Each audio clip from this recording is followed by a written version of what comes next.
Hi, everyone. Hello. Welcome to a podcast will save this relationship. I'm Sarah, she, her. I'm Josh, he, him, and on today's podcast, we talked about Quiet on Set.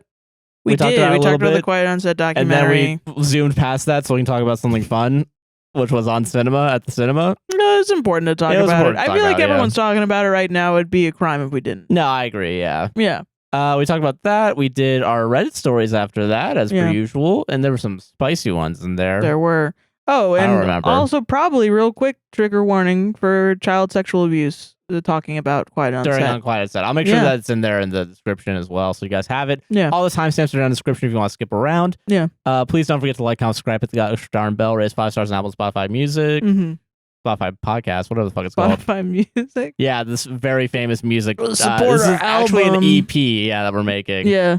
Please consider checking out our Patreon or Buy Me a Coffee, as TikTok might get banned. So, whoa, call your congressman about that. And call your congressman about Palestine as well. And check out all the links down in the description, Distributed Computing, all our socials. Please keep that in mind, as we don't know how one of our main sources of income goes away. We didn't talk about that this week. We might talk about it next week, but I thought about it. But I mean, I'm waiting for more information to come out of it. I agree as well. Yeah. So please check out all the stuff down in the description and enjoy this episode.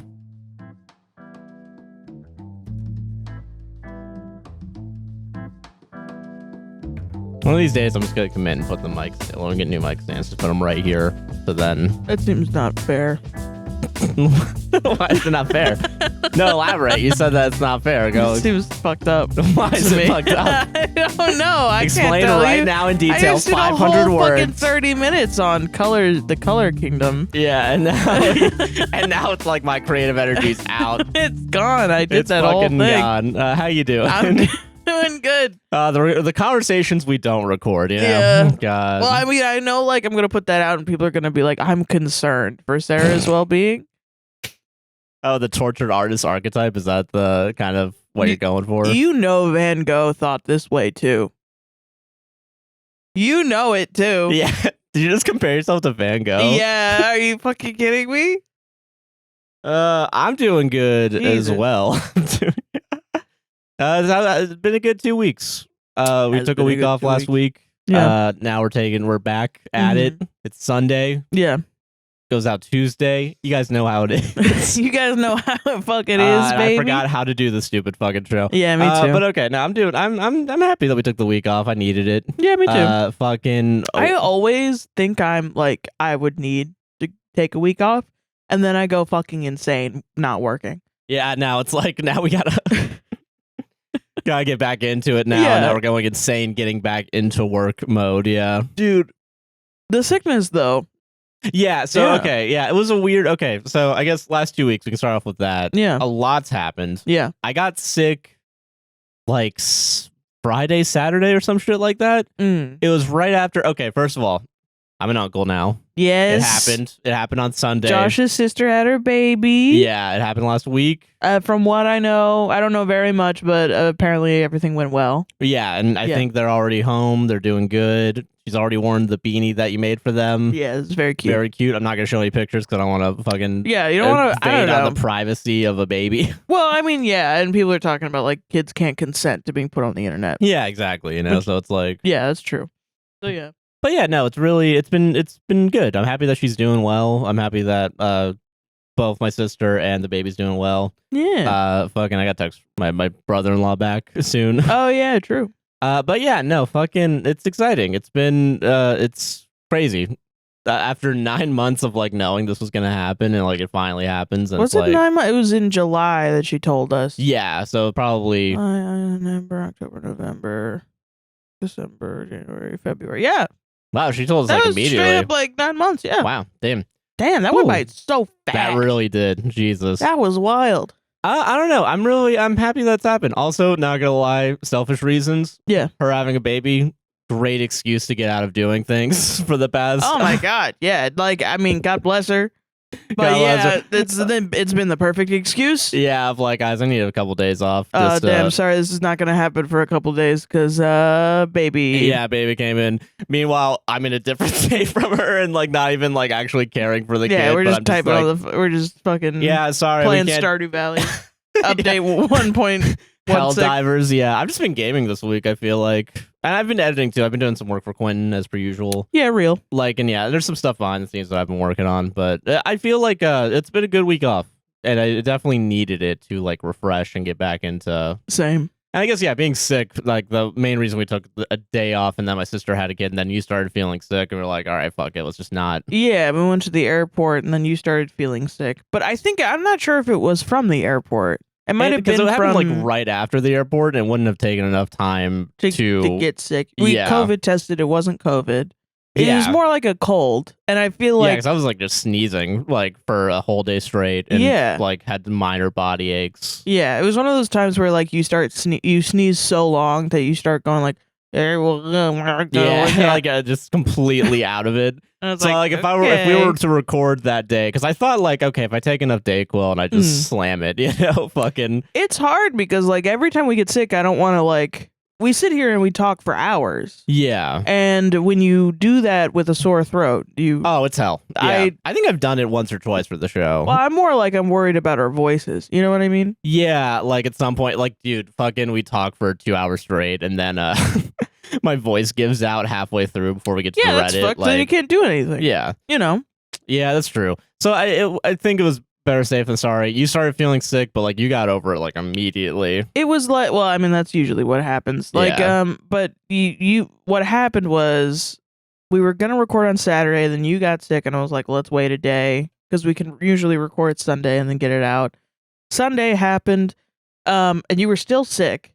Yes, yeah. And we were like, maybe it was Monday. Like worse than the previous day. Yeah. So we were like, if it's just a cold and it's not COVID or it doesn't seem like the flu. Yeah. Then we'll wait another day and maybe it'll go away. Third day, you were okay, and that was Monday, but I woke up sick. Yeah. And I was like, God fucking fucking yeah. I was like, all right, fuck this. Which is usually how it happens. Yeah, like one of us gets sick, the other one gets sick. And usually every time it is, I'm the one that's bedridden and not doing everything I can to not go to bed. Like, no, I gotta work. No, yeah, and I have to be like, get it, go to bed. Go to bed, yeah. No. My God. Listen, I gotta edit, man. I gotta get the gaming out. I gotta get all this stuff out. Yeah. God. But I'm feeling a lot better now. Mm-hmm. Fucking enjoyed the week off. I'm trying to think of what else has happened in the past 2 weeks. We both talk about what we want to talk about on the show, and I was like, let's talk about the last 2 weeks. I feel like we gotta talk about the Dan Schneider stuff too. I didn't mention this, but I feel like maybe that'll be my half is the Dan Schneider. Okay, that's fair, yeah. Because it's fucking crazy, and it's what everyone's talking about right now, you know? Yeah, I will say that shit is probably the most interesting thing to me that's happened in the past few weeks. Yeah. Like I think it's not... To you? No, fucking... That's funny as fuck. To me and me alone, I think this is fascinating. Have you guys heard about this? No. I mean, watching it, though, because, like, I grew up on All That and Amanda Bynes. And, like, Amanda Bynes was, like... I still look up to Amanda Bynes, honestly. And it's one of those things where you, like, look I felt like, as a kid, seeing Amanda Bynes on that show was, like, I think the novelty of, like, kids' television, kids' comedy... was... amazing. Like, I think a lot of the jokes in my head that have shaped my comedy came from Drake and Josh, iCarly, All That, Amanda Bynes show. Yeah, and I will say, like, maybe I grew up on the tail end of a lot of that because, like, I've learned this too, I guess, working for Quentin, but like, fucking, I never did the. I think I fell off right after iCarly. Like maybe halfway through iCarly. Like, I didn't do the Sam and Cat I didn't watch. Victorious, I did watch. I feel like I watched a little bit of that. I don't remember a lot about Zoe 101. I watched a lot of Zoe 101. I was very invested. Yeah, like so I definitely was on the tail. Like, and I think it's interesting for Nick too, because like growing up in Orlando in the early 90s, they had like the Nicktoons studio. Yeah, like when I was like a really young kid, and they had like the fucking. Oh, dude, you can fucking go on Double Dare, or we're gonna do the I was so jealous. Whatever the fuck it was called. Like they had like a game show, games and shows or something like that. Like there was like some show on Nickelodeon because I know they shot Double Dare down here. I know they shot a bunch of the game shows down here. Yeah. I think for a little bit, not like all that, but like the other shows, like maybe Kenan and Kel was shot down here. Oh, yeah. A lot of shit was down here. It was weird. I didn't watch a lot of like, there are some that I didn't get. Like, I think I was Ren and Stimpy was before my shit. I'm trying to think of what else. I guess, yeah, this is just our background of like Nickelodeon specifically. Yeah, like Doug. I didn't really watch that much Doug. Yeah. I don't know if Daria is Daria Cartoon Network or was it something else? I don't remember. I have no clue. That was way before my time. That was also before me. I have no idea. And then I think what's that one? Oh, every millennial that I know talks about Legend of the Hidden Temple. I've never seen Legend of the Hidden Temple. I don't know why. I think it's because it wasn't when I was around. Yeah, I think my sisters were very much Nickelodeon kids for sure. I think I learned a lot from them about it.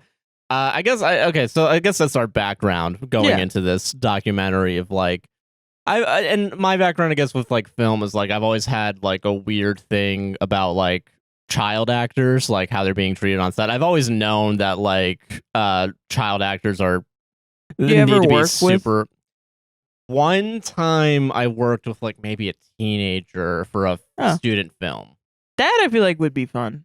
That is, I think, probably because it was like what is it called? Fucking I remember that one because I got in trouble for swearing a bunch because at some point we had to do like room tone and I couldn't be quiet. Fucking same, dude. Oh, because you needed to be quiet, not because you were swearing around a teenager? No, because fucking dude, I don't know why. Okay, my old film partner, huge piece of shit. Fucking he would start just losing it like during the like fucking thing and caused me to start laughing because like fucking I guess something about everyone having to be quiet for just 30 seconds is impossible of a task for people. Yeah, people get giggly. Yeah, so we were getting giggly and I started getting pissed off at him, so I started cursing at him and then probably like the assistant director or something.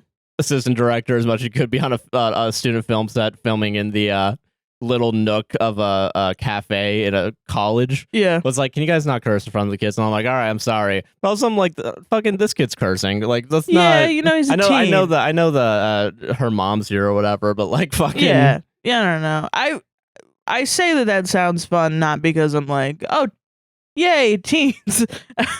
Clip it, boys. You'd fucking catch me dead before I would ever hang around a teenager. Yeah, I don't know why the fuck. It also like I was weirded out too a little bit. Like, why are you writing teens into your fucking screenplays? Well, I mean, college students. If you're gonna, like a fucking Bo Burnham 8th grade. I feel like there's a way to interact to do it. Yeah, I think it's weird how much we've sexualized teens, and I think that's bringing it back to the I don't ever think of teens or children in any sort of sexual way, but I feel like when you're like, oh, you know, I want to be like a teen, like, you know, I care about like teen development, like educational development and things like that. People are like, why do you want to hang around teens? I'm like, okay, you're sexualizing teens though, because I'm not thinking of them in a sexual way at all. Yeah, not at all. But you are, because you automatically think an adult that cares about a random child, like well-being and intellectual well-being, because they care about the future of our country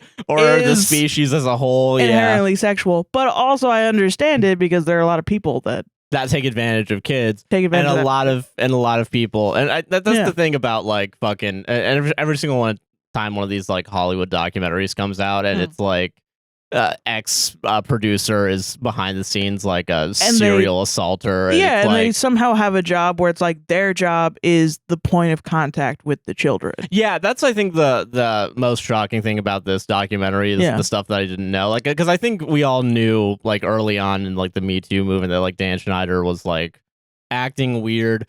Some people say that like Schneider wasn't inappropriately touching the kids, and like I don't. No, I think it's inappropriate. I think it's inappropriate. Maybe like, I mean, we don't have any concrete evidence. Like nobody has come out and said Dan Schneider committed sexual acts on me. But you look at that video of him in the hot tub with Amanda Bynes, and I'm like, that's why? Inappropriate. That's super inappropriate. He's hugging Miranda Cosgrove, and she obviously doesn't want to be in that hug. Or that's like when inappropriate. He like sneaks up on them and then like scares them and then tickles them on their waist, and I'm like, whoa, hold on. That's inappropriate, even if both of them were consenting adults. Yeah, like that's like in the workplace where if your boss at your accounting firm jumps at you, sneaks up on you, and tickles your waist, That's an HR violation. Yeah, you know. It's triple, quadruple, 100 times as much of an HR violation when it's a child also. And an adult doing it. Yeah. So I don't know. I think, okay, so with the documentary, I think the most shocking thing to me was the fact that there were, like, in the span of, like, 2 years, 3 different pedophiles. And apparently there were more that weren't in the documentary also? Yeah, like, which crazy. It's insane. That, and like, the guy, the Brian Peck, the man that assaulted children, multiple children, but mainly in the documentary, they talked about Drake Bell being assaulted by Brian Peck. Went on to be on Sweet Life of Zack and Cody. Crazy, yeah. Where's the background checks? What are you doing? And I was like, I think we were talking about it, and I was like, there are so many fucking people that want that job. Why are you giving it to the known pedophile? That's insane. When you can at least roll the dice on a random person. Yeah. Like, hope maybe he's hopefully not a pedophile, but like you're choosing a known pedophile over plenty of people that, like, and I guess that also pisses me off from, like, a person who's worked below the line, where it's like, fucking, there's so many people that want to do work in Hollywood. Yeah. And the system is incentivized to people who have been in the system already get the highest priority, regardless of if they're a good person or not. Like, as long as you can put up a C-stand and we can push aside, your rudeness or, like, whatever transgressions, like, that you do to people, Like, it's really but the entertainment industry is not known for being like, there's a shortage of qualified people. Yeah, that's the thing, is like there isn't. There's plenty of people very qualified. There's in fact an overabundance of people that live two miles away. Within that 30-mile radius, they will. It's crazy, man. Dude, what the fuck are you talking about? I don't know, it's so wild. But initially, what my point was I worked with child actors when I did Les Mis at my high school. They had a bunch of, like, for some reason, there were a bunch of kids that wanted to do Les Mis the musical, because there's the little, when everyone's a child, like Cosette and Eponine and Marius and the other kid that dies in Les Mis. Oh, they get shot. He was also there, so they had like about 5 to 10 child actors that were just running around backstage, like 10 and lower, and it was a fucking nightmare. So it was garbage, and it infuriated everyone because they were so mean and so rude and so entitled little children. Yeah. But it was teenagers that had to, like, babysit these kids. Okay. Backstage. So then they would, like, run around and, like, be loud in the wings and, like, but also I get it because they're kids and they're just trying to play. Yeah. And it's boring.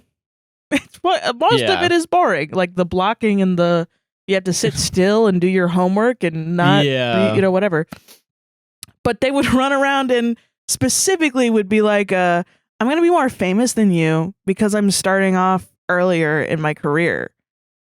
To, like, high schoolers that are just after school doing a play. Yeah, as opposed to... Like, I have, like, 5 auditions set up for this weekend. And then they would be like, fucking, okay, all right. Yeah. Stop yelling at me. And I don't know. I remember being a teenager and having beef with these kids. It was like a roving gang of small toddlers running around bullying you. It was a nightmare. Okay. And when I hear adults that are like, oh, fucking, we did this sketch comedy show and we had to have a classroom full of kids and that kid fucking sucked. That kid was an asshole. I believe it. And I just feel like being on set with a teenager is probably a lot chiller than that. Maybe. Yeah. Which is the backstory to why I said, okay, cool. Cool that you have a teenager. Yeah, okay, now I understand. Okay, now I understand. I was like, wait, what did I say earlier that brought this up? I genuinely... No, immediately went into the Dan Schneider thing. Okay, sorry, okay. But also, like, even after we both have, I don't know why we talked about it. I was just curious, I think, to know if you've ever worked with a kid because you were on film sets a lot. Yeah. But I also remember, and I don't know if you had this experience either, being a kid and people being like, are you going to go to the Disney audition? Yeah, that was a thing. Yeah. I remember that, like fucking... It's like a thing around here that you, when you're a middle schooler, you go try to audition for Disney. Yeah, if you were around Orlando and you were in the scene. I remember I actually was signed up to do one, and it was like we would have to go to fucking Tampa to do it. Yeah. Because I think, it was either Tampa, probably Miami too would be a place I'd expect to see that shit kind of happen. Orlando, no, because no film shit really happens here anymore. Yeah, not really. But like fucking, yeah, so it's kind of interesting because like, yeah, it's like all these different, there's a lot of different casting agencies around here. Yeah. And like there's one that I'm signed up for that really just does exclusively like extra work, and it's mostly for like the theme parks and doing commercial work. So like I'll get like emails that are like, oh hey, families or kids between the age of 0 and 17, we need them to go on this roller coaster once. Yeah, it's mostly for like commercials and marketing. I'm assuming on those sets it's probably a little more relaxed as opposed to on a Nickelodeon sketch comedy thing. But I mean, I wouldn't be surprised if you're still like, like it's probably a bad experience. Well, I mean, that's the thing was like, even after like being on a set and working with kids and stuff, everything that was said in this documentary was like so ridiculously not okay. Every single moment that everyone described was so disturbingly awful. Yeah. That I was like, I can't even imagine knowing people that are cool with that. Like, I can't even imagine the type of person that it looks at that and is like, well, can't say anything because I'm going to lose my job. Even then, I'm like, you didn't I will quit? Say, yeah, so I will say with the two female writers that were on... that floored me, dude. Yeah, that was probably... the Drake Bell stuff, I think, is definitely overshadowing that right now, which is kind of a shame. Yeah. But, like, that shit is, like, unacceptable. Like, it was, already I'm like, canceled Dan Schneider for that, dude. Yeah, and it's like, God, him doing this stupid fucking apology video... The most like fucking... I know what you mean when we're laughing at specifically the part where T-Bone is like... not cool. Not cool. T-Bone. I'm sorry. I say T-Bone all the time. But T-Bone is like, Dan, that stuff that happened in the writer's room, not cool. And then he's like, yeah, I know. Listen, I'm a sorry. better guy now. Listen, and it's like, that's all you have to say? That's it, man. That's all. That's what good accountability you're taking. That's a lifelong... She couldn't even talk about it on the fucking documentary. Yeah. Jesus Christ, like, man. Are you fucking kidding me, dude? And the amount of internal investigations that had to happen before he was fucking fired, unacceptable. Yeah, absolutely unacceptable. That's one of the things, too, is that, like, that's the other... like thing that I'm not shocked about is like if you make someone a lot of fucking money, they're gonna do everything they can to push money under the rug. And like like the fact that like people were you had to pay you would get paid $300,000 if you signed an NDA about like, hey, don't explain anything that happened on this set, which is so fucking God, because like they thought, okay, $300,000 is probably cheaper than if we got sued, so let's just give them the money, call it a day. And I've seen apparently the mom to Kyle Massey, the kid that played Corey in The House. Yeah, and he was also Corey in That's So Raven. Yeah. She was like, I love Dan Schneider because apparently her other son was the guy, which I didn't even know that these two guys were related, but they were. The guy on Zoe 101, I don't remember his name, but they're brothers. So she had two child actors, one in Disney and one on Nickelodeon. And she was like, I love Dan Schneider. He didn't do anything to me. Blame the parents for not protecting their children. And fuck you. No, fuck that. Because also they clearly made a system where like they tried to hide what was going on to the kids from the parents. And they created a culture where it was normal to be pushing these kids' boundaries and like breaking labor laws. Yeah, or like if you're joking about like, this is illegal what we're doing, right? Like get out of here. And the parents obviously thought that like, oh, okay, if I say no, if I speak up, then they're punitive shit. Like, that's the thing that I think people are like, obviously sex crimes are terrible, but also like I see the red flags on like leading up to it, like Dan Schneider being extremely punitive after creating a friendly environment. Yeah, where it's like in one breath you'll say like, no, this is a completely chill place, and the second one being, if you do something to upset me, I'm gonna fucking yell at you. I'm gonna scream at you and question your job. Dude, and your expertise. Yeah, and like the oh god, the fucking splitting up a writer's salary in half so you can have two female writers. Yeah, no, that's off. I really I guess I'm focusing on that right now because I guess that's the most at home to me of like people undervaluing the work of writers in general. I think and then doubling that down for like your two female writers. I mean, yeah, like that in itself is already like a cancelable offense, I think. Yeah. But I think also like sometimes it's uncomfortable to think about child sexual assault, you know? Yeah. It is. It's deeply uncomfortable to a lot of people. To everyone, I think. Hopefully. It's a terrible, awful crime. And I think it's interesting the things that people are picking up and not talking about this documentary and the things that people are spreading also. And their reactions to it, I think, are very interesting. But I'm glad that the documentary was made. Oh, yeah, for sure. Yeah. Yeah. God, man. I'm trying to think of what else to say because also part of me is like, I've heard so much about it. Like, I don't know how much more I can add to it. Yeah. I will say I do think it's a shame that people like kind of on, well, I mean, I don't know, not both sides, but like Drake Bell saying this whole thing about how he was a victim the entire time. But then also they bring up his child endangerment case in the document. I didn't realize they were going to be bold enough to bring it up because they didn't have to. Yeah. But he talked about it and said it was like misinformation or something. And I don't know. I think, like, I was talking with my friend about it, and I was like, the girl was apparently they met, and listen, I could get this shit completely wrong because I haven't been able to find a legitimate source about it now because of the obfuscation that's been happening, which I think is a shame. But girl was 15, and I think they met when she was 12, and he solicited explicit photos. But then apparently he's claiming that she lied about her age, which, you know, at this point is just a claim. We have no idea. Yeah. I don't know. Maybe the courts know, and maybe I just am not informed. But I'm interested, like, people immediately are like thinking that he... I don't know how to describe it. Can you help me out?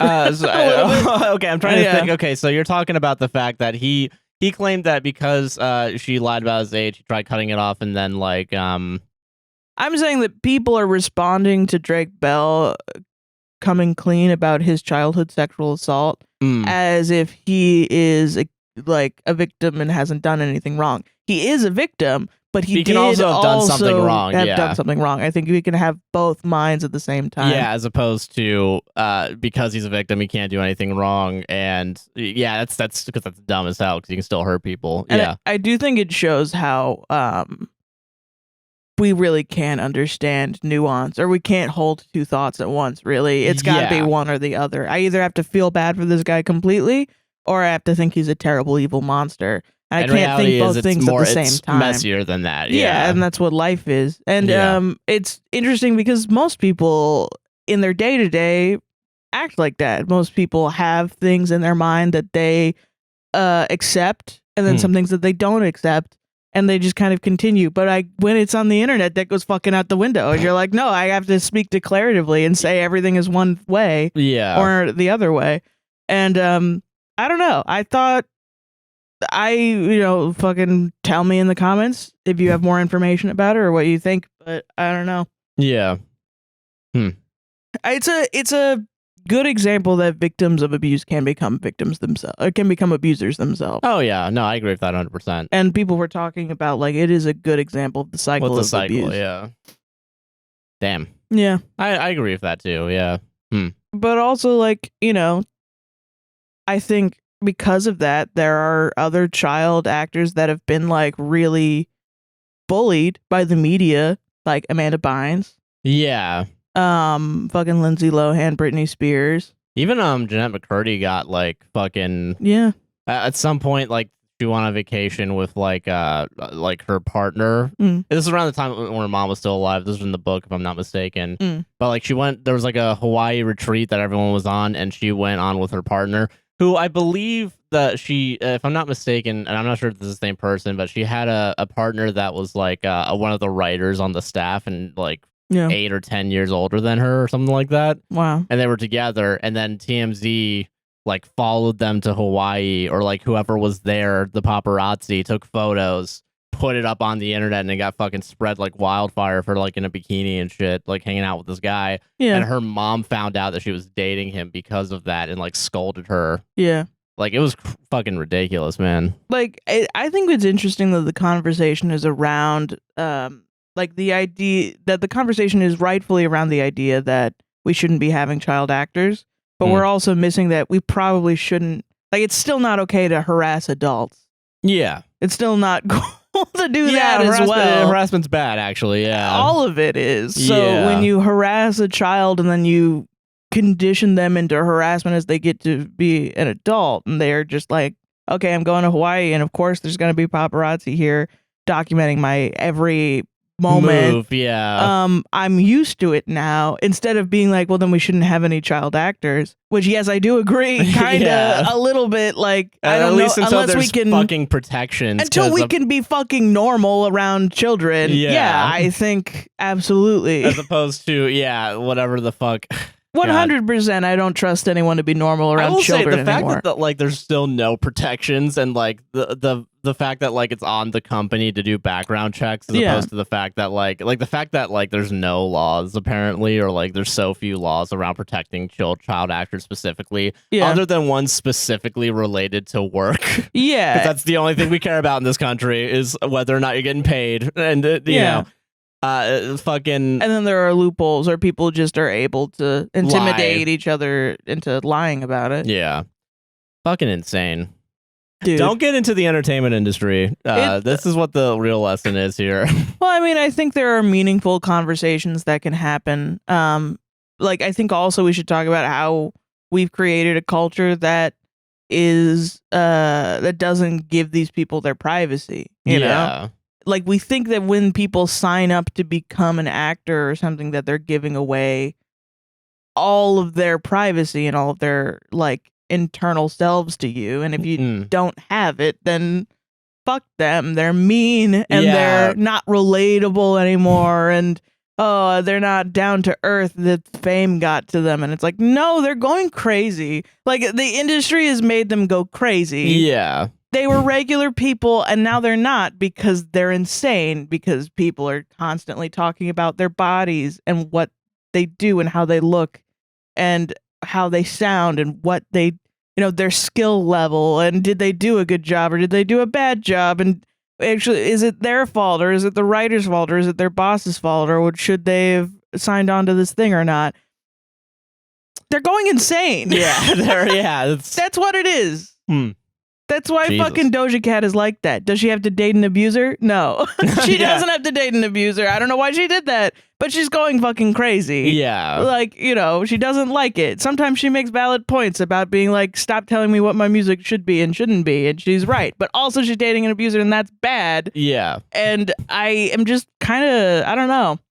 This is, for some reason, culminated in like a big explosion of celebrity gossip that feels like, guys, it's about sex crimes. Yeah, this is not, this shouldn't be, this isn't Law and Order SVU. This like, isn't like, these are real people. Yeah, people trying to be like, oh, who's the, you know, who else was victimized? Who, what, blah, blah, blah. Or it's like other celebrities joking about the grooming. You heard about the Meds Declassified thing? On their podcast talking about bullshit. It. Yeah, no, as if they didn't go through abuse also from the random funny stories I've heard from their podcast. Yeah, it doesn't seem like, it's not funny actually. It seems seems like a terrible time. God, Jesus. Why can't we be normal? Yeah, I don't know why. In general. It's weird. No one really can. It's a nightmare. God, I'm trying to think of what else from that, because I think I've just shut down a lot of, like, if I see it on the internet, I'm like, close, because you recently have been like, I don't want to look at shit on the internet at all. Yeah, and I think maybe that's part of it. And I understand it. I feel like I look too much into the internet. And I'm just like, listen, documentary is great. I learned what I needed to know. Yeah. I knew some of it already because this happens to adults as well, but it's worse when it happens to kids. Totally agree with that. Yeah. Shutting it down. Don't want to remember any of my time being on any film sets ever. Yeah, I feel that. I can't even imagine. Jesus, man. Like, I think one other thing. Looking back, do you remember any of the clips that they showed in the documentary? That do you remember watching it as a child and how you felt?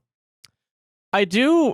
I wonder, because I will say, anytime that, like, in the feet stuff with Dan Schneider very specifically has always been weird, and I will say I feel like I missed a lot of that, because it looked like my understanding from how it kind of like happened is that Schneider really like used the internet to kind of get away with doing a lot more shit.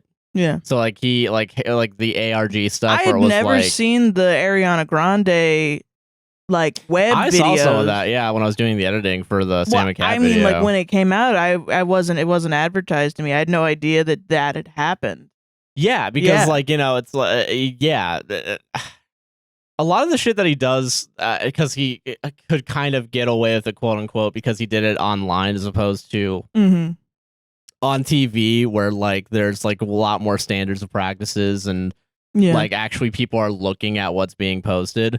Which, by the way, like the excuse of like, well, everyone was cool with it. Fuck that. That's stupid as hell. That means you had a flawed fucking standards of practice that would just let you do anything. Yeah, because there's plenty of like weirdly adult jokes. Because like I'm thinking of like in SpongeBob, right? There's a classic joke where it's they're talking about like sailor words, which are curse words. Oh yeah. And it was like Mr. Krabs says like there's 10 of them, and then Squidward's like, don't you mean 7? And that's a reference to a George Carlin bit. Oh, wow. Yeah. Okay. But like that's at least like not about like getting cum on your face. Like it's that's weird. The thing. Someone said like in Shrek they kind of got the adult comedy and children's comedy really well. Yeah. Because like there was the regular children's shit, but then there's like some shit where someone mentioned the joke from Shrek where Shrek goes like, they don't even have dental? Yeah. And adults are like, that's fucking funny. And children don't know. Yeah. But there are a lot of other jokes for children in that movie so that everyone enjoys watching it. Yeah. But you don't have to get like adults really don't want like weird sexual jokes. Maybe I'm wrong about this. Maybe there isn't a scene where it's Fiona just showing her feet to everyone. You know? Yeah. I'm pretty sure. Or like liquid being poured into her mouth from off screen. Like, I don't have the same visceral reaction of disgust that I have watching when I watch Nickelodeon TV shows. Yeah. Like, why the fuck is that happening? Fucking God, I hate money so much. That's the only excuse is that Dan Schneider made him a lot of fucking money. Well, I mean, I think also like it's just who is this for? Is the question. It's really like fucking. Because as a child, I remember being weirded out. Like, I don't know what's funny. Yeah, and then like it's really, and I think another thing that really sucks about those shows too is that they use the canned laughter all the time to make it like kind of to manipulate you into laughing. And it's like, but I don't get this joke. Yeah, like and I will say, like God, it's really God. I remember that one scene in the documentary where it's like Carly and Freddie, and it's like a weird like. Freddie's behind and like trying to help her up, and it's like that never like it's things that I'm like, why did that not register with me? But it was because I was a kid and I didn't think in that way because I was a child. Yeah, you weren't fucking an adult that can see some of this. But it's a scary thought, like being exposed to shit like that in a sort of insidious way, like in a way that's like just right on the edge, where it's like if you're an adult you totally know what's going on, but as a kid, like you're not like you're getting programmed, because I don't want to say that word because that feels more conspiratorial as opposed to what it really is, and that is like what the fuck is it? it feels like you're learning about a lot of adult things sexually at a way too young of an age. Yeah, you shouldn't. Like, and that's not even like because there's some things you should learn like when you're a young kid. Like, you should at least know like what your body parts are or whatever. Well, but you shouldn't be like. It's one of those things where I know one of the early signs of child sexual abuse is a child being overly sexual. Yeah, and and there's the correct response should be, who taught you how to do that? Who taught you what that is? Because you shouldn't know that yet. And that's one of the earlier sort of... I mean, I think I also don't know. I feel like my knowledge about child sexual assault is dated. So I'm not sure if there have been any like advancements in understanding the psychology of it. But no, I get that. Fucking yeah. It's like modeling it on TV. And once again, it's now kind of the question of like, are children going to pick up on that and do that in real life? Not saying that that's going to cause sexual assaults, but that it's like, yeah, once you get older, once you get into like the teens or late teens, it's like, what you now have been exposed to sexual things. But I don't know. I think sometimes if we go too far on that, it can be more puritanical. But I have no idea. I really don't want to think of children and sex in the same. I don't really want to think about it that much, honestly. Yeah. If I'm fully, I get that. Honest, it's awful and I hate it. No, and I guess like that. I guess my main point that I was trying to make is like I think there needs to be like genuine sex education. It shouldn't be taught in like your iCarly's or your fucking. It shouldn't be up to Dan Schneider to to get into your child's abstinence-only head and start show implanting them ideas. Sexual, Yeah. That's I think that's those points I'm trying to make earlier. Right. That makes fucking sense. Yeah. I mean, that's I like.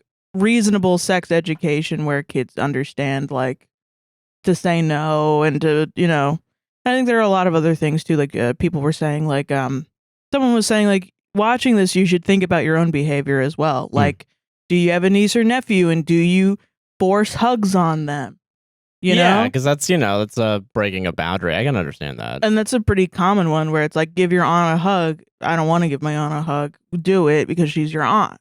And you might not be explicitly teaching your child like, hey, it's bad to say no. I will say, I do remember as a kid, like being like having like kisses from like a friend. So, okay, I have an uncle, quote unquote. But he's like a legitimate uncle. I've met him. Yeah, he's all right. Yeah, but like his parent would like do like kisses on like the cheek, and I was never fully comfortable with that as a kid. No, same. I had some sort of like hugging. Sensory. I think. Yeah. I don't know. It's weird. Yeah. And I think we should all examine our behavior. Around children and consent, and I think it's okay to teach kids things that they should know about. I think they should be able to say no to you. I think they should be able to. I think, consent is one thing that should be taught to kids, And then you expand on that as they get older to relate to more like adult topics, like as they become a teenager and they become closer to like 18 and shit like that, Because what you want, I assume, and I'm not a fucking psychologist, I'm not an expert in this. I assume in the path of making a full healthy adult person, as opposed to whatever this is. Not this, not me. I'm long gone. But like if you have a kid, like I assume you want to give them the most opportunity and the most knowledge possible to where they can make safe, rational decisions on their own, without your presence, without the peer pressure of others. And you should, because that's how you protect them, is you give them the tool set, the information to actually act in a way that won't hurt them or others, And you also make it so that it's a safe environment between you and them, you know? And that's the thing that I think, like, not a fun environment, like how Brian Peck would take Drake Bell to Disneyland. Not that, but like it's okay, you can talk to me at literally any time. So that way, when they're a teenager and they're at a party and they don't want to drink alcohol and they feel peer pressured into drinking alcohol, or worse, they're in a worse situation, they can call you up and be like, hey, mom, come pick me up. Yeah, as opposed and to you're not going to yell like at they're them. stuck. Yeah, you know. Yeah, because like if you're going to punish a kid for being in a bad situation that was out of their control, it's going to make it seem like it's not that they're going to stop being in a bad situation. It's that they're going to be in a bad situation and not tell you. Yeah. And then there's no way of knowing. And then your kid has less resources to deal with that situation. Exactly. In the way that they see fit. And I'm not even saying that you can't talk later. Like I've had so many times where as a teenager, I was in a not great situation. And I will say the bad thing was my mom did not make it seem like a safe environment ever. Yeah, agreed. So I did not feel like it was okay to tell her. But later she would be like, why? She would be interested in why I thought the way I did. And would be like, well, next time do this or that or something like that. And sometimes she was right and sometimes, she was just fucking dead wrong. But yeah, that's the thing that like, I think the main thing I would change about my childhood if I had to raise a kid would be like, you can literally talk to me at any point in time. Yeah, I agree with that. Yeah. Damn. Yeah. Hollywood sucks. I think Hollywood's terrible. Hollywood sucks. Don't go there. Speaking of Hollywood, on cinema at the cinema. Nice segue. Did their Thank Oscar you. special. Yeah. Okay. Let's talk about on cinema. So let's talk about fun shit. Let's talk about something fun. All right. You guys ate your vegetables. Now we can talk about something fun. Yeah. Okay. So a couple months ago. Whoa, hold on. Before we have one more vegetable to eat. This is fast food for me. That mom on the documentary that was like, I didn't want to call the police because they'd think I was a bad mom. That's what made you a bad mom. Actually, was not calling the police. You should have called the police. You should have called the fucking police. There was something wrong, dude. That's the only parent that I'll be like, go fuck yourself. And Kyle Massey's mom for shaming the other parents. Yeah, for sure. And some people are blaming Drake Bell's mom, but like I kind of think like, I think Brian Peck was very manipulative and tried to push both the parents away from Drake Bell. Yeah. I can't listen.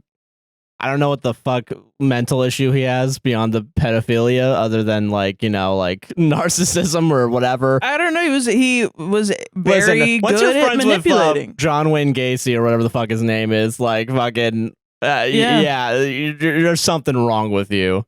Where you're like, dude's got connections. Dude's got the pedophile connections, man. Like ridiculous, Fucking, I don't know. I mean, I think we don't really know from her point of view whether what happened with her between her and Brian Peck, or if she decided explicitly, I know what's going on and I'm going to continue. Yeah. So, but I think also the fact that something that really just enraged me was that when Drake Bell was with his girlfriend at his girlfriend's house, and his girlfriend's mom immediately knew something was up. Yeah. Immediately, and also it's all women except for Drake Bell's dad. He's also a G. That guy was fucking amazing. Literally, the one thing this documentary proved is that men will not do anything, and it's only on women apparently. Well, because like fucking the camera guy, the sound guys, they all were fucking seeing this shit happen. Brian Peck is next to Drake Bell literally all the time. They know Brian Peck was fucking doing the same shit with Leonardo DiCaprio. Oh yeah, that was another crazy thing. I was like, oh fuck. And just no one at any point in time was like fucking in the decades that Brian Peck was doing all this shit. Because that was the first thing I thought of was how many other victims does Brian Peck have? Yeah. And you see like, and you put two and two together of like fucking, because that's the thing too. The craziest thing about the Brian Peck thing is that at the sentencing, they gave him 16 months. They gave him only 16 months because they had all these fucking douchebags like come out and like write letters of support. And only one person in the documentary was like, yeah, I regret doing that. That was actually fucked up of me. I didn't have all the information. And then like, yes, the Boy Meets World people, all the different people fucking Taron Killam from SNL. Yeah, James Marsden. Like, dude, Jesus, like what the fuck, Which, it's listen, wild. if they were being, the fucking, the people that were like the teenage, like he must have been tempted by Drake Bell. I'm like, go fuck yourself. Actually, I'm gonna find you and beat you up. You're on the hit list now. How I'm sorry. fucking dare you at any point in time say that a child tempted an adult? You're insane. You're a fucking crazy person. Yeah. And you should not have anything. No, you should be fucking. I don't know. You should be locked up. You should be stripped bare and sent to the woods and see if you can survive a little bit. That's fully an opinion where I feel like if you're like, no, children can seduce older people, you need to lock them up. You should go to jail. I think.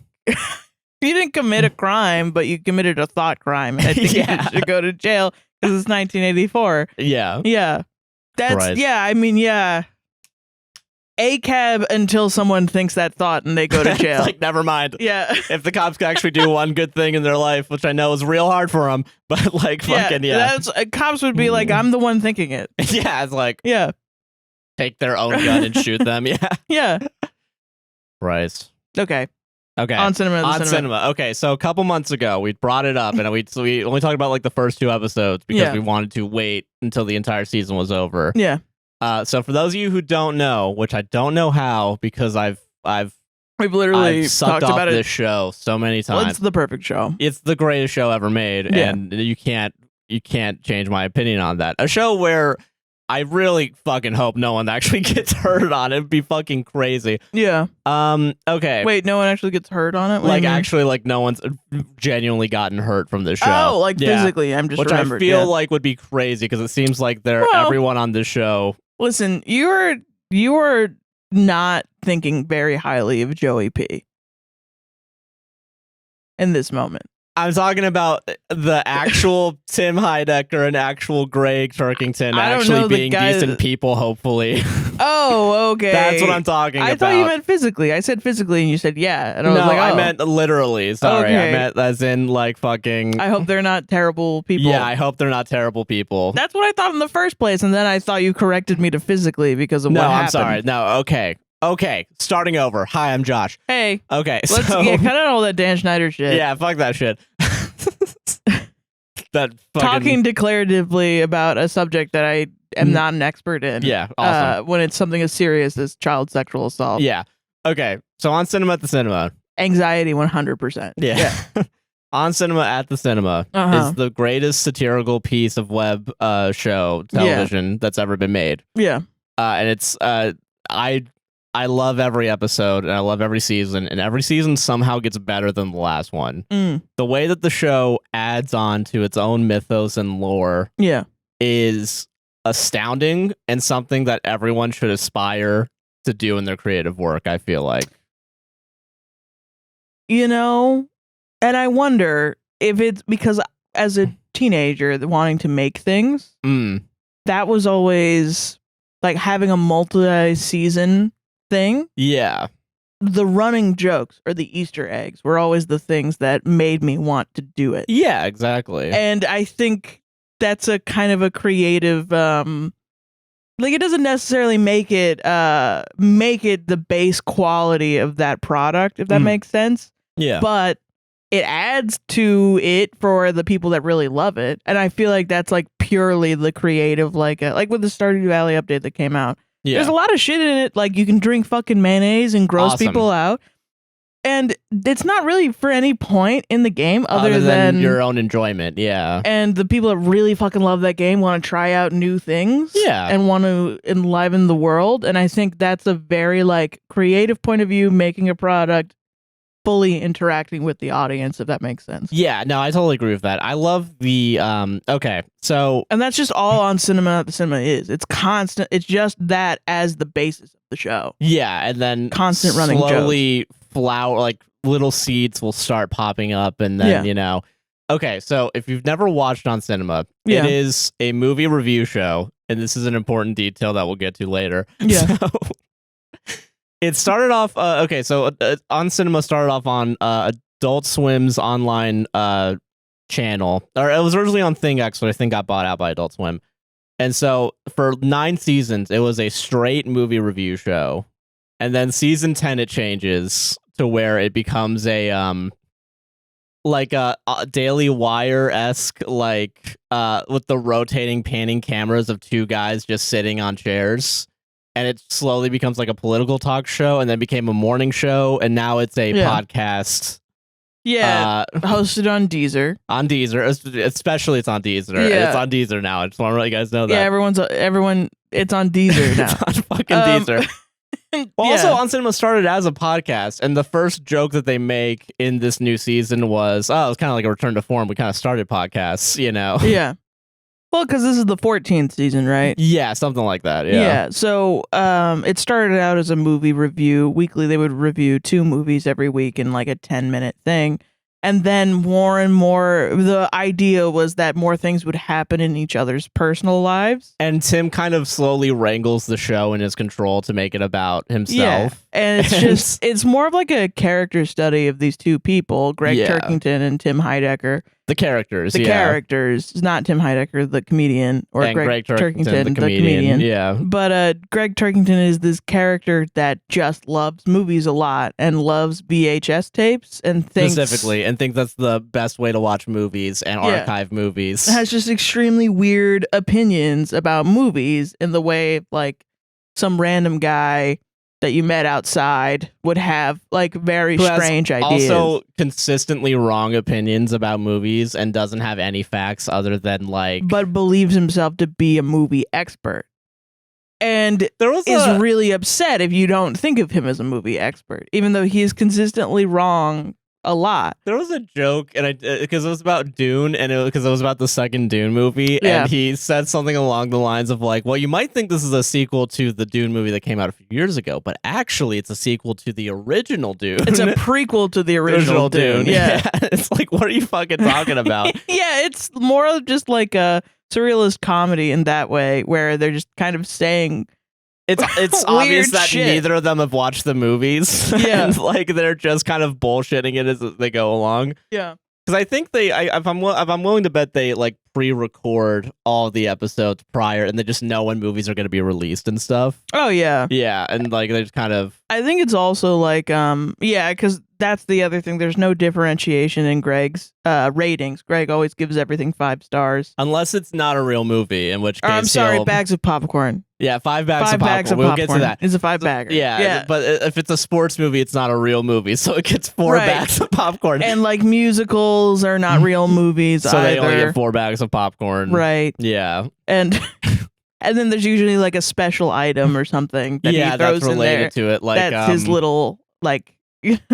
his little calling card or something. Yeah, and it's never well timed. Like if it's like a serious movie, it's like a weird fun keychain about like E.T. or something. Because it's usually based off the title. It's not based off of what actually happens in the movie, which is another layer of communication with the audience. Because if you've seen the movie and they're actively not talking about what happens in the movie, it's really funny.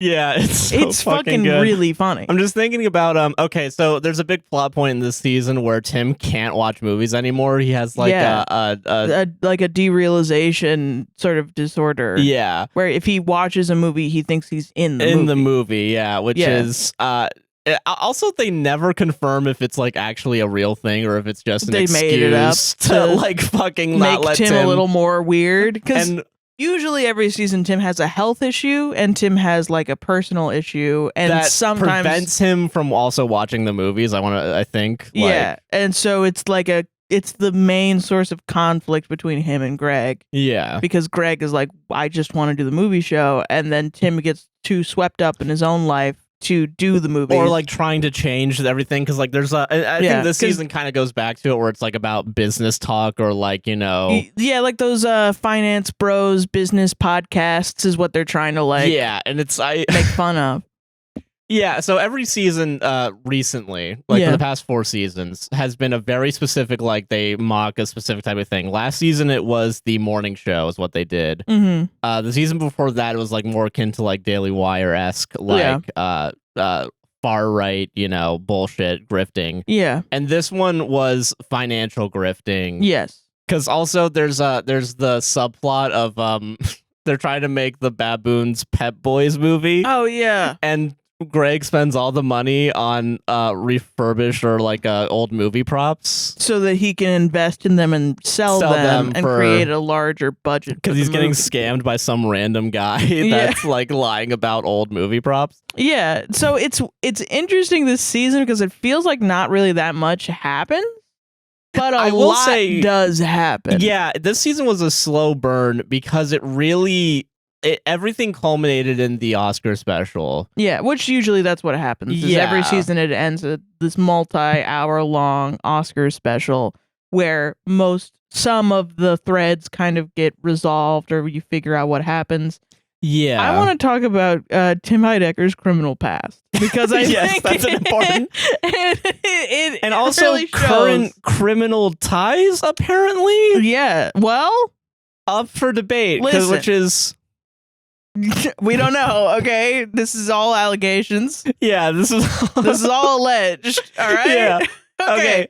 So in the beginning, Tim had a fucking friend named Dr. Sand. Yeah.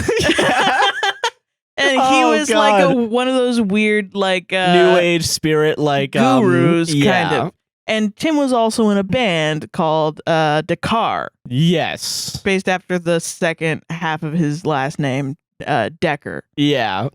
So they were going to do they were invited to perform at the Electric Sun Music Festival, and he invited Dr. Stan to sell vapes. Can we go a little bit earlier than that? Because we need to talk about... I don't remember earlier. Okay, so at some point, Tim, there's like a foreign exchange student or something, like a foreign... I'm talking about...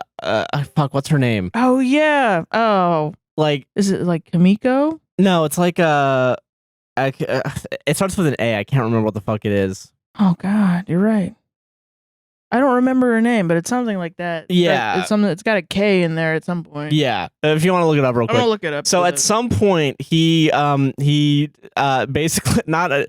Because like he has like a foreign exchange student or something. He has a wife in the beginning of the show, and they get divorced. Like, and then he I think it's implied because that he cheated with the foreign exchange student that lived in his house. The implication was he got divorced like 3 episodes in because the 3rd episode of the series is just him having a breakdown. Really sad, yeah, and he just starts crying for no reason, which I think is more of like a tonal comedy shift. Like it does sometimes feel like they're writing this as it goes on. Yeah. But they're really good at tying up certain lines. Yes, yeah. And I think as it's gone on, they've gotten better at writing long form comedy. Like little things that like you don't think will matter end up mattering a lot by the end of it.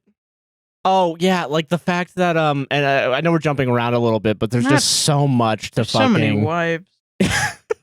Fucking so okay. He has this the foreign exchange student or whatever the fuck. Explain comes that in. while I look. Okay, so he meets her and they get married, I think, and then they get a divorce, and he like ships her back off to wherever her country is. Absolutely fucked up. Japan, I thought it might have been Japan. I think she's Japanese. Yeah, so it's from Japan. She goes back to Japan. And then Greg reveals to Tim at some point that she's pregnant and has a kid. Yeah, like he got her pregnant before she went to Japan and is pregnant now. Yeah. So now he brings her back, I think. And I think he tries to pressure her to get an abortion. I think so. I think that's a pretty big plot point. And then it, what's it called? Fucking, Ayaka. That's what her it name. is, yeah. So Ayaka, they come in, she has the kid and he has him for a little bit. And then names him Tom Cruise. Tom Cruise Jr. Yeah. And then Dr. Stan comes in and tells them, like, don't vaccinate the kid. Right. And the kid dies. And the kid fucking dies. Yeah, he fucking kills his own kid by not vaccinating him. Yeah, and like Dr. Stan it's kind of implied that Dr. Stan kills the kid and Tim was just cool with it. Yeah, and then Tim continues to like be friends with... I think they have like some turmoil where Tim is upset at Dr. Stan. Because at some point... I think the larger question is like, where is Tim's morality ever? It's only there when it affects him. Really, That's it. That's the only thing. Yeah. Yeah, if it affects literally anyone else, like, he does not give 2 shits. Because at some point, I think he gets like sick from Dr. Sand and then cuts him off and then brings him back in when he wants to get into vaping. Yes. And then they start selling vapes at the Electric Sun Festival. And a bunch of kids die. Like 13. 49 kids die. 49 kids die? Wow. I thought it was 13. No, 7. 7 kids die is what it is, I think. Oh, okay. But there's a lot of people affected by it. Yeah, it's like a large number of children that have died that Tim has killed at this point. It's like maybe season 3 or 2. No, that's like season 8 or 9 or something. Oh, Because okay, then they do mind. like a real long live stream of the trial. Yeah, and yeah. I want to commend On Cinema. I think I've done this in the past. I want to do it again because every single time they do a live stream, it is so meticulously planned. It's and beautiful. Perfect. The only problem that happened with this live stream was that Vimeo can't handle more than 100 people, apparently, on its own fucking website. Yeah, it was nothing to do with them. Everything was fine that they were doing. But they, like, literally threw this off without a hitch. It's really fantastic performance art all around. Like, no one is really... There's very few moments you can see people breaking. You know? Yeah. Apparently, the audience, because this is the first time they had like extras in a Oscar special, like because so this Oscar special was supposed to be like a big business convention. Yeah. Which really, it was like in one warehouse room, and they had like tiny little shitty stands everywhere. Yeah. And like 12 people showed up. I think they actually went to a hotel for this because they had the air walls and shit like all set up. But so, like, let me continue talking about his criminal past, his crimes. So then a bunch of children die, and they do the trial where he's standing on trial. He fires his lawyer. He represents himself and somehow gets a mistrial by bribing one of the jury members. Not even bribing. Like, one of them was, maybe it's implied that he's bribing them, but, like, she was apparently hammered the whole time. Yeah, she was drunk the entire time. And she goes up to him and says, like, she wasn't sure. Basically, everyone else said that he was a murderer, except for her, who was like, I just am not sure. She's an alcoholic. And so she becomes friends with Tim. And they eventually... She becomes his campaign manager when he runs for DA. Because he wants to go after the guy that tried to put him in jail. For killing like 13 kids. Yeah, some fucking... Yeah, and so that he fails, obviously, and there's like an entire movie of his campaign. Yeah. Yeah. And eventually, by the end of it, he's in a relationship with her. I think eventually they get married. Yeah, because, okay, at that special, what happens is Greg leaves a car running inside the warehouse. And Greg is now doing crimes. Yeah. And apparently it leads to 2 dead crew members in the universe. Yeah, so now they're both murderers that have somehow gotten away with it. Every time. And then later Greg runs over a guy. At a different Oscar special. That Tim has hired to harass Greg. Yeah. And causes him to like be in a wheelchair for the rest of the series. And probably his life. Yeah, in canon. So they're both now at this point, as we continuously jump the shark, murderers, criminals, egomaniacs. Egomaniacs. And it's really beautiful. Like you can't. So okay, this is all important because it comes back eventually. Tim's wife Tony, who is the alcoholic that got him off from his trial, cheats on him with a member of his band, Dakar. And Tim, I think, breaks up with her, or no, she breaks up with him. He gets upset at her. Also, reveals that she's trying to be sober, and she was an alcoholic the entire time, basically. Yeah. So she also has a son named Matt Newman, who hates Tim and has done many pranks on Tim. Yeah. And they're funny teen pranks, and he's just kind of like a teen that plays COD, basically. Yeah. And I want to say this, too, is that at certain points, like, they're trying to... there's been a plot going on for, like, the past few seasons where, like, they're trying to get Tim again for the Electric Sun Festival. And apparently they've been pestering, like, cops and lawyers have been pestering Tony specifically about it. About reopening the crime. Yeah, reopening the case or doing a class action lawsuit. Yeah, again. Eventually everyone kind of starts turning on Tim a little bit, like Joe Estevez. Yeah, well, does commercials for the class action. Yeah, there are reoccurring characters that Tim has... Pretty much, Tim has abused every single person on that he knows in this show, at any point in time. But because of this lawsuit and because of his campaign, he takes out a loan to continue doing On Cinema and keeping his company, the High Network. But then he loses out of that in some sort of like business transaction with the parents of the kid that died. One of the main kids that during the trial, he points out one kid, and I think his last name's Delgado, Yeah. And he literally like takes the photo, crumples it up, and throws it in the trash can. Yes. And so I think they made that character like have a family that like buys it out. Yeah, buys out his company. Yeah. In a hostile takeover. Yeah. So Tim now does not own the company. And then they also and is forced now to do on cinema at the cinema by the family of the kid that Tim killed. Yeah, and I think eventually he does buy it back somehow, and I think it's through. But he's saddled with debt. Yeah, is what happens. And he buys like a ranch at some point. The High Ranch is what it is. Yes. And there's lithium there.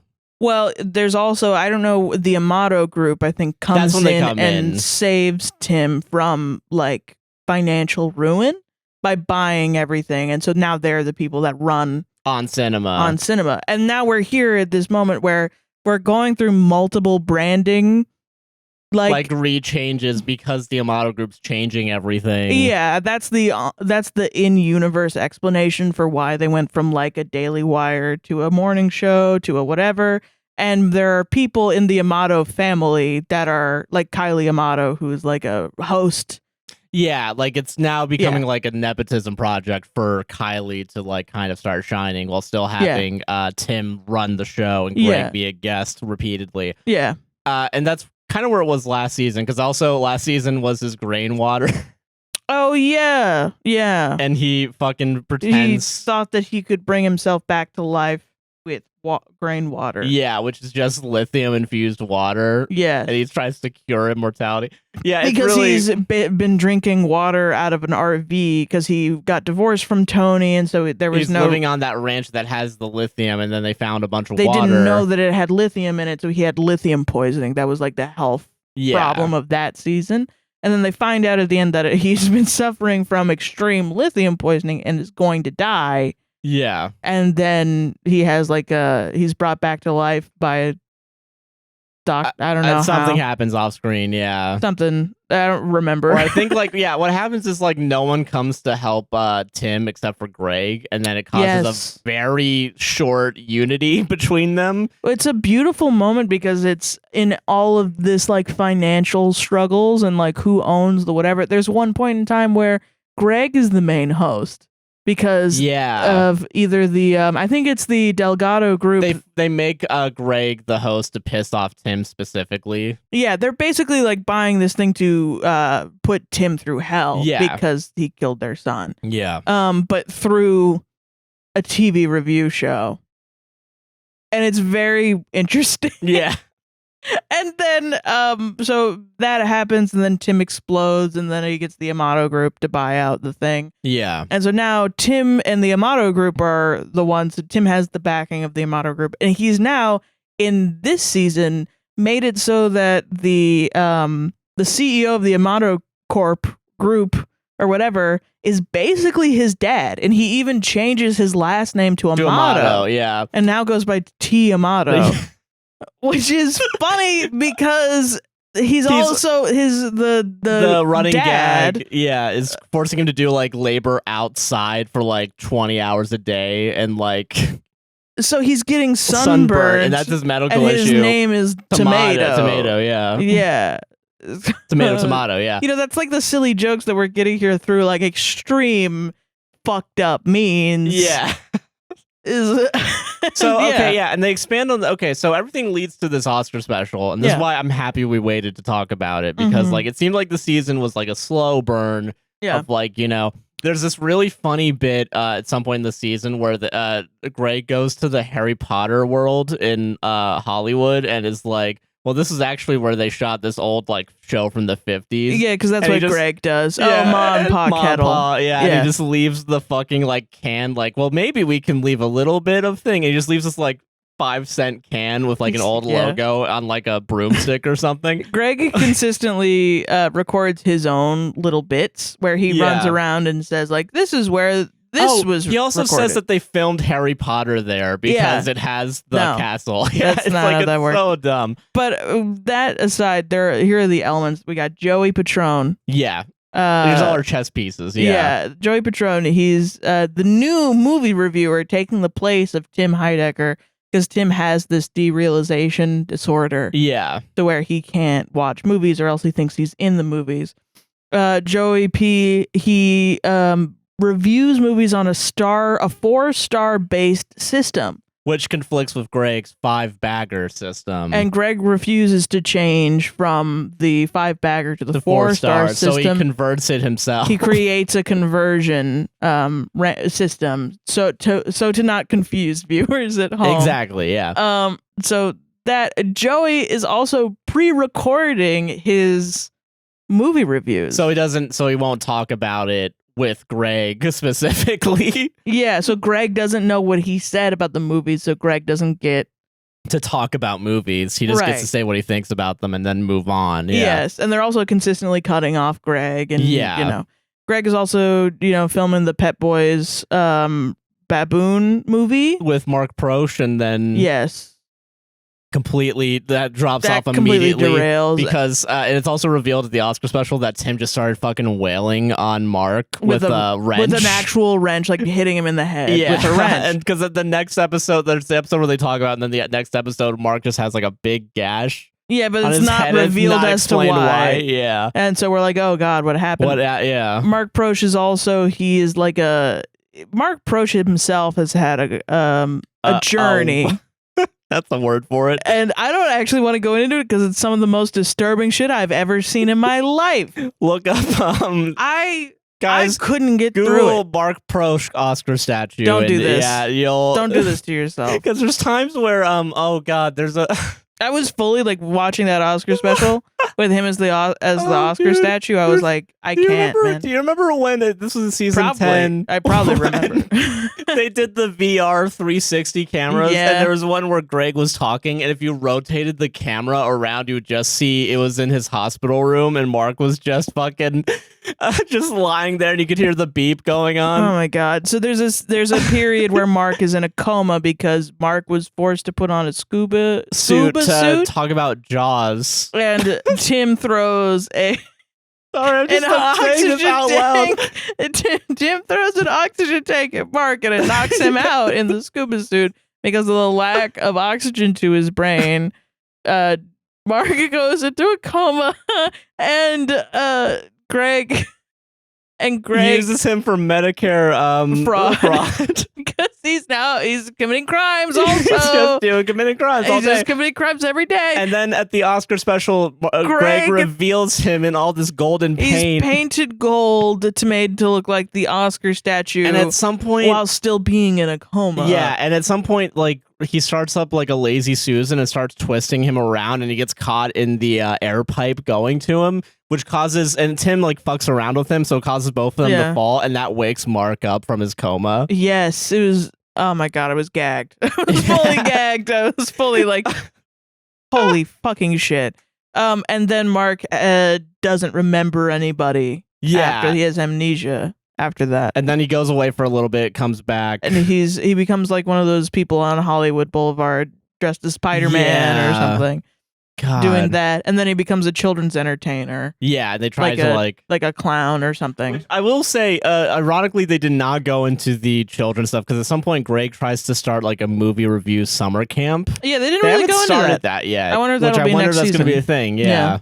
But but the movie review summer camp is just like running like kids outside in a backyard with snacks for like all day, movies and on, like I guess projector playing like from like movies, like movies from like the 50s as well. It's like to make them a real certified junior movie buff. Yeah, they can get like which I feel like is gonna cause a lot of heat stroke on children. Yeah, so we're gonna. That's what my guess is for next season. Is that Greg is gonna somehow cause a lot of children to pass out and possibly need medical assistance. Yeah, which is good and fun. Great. Just oh my god. I need a drink. Hold on. I know. Okay, there's so much more. I feel like we're spoiling everything, but no, there's so much more. You need to watch this entire show and also listen to the original podcast. Yeah. Okay. So it leads up to this Oscar special. Yeah. Okay. So there are many things. At some point in this season, the Newman house gets fucking attacked. Okay. So this is where I want to go. This is why I talked about the criminal past. Okay. Okay. So Tony Newman. It's revealed to Tim that Tony Newman has been talking with the DA and the families of the Electric Sun 7 or whatever, 13 or whatever it was. Yeah. That they want to reopen the case, and they want to get Tony because Tony knows a lot about Tim because they were married. Yeah. And now they know that Tony's divorced from Tim, so they think that they can finally get Tim. Yeah. Okay. Tim learns this. At some point, it's revealed that a hitman or someone walks up to the Newman household and knocks on and asks, is saying Tony, and then gets shot at through the door, and then shoots back and leaves. And he gets shot in his side. Yeah. Whoever it is. It seems to be a man. Yeah. And that kills Tony's son, Matt Newman. Yeah. And then so now the series of weeks after this, they're all like drawing up, like they're zooming in on the Ring camera to try and figure out who it is, and everyone in like the comments was speculating. Like Tony goes to Tim and says, Matt's in the hospital, because she believes that Tim and Matt have a good relationship because at one point in time Tim was Matt's stepdad. Yeah, but that's not really the case. She goes to him and she says, I'm so sorry, Matt, is in the hospital. I don't know what's going on. Can you help me? I think because Tim is a lawyer. Yeah, and trying to... Because he represented himself. One time. And meanwhile, while all this is happening, Joey P is like gone. Joey P is gone for like 3 or 4 weeks. Yeah, and then comes back. Is Kailee as well. Yeah, which is weird. I did not connect until the Oscar special. Yeah. Also, Greg has a crush on Kailee and is it's unrequited. Yeah. It seems like it might work at one point, but it doesn't. It doesn't. Really doesn't. She ends up not responding because standing him up. At some point during the Oscar special, in this really sad scene, he's like, all right, you got to guess the connection between all these movies. And it's like Marriage Story, Marry Me. She runs away. Yeah. It's like, it's really cringe. It's really deep cringe, man. But it's fantastic. Great. Okay. So, okay. All of this is happening. Tim and, what's his face? Amato, the G Amato, the guy, the older gentleman that Tim thinks is his dad. Yeah. His name is G Amato. Giamato wants to have a convention for some reason. Yeah, like a business convention to try and sell. So he tasks Tim with creating the convention and advertising the convention and working out everything. Tim fucks it up because Tim fucks everything up. Yeah, like the first thing is like they think they sold out, and then they realize they only sold like 1% of the available tickets. Because they fucked up the website. Because it's supposed to be amatocon.com, but then it's amatocom.com. And Tim says the link wrong every single time because he's like amatocom.com. Like, it's really good. It's fantastic. Yeah. And but then the first week it goes through a bad link, so they have to change the name of the link. Yeah. And no one buys any tickets because they're ridiculously expensive. No one would go anyway. Yeah. So he fucks that up. Tim's also writing a book and is trying to do the keynote speech. And apparently also it's set up that like during the convention, like his reward is a Camaro. Like a Dodge car or some shit. Oh, a Dodge Charger. Yeah. It's a Charger. So, right. And so the entire time, like, they do an ad for the Dodge Charger. Yeah. And he's driving it. Tim's driving it. It really is kind of fucked up. Like, Giamato is like holding this car over his head. Yeah. To do this business like thing. They even drive up the car to the fucking like thing still. Yeah. And Tim says like, oh yeah, he already gave me this car and that's nice. I have this now. That's nice.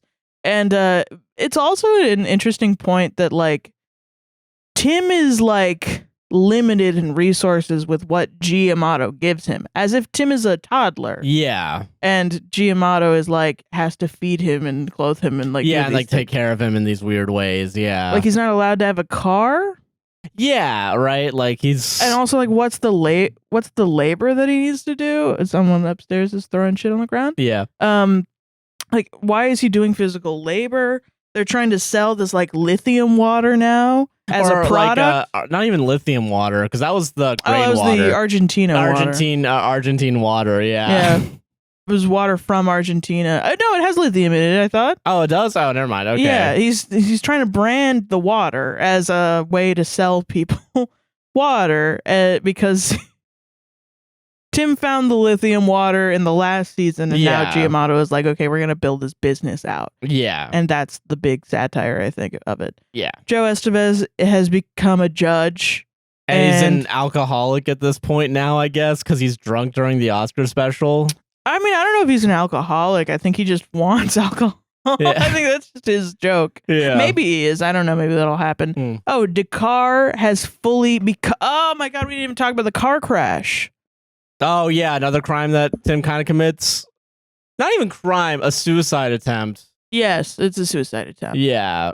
So revealed at the last Oscar special. Jesus. Tim takes Greg's movie van where he has like a on the go movie, like to look at spots in Hollywood, like one of those like tour guide type things. I think it's also implied that he's living in his car because he has financial difficulties. Yeah, so he uses the van to like not teleport, but drive the car around. Yeah. To do gigs, and the gigs aren't going well. And at some point, Tim purposely swerves off the road, causing a car accident that silences one of them and fucks up the other guy too. That fucks them both up. I think one of them has amnesia and the other one is like in a coma or is like not able for to a while. speak Yeah, for a long time.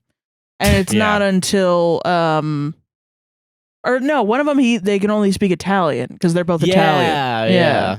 I think that's what it is. That's what it is for a little bit, yeah. Tim tries to lie and play it off as if there was something faulty with the van. To try and blame Greg for the crash. For the crash. But then there's a video camera inside, and it got leaked apparently during the Oscar special last year, quote unquote. Because Greg didn't trust Tim. Yeah. Yeah. God. Which is also, I think, the moment that Tim says caused his derealization. Yeah, because he's doing a Pinocchio and like tribute. Giamotto is like supposed to be Geppetto, so he's kind of like his dad in that that scene, and then Tim is Pinocchio, and now thinks that Giamotto is actually his dad. Yeah. Okay, so that happens, and then so the other two guys kick Tim out of the car and bring in his actor son from Decker, which is a TV show. Yeah, who played a fictional version of Tim's real son, Tom Cruise, in the On Cinema universe. Yes, yeah. Yeah, this is a mess. Man, dude. This is a great show. Yeah. Okay, so now he's in Dakar. And there's like a battle of the bands during the Oscar special. Because Tim is like, well, but my name is Heidecker, even though Tim has now changed his name from Heidecker to Amato. Yeah. He's trying to claim it back. Yeah. So he does this battle of the bands where Tim has written one song total called Empty Bottle, and it's like 3 lines repeated. No, that's not fair. He's written 2 songs. You're right. He wrote Oscar Fever. Yeah, he did write Oscar Fever. And then also did an electronic dance remix of Empty Bottle. Well, that's still Empty Bottle. I know, though. but still. Yeah. So they have to both play Empty Bottle, and Dakar goes up and plays Empty Bottle in an acoustic, unplugged kind of way. Very good. Yeah, and then Tim goes up and he has an entire jazz band like backing him with like a background singer and like fucking. They're fantastic. Yeah, they were great. Wherever they were genuinely good. And Tim wins because he hired a bunch of professionals. Yeah, and then is like using it as a way to bring back the other 2 guys. Yeah, and then kicking out the guy that was his son, like trying to go fuck himself. Yeah. This special was really like trying to make it seem like Tim was finally getting everything he wanted. Because like that happens with Tony specifically. She's drinking again and she's hanging around Tim. Yeah. She doesn't want to go and reopen the case. She never did, apparently. Yeah. That was all hearsay. We still don't know who killed Matt Newman. We're not sure if it's Tim. It seems like it's Tim. Well, it seems like it's Joey P. Yeah, because what happens now? Because So it's important. Tim, during the Oscar special, goes to Joey P and kind of interrogates him about where he was during the period of time where he wasn't on the show. Where he wasn't on the show, which also coincided with the murder of Matt Newman. Yeah. And Joey's like, oh, I went to Mexico and I told you about it. I go there every year for 3 weeks. I told you at the beginning of our employment that's why. And he goes, well, fucking show me photos. So he shows photos and Kailee's there with him. Yeah, apparently I missed that the first time. But that Me was too. everyone was on the Discord. Yeah, was talking about it because there's on Cinema Discord to talk about it. So that happens, and then also Tim and Tony calls one of Matt Newman's friends. Yeah. And it's revealed that, like, well, maybe the stepdad had something to do with it because I know there was a bad thing. And then Tim, like, cuts the call. Is like, I don't know what he's talking about. Yeah, so Tim's kind of being cagey about it as well. Yeah. We still don't know who actually killed Matt. Yeah. But there's more information. So then it's kind of like Tim does, like, a whole, like, if you can find this guy, because they have, like, footage of the guy going to the thing. And they use the fake AI, like reconstruction of the face. And it's like a child's drawing bones. of like, it's really good. So, okay. But it seems like everything's going well for Tim in the special. Like, you know, he's running the convention. He's able to do his keynote eventually. Yes. Giamatto's allowed to do his thing. He sounds insane during the keynote. Completely insane. Because he's probably his brain is fully melted by lithium, I think. Yeah, and completely stopped, like, you know, Greg from talking about movies. Like, very rarely do they talk about movies in this fucking thing. Yeah. Fully. So it's all culminating to the end, right? Yes. And like all these little chess pieces they're positioned for a checkmate. Right? Yes. And something's gotta happen. Something has to happen during the season too. It feels like there was a lot of like building and building and building and not that much payoff. For this until right at the end. Tim goes to Giamatto and says, so I can have the what do you think charger of this? Yeah, what do you think of this fucking what do you thing? think of this thing? And Giamatto just like says, digs into him a little bit and is like, you failed. He says, well, you failed. Everyone can know that you failed because this is a terrible show. Yeah, and also like there needs to be consequences. Which means that you don't get the charger. And then he just starts walking away and Tim is like, oh, hold on everybody, and starts walking back and tells Kailee to like distract everybody. And he starts screaming at Giamatto. And there's little things like, I didn't ask you to fucking do that, you know, where it's implied that Giamatto had something to do with the death of Matt. Yeah. Because it seemed like it was supposed to be a hit on Tony specifically. Because Tony was the one talking to the DA, and Giamatto can't have Tim be in a court case publicly because it's bad for press, business, I guess. And basically also throughout the entire time, Giamatto is walking around and Joey P is kind of treating him like really he has standoffish. To protect him. Yeah. As if Joey P is a bodyguard. Yeah. Because Joey P is a new character. Yeah, he was not around before, and now it seems like, he was there to protect Tim and do some of the dirty work on behalf of Tim and Amato. So okay. Because, like, okay, they set up this fucking car, right? And I'm thinking, oh, someone's going to get run over again. Yeah, because there's been a lot of car-related events. Things. So, okay.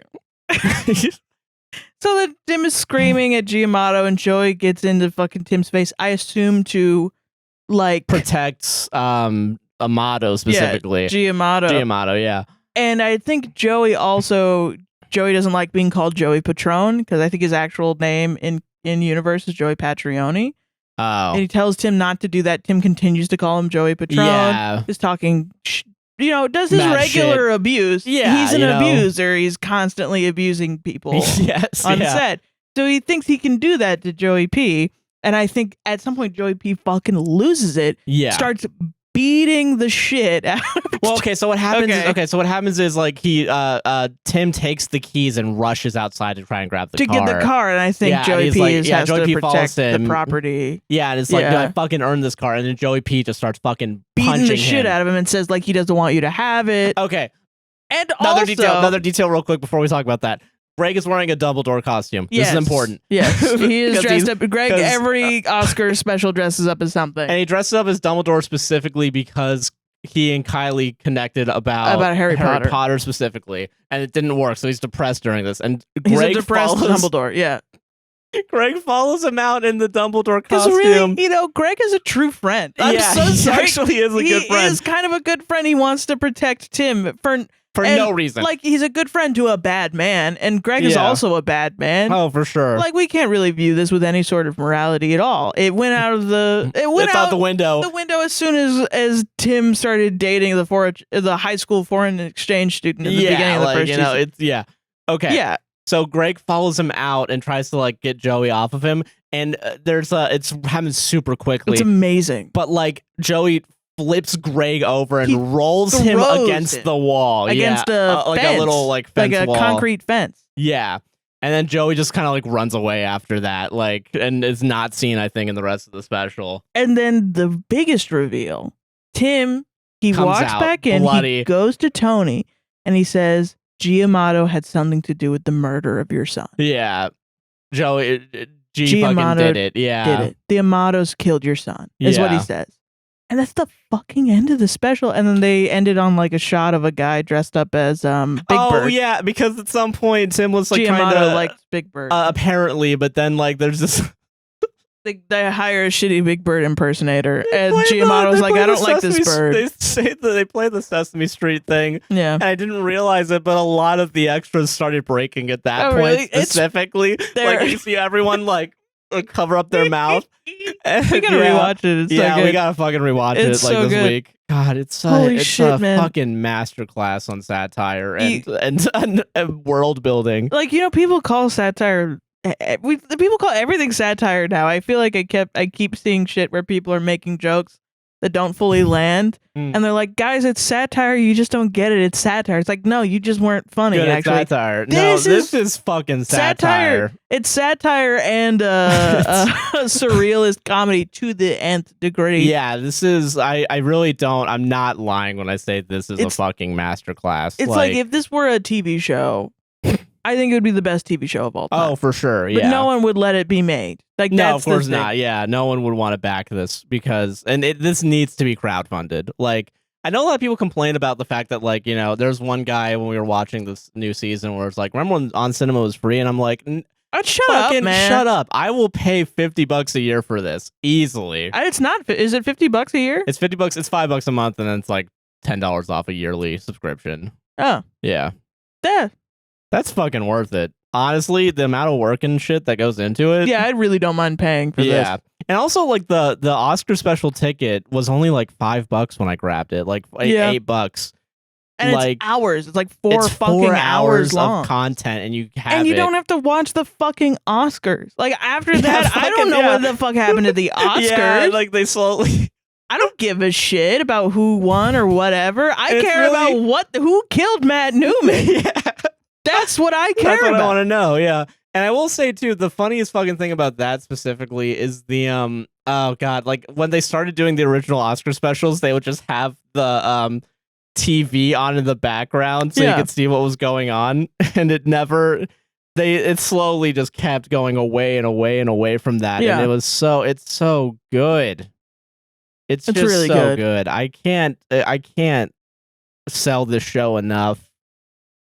Like, listen, what the fuck is gonna happen next season? Like, Giamotto and Tim changed his last name to fucking Amato. To Amato to be a part of this business, and now he's fighting with Giamotto. He lives on Giamotto's property. Yeah. Where is he gonna live? Is he gonna move back in with Tony? Yeah. What is Tony gonna do to him once fucking she finds out that he was involved in the hit and he knew the entire time? Yeah. She knows that now, so she's not gonna take him in. Which is also crazy, like him like doing the fucking. It's like that Reddit story where it's the person that took the cat away and is still putting up the help wanted posters. Oh yeah. Yeah. Like fucking. Oh God, I remember. Yeah. People are fucking crazy. Yeah. God bless. I just love a good story. That's all this podcast is about. I love good stories, man. Yeah. It's fucking fantastic. Yeah. Holy shit. We didn't even talk about any of the fires. Oh, God, you're right. I feel like we might have talked. Because we talked about the show so fucking much. We must have talked about the fire. At some point, we talked about the fires, I'm sure. Basically, Tim lit an entire storage unit on fire with all of Greg's VHSs in it, which causes him to have severe burns. The actual Victor film archive on fire as well. Like the place where they would do forgot about that. Like that. Yeah. We gotta rewatch this whole fucking show now, dude. I know.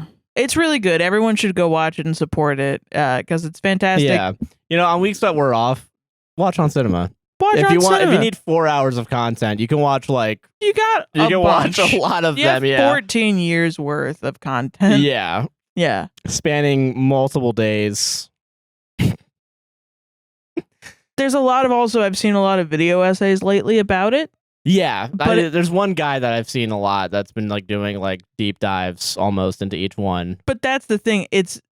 There's so much content that it's a deep dive into aspects of On Cinema at the Cinema. Yeah, like we don't even we're just talking about plot points. We're not even talking about overarching themes.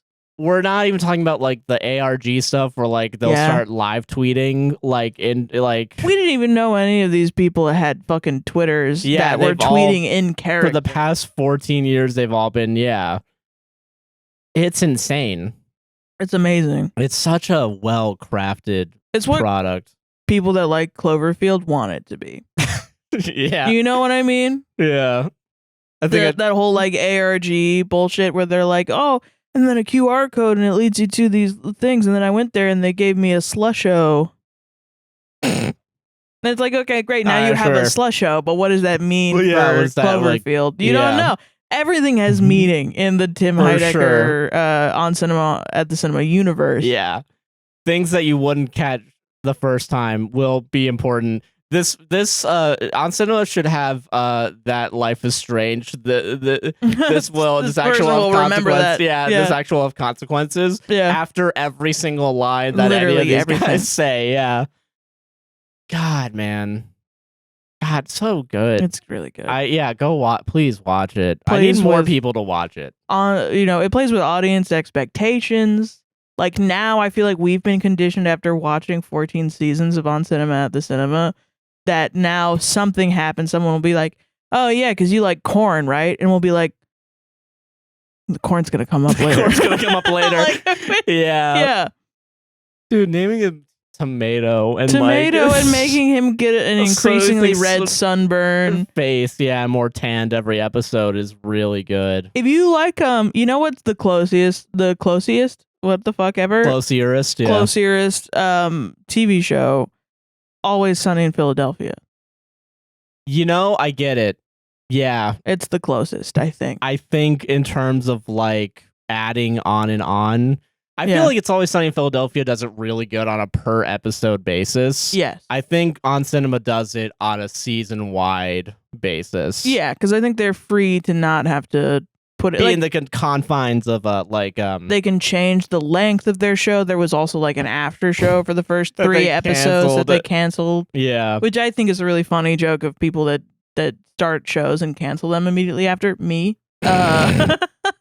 Yeah, I don't want to point any fingers, but me. These things the people that start things and then cancel them. Can I call you out real quick on something? We were supposed to do Matt Damon last week, and I think at some point you said, I just don't want to watch movies anymore. I don't like movies. I don't like them. I don't, and especially you would become the Tim Heidecker of your own fucking show. Yeah. Or I'm like, we gotta watch this movie. Actually, no, I'm fucking honest about it. I don't like go and kill 13 kids to stop watching movies. I'm telling you, I don't fucking feel like it.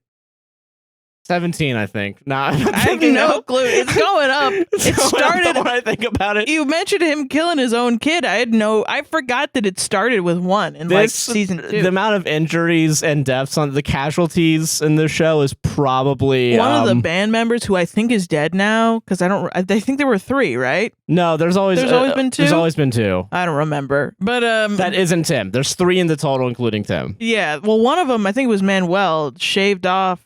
Had skin removed from his face or something.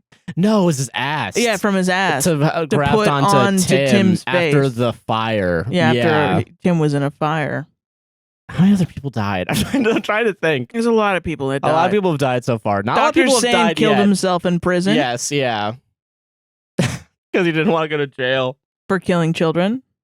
But it also was really important to Tim's case that... Dude, do you remember the plot point? I think this is like after they went behind the paywall. Yeah. Where like Tim has like the weird like I can talk to Dr. Sand. I can talk to ghosts. Yeah. Because of the lithium, I remember. Yeah. He thought that he could talk to ghosts and have like a supernatural. Oh my god. Fuck, man. There's so many questions. Like, is Tim able to make decisions for himself?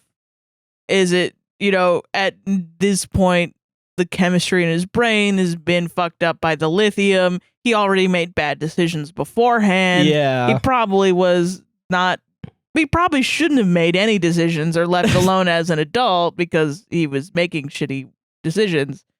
And it's something I think about a lot. Like how, like, sometimes I'm making so many bad decisions. I feel like that I'm like, God, I need like a handler. I need like a, and I think about that often with Tim. He only really surrounds himself with people that are using him or have gotten a use or he can use. Yeah.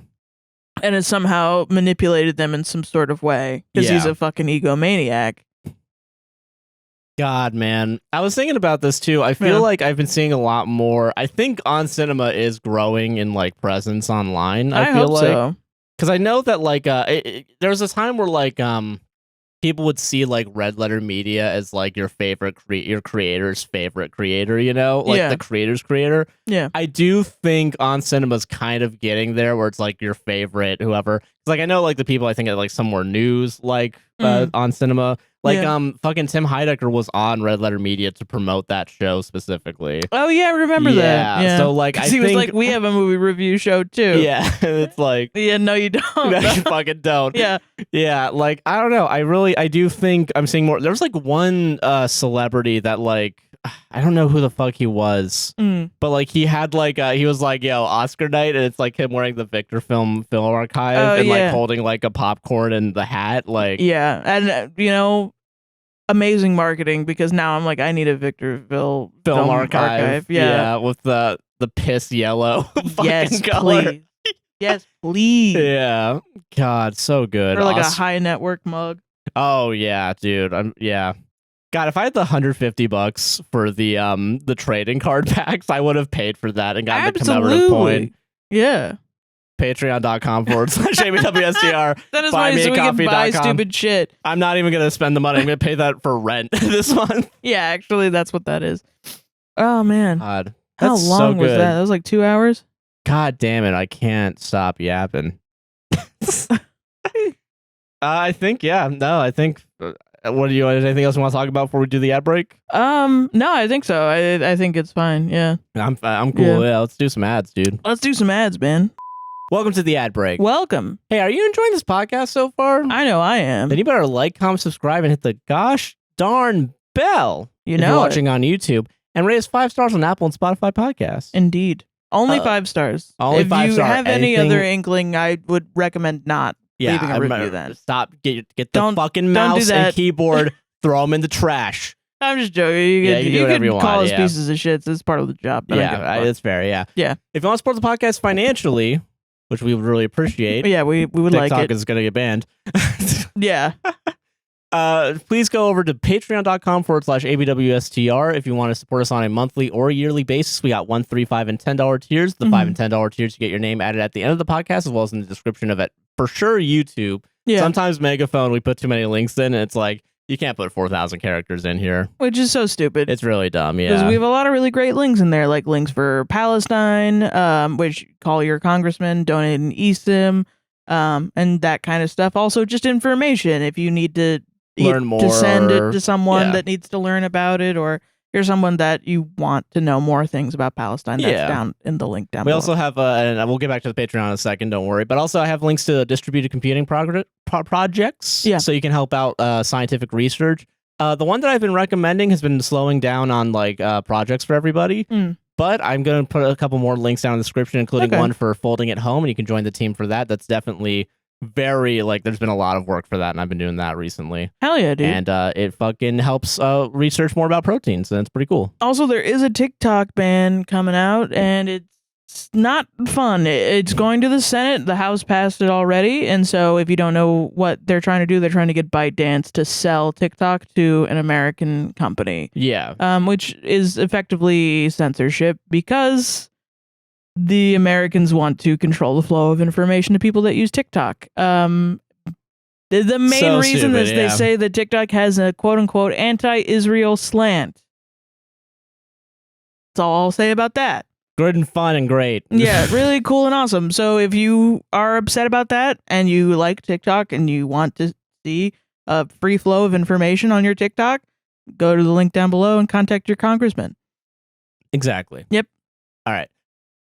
if you want to help support the podcast financially, we talked about the Patreon a little bit. There is exclusive content on there. We haven't been putting a lot out recently just because of the busyness with like.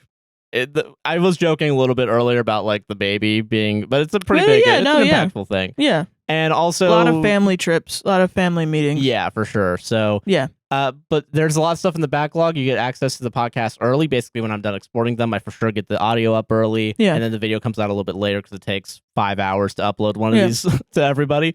But please go check it out and support us on a monthly basis. It'll help us out a lot, especially if TikTok does eventually. Yeah, and there's a lot of bucket. Yeah, there's a lot of great stuff in that. We redid Matt Damon. That's coming out. It's gonna come out soon. Yeah. The worst takes. We've been doing that where we talk more about politics and that definitely gets released early to everybody. Yes, and that is also something that if you don't want to support Patreon, that's up regularly, right? Yeah. Go to the link down in the description to get our other podcast, The Worst Takes. Yep. Thus Wick Zarathustra is coming back at some point. Not right now, but if you want to go there and look at the previous Thus Wick Zarathustras, there's like 8 or 9 of them, right? I think there's like 10. Nice. Yeah. Hell yeah. Yeah. And yeah, there's a lot of other stuff on there. Please consider checking out. You get a free trial if you check the $1 and $3 tiers out. It's a free trial for 7 days. Yes. Yeah. Then yearly you get 10% off. Yeah. Yeah. Pretty good deal. If you want to support us on a one-time basis and you want to give us like a little tip, you can go to buymeacoffee.com/APWSTR and we'll read out whatever you have to say as long as it's not horrible. Yeah, and terrible. Yeah. You can tell me to go fuck myself, though. It's fine. That's fine. We mean like racist, homophobia, transphobia, stuff like that. So, first coffee from the last 2 weeks. Angie, she, her, bought a coffee. Thank you. Thank you. You just got to chill out, crying, laughing emoji. Hi, Josh and Sarah. I think this is my second time buying coffee for y'all. Don't know if y'all remember. I vaguely remember. I believe. I don't know. We get Maybe. so much coffees. Okay, that's not what I'm saying. Right. No, I do remember. Generally forgetful person. No, yeah, I get you. Yeah. But no, thank you again, genuine. Yes, thank you. Thank for you. Another coffee. But Kate, because I'm sitting here crafting stuff for a market this weekend that I'm pending for, listening to your podcast, and I was cracking up that entire segment. Oh, that's nice. Josh didn't want to read that because he doesn't want to admit that was funny because he doesn't like improv. Yeah, improv's stupid and dumb, actually. Even though we're number 50 or something on the improv. Just won't do improv. I will never do it. Yeah. God. Audrey bought a coffee. Thank you very much. Thank you, Audrey. I love the show, and I'm one of the people who listen to, then re-listen a billion times. My current comfort podcast. Thank you. Thank you. My boyfriend and I were wondering if you'd ever do a segment discussing the Owl House, similar to how you discussed Steven Universe in the past. We love Hootie and we'll take no criticism on him. Happy to support the show. Dude, Hootie's my favorite character. Okay. I'm so sorry. I thought you were going to do, I was going to do the bit of, Are you kidding? He's the funniest fucker in that whole thing. We'll make a thumbnail where it's, why Hootie is problematic, and then, a big circle around him, and then me, And just, a strike through, boundaries? Strike through? No boundaries, yeah. I'm trying to think of how in the Male world. manipulator. No, I love Hootie. We've seen the entire show.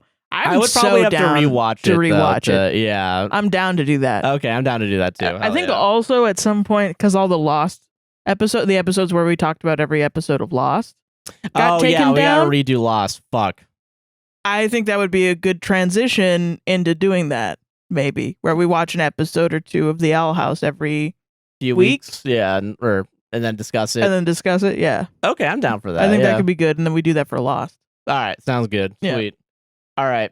Victor MK bought 5 coffees. Thank you very much. Thank you. Hello, Josh and Sarah. This is my first time being able to support any of the creators I listen to, and I'm happy I have at least one opportunity to give you all some support. Thank you very much. Thank you very much. I listen to you guys while I'm working my closing shift and falling asleep, and I love all the little segments you do before the Reddit stories.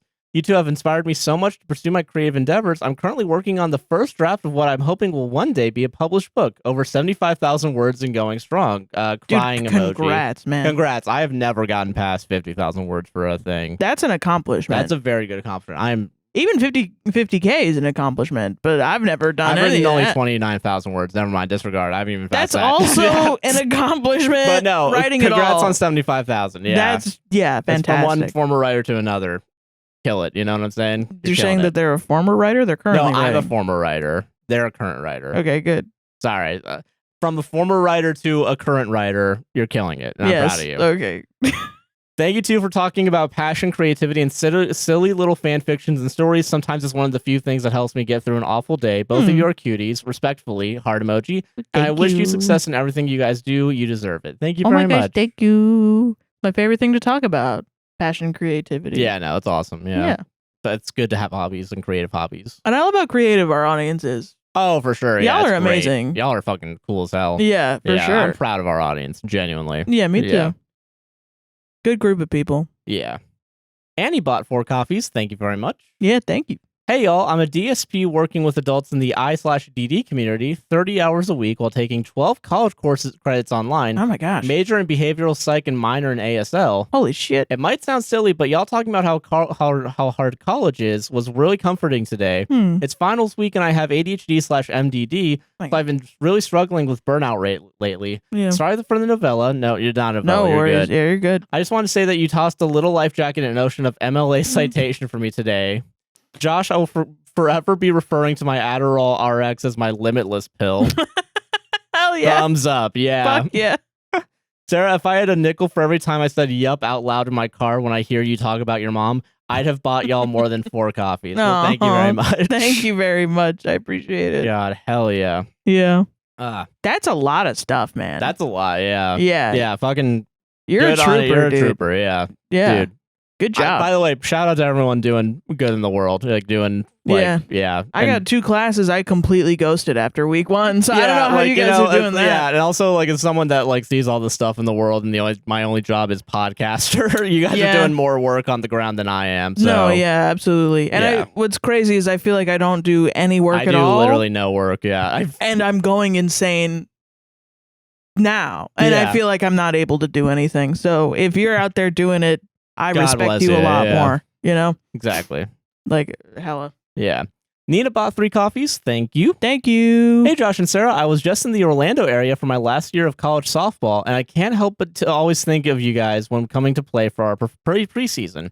Your podcast always gets me through the tough weeks of work, school, and chores, so I just wanted to thank you for being your lovely selves. And thank you. The emoticon with the capital D and the colon smiley face. Yeah. Yeah, nice. I always like hearing your personal stories and perspectives on Reddit stories. It's amazing how y'all can relate or look deeper into even the craziest of Reddit posts, whether they're real or not. Oh, thank you very much. We appreciate it. That's our one job, and I fail at it.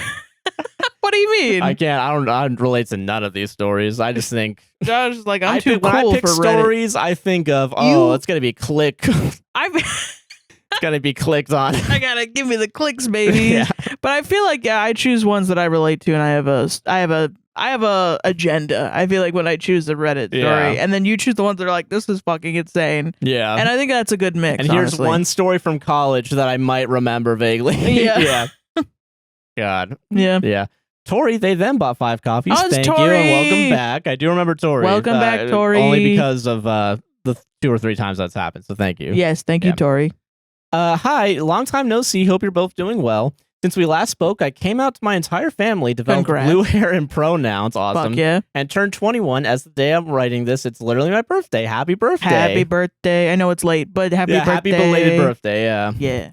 So enjoy some celebratory Tori's 21st birthday's coffees. I'm going to go play Hades. Hell yeah, dude. Oh yeah, Hades is a great game, Yeah. dude. I don't think I've ever played that. Yeah. Dude, we should on the gaming. Also go to APWSTR Gaming. Go to APWSTR Gaming. Do it right now. Support. Yeah. Win from HTX, I believe Houston, Texas is what it is. Correct me if I'm wrong, but yeah. Bought a coffee.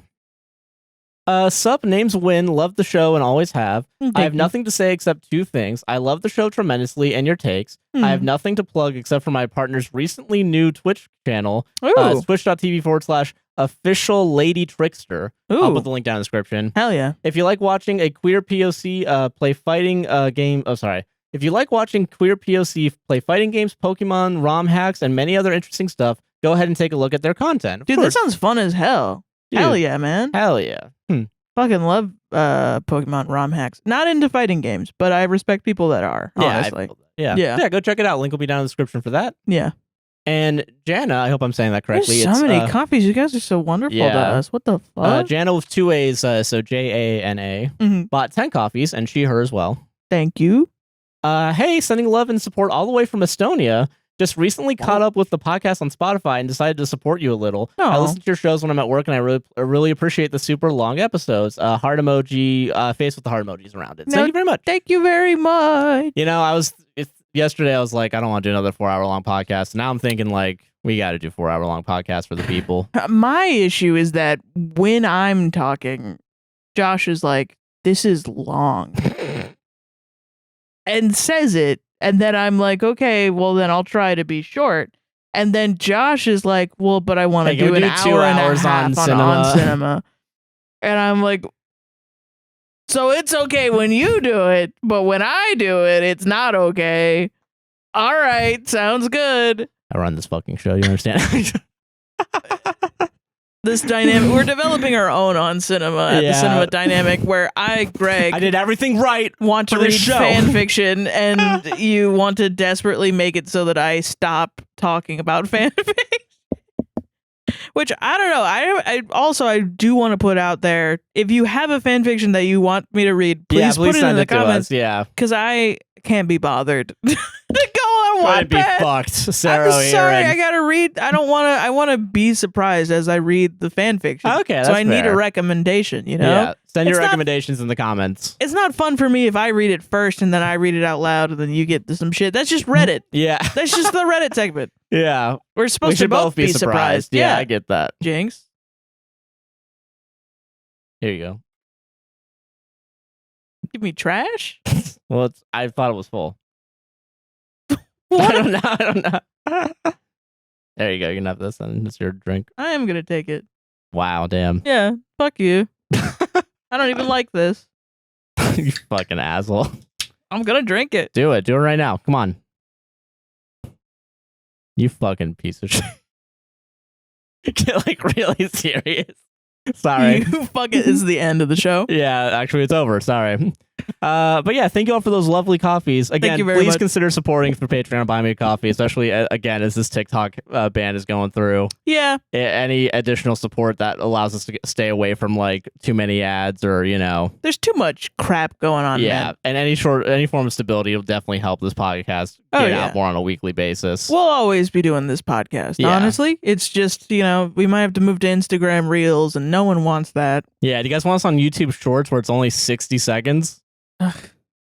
The most cut up Reddit stories you guys ever saw. I can't do that. Or we have to read the Reddit stories really fucking fast. Yeah, we speed it up to where it's dude, I edit it like normal and I just use like the time shift to make it less than a minute. That would be a good April Fool's prank, actually. I'm gonna do that now. Yeah, we'll do that. Why not? It's coming up. Yeah, it's coming up. And I have no plans for April Fool's, so yeah, whatever. It'll be another year of us not doing anything. Who cares, man? Who wants to trick people? Gross. Disgusting. Yeah. Manipulative. God. Fucked up. Anyway, enjoy the rest of the show. Oh, before I forget, I'm so sorry. Oh, yeah. Oh, my God. We have Straight River Coffee. I drank this today, and I didn't even remember. I made your blend. I made your Chaos blend. Mine? Oh. Yeah, which was the dark chocolate, dark roast. It's a chocolate cream dark roast blend. And mine is the caramel blend with a light medium roast. We ran out of creamer, and we were drinking Dunkin' coffee. Yeah. For the past 2 days. And then I drank this today, and I was like, oh my God, fuck yeah, I'm back to my regular. Honestly, yeah, this show runs on Straight River Coffee. Please go check out Straight River Coffee and check out their other blends, but definitely check out ours. Please. It is $16 for one and $28 bag? for both of our combos. Yes. In a combo. So yeah, please go check it out. StraightRiverCoffee.com. Link is down in the description. I'm going to try and remember to put it up here, wherever it is. Yeah. Yeah. Please go check it out. Support them. Support us. And is there anything else? Patreon, Buy Me a Coffee. All the links in our Palestine Links. That might be everything. I think so. Damn. Nice. Yeah. Fucking nailed it today. Fucking nailed it, dude. All right. Enjoy the rest of the podcast. Back to the show. Bye. Bye. I feel like everyone this week was very serious. I get that. Yeah. It was kind of hard to pick some. Okay, I'm gonna do this one. Don't worry, all the TikToks this week can be me. It's okay. That's perfectly fine. Okay. Okay. Wait, we haven't even introduced it. Oh, Reddit. Yeah. okay. Am I the asshole for not wanting my sister to live with me? What? Okay. Now we will read the Reddit stories. Yeah, there's usually like a little bit of a leeway, Yeah, so I thought it was the Oscar thing. I didn't. I didn't say explicitly welcome to the Reddit segment, I guess. So I guess I say that mentally for myself. So I know that we're going Okay, well then my version of welcome to the Reddit segment is Reddit! Water! 7! Okay. Reddit. Okay. Reddit now. All right, we're starting the Reddit segment. God damn it. Now it's Reddit. All right, time. okay. Everyone calm down. No, Reddit time now. Okay, all right, It was gone for a week. Bring it back. I want Reddit. Okay, I'm ready. Okay. Fucking Jesus. Am I the asshole for not wanting my sister to live with me if she's not my maid? What? Wait, is this real? Yes. Well, I don't know. What the fuck? How do I know if it's real or not? Is this a real title? No, yeah, you didn't add any title words is to it. real. I did not add any. All right, let's fucking party No, then. why would I fucking do that? I would never obfuscate anyone ever on this show. What the fuck? I would never lie. I'm not a liar.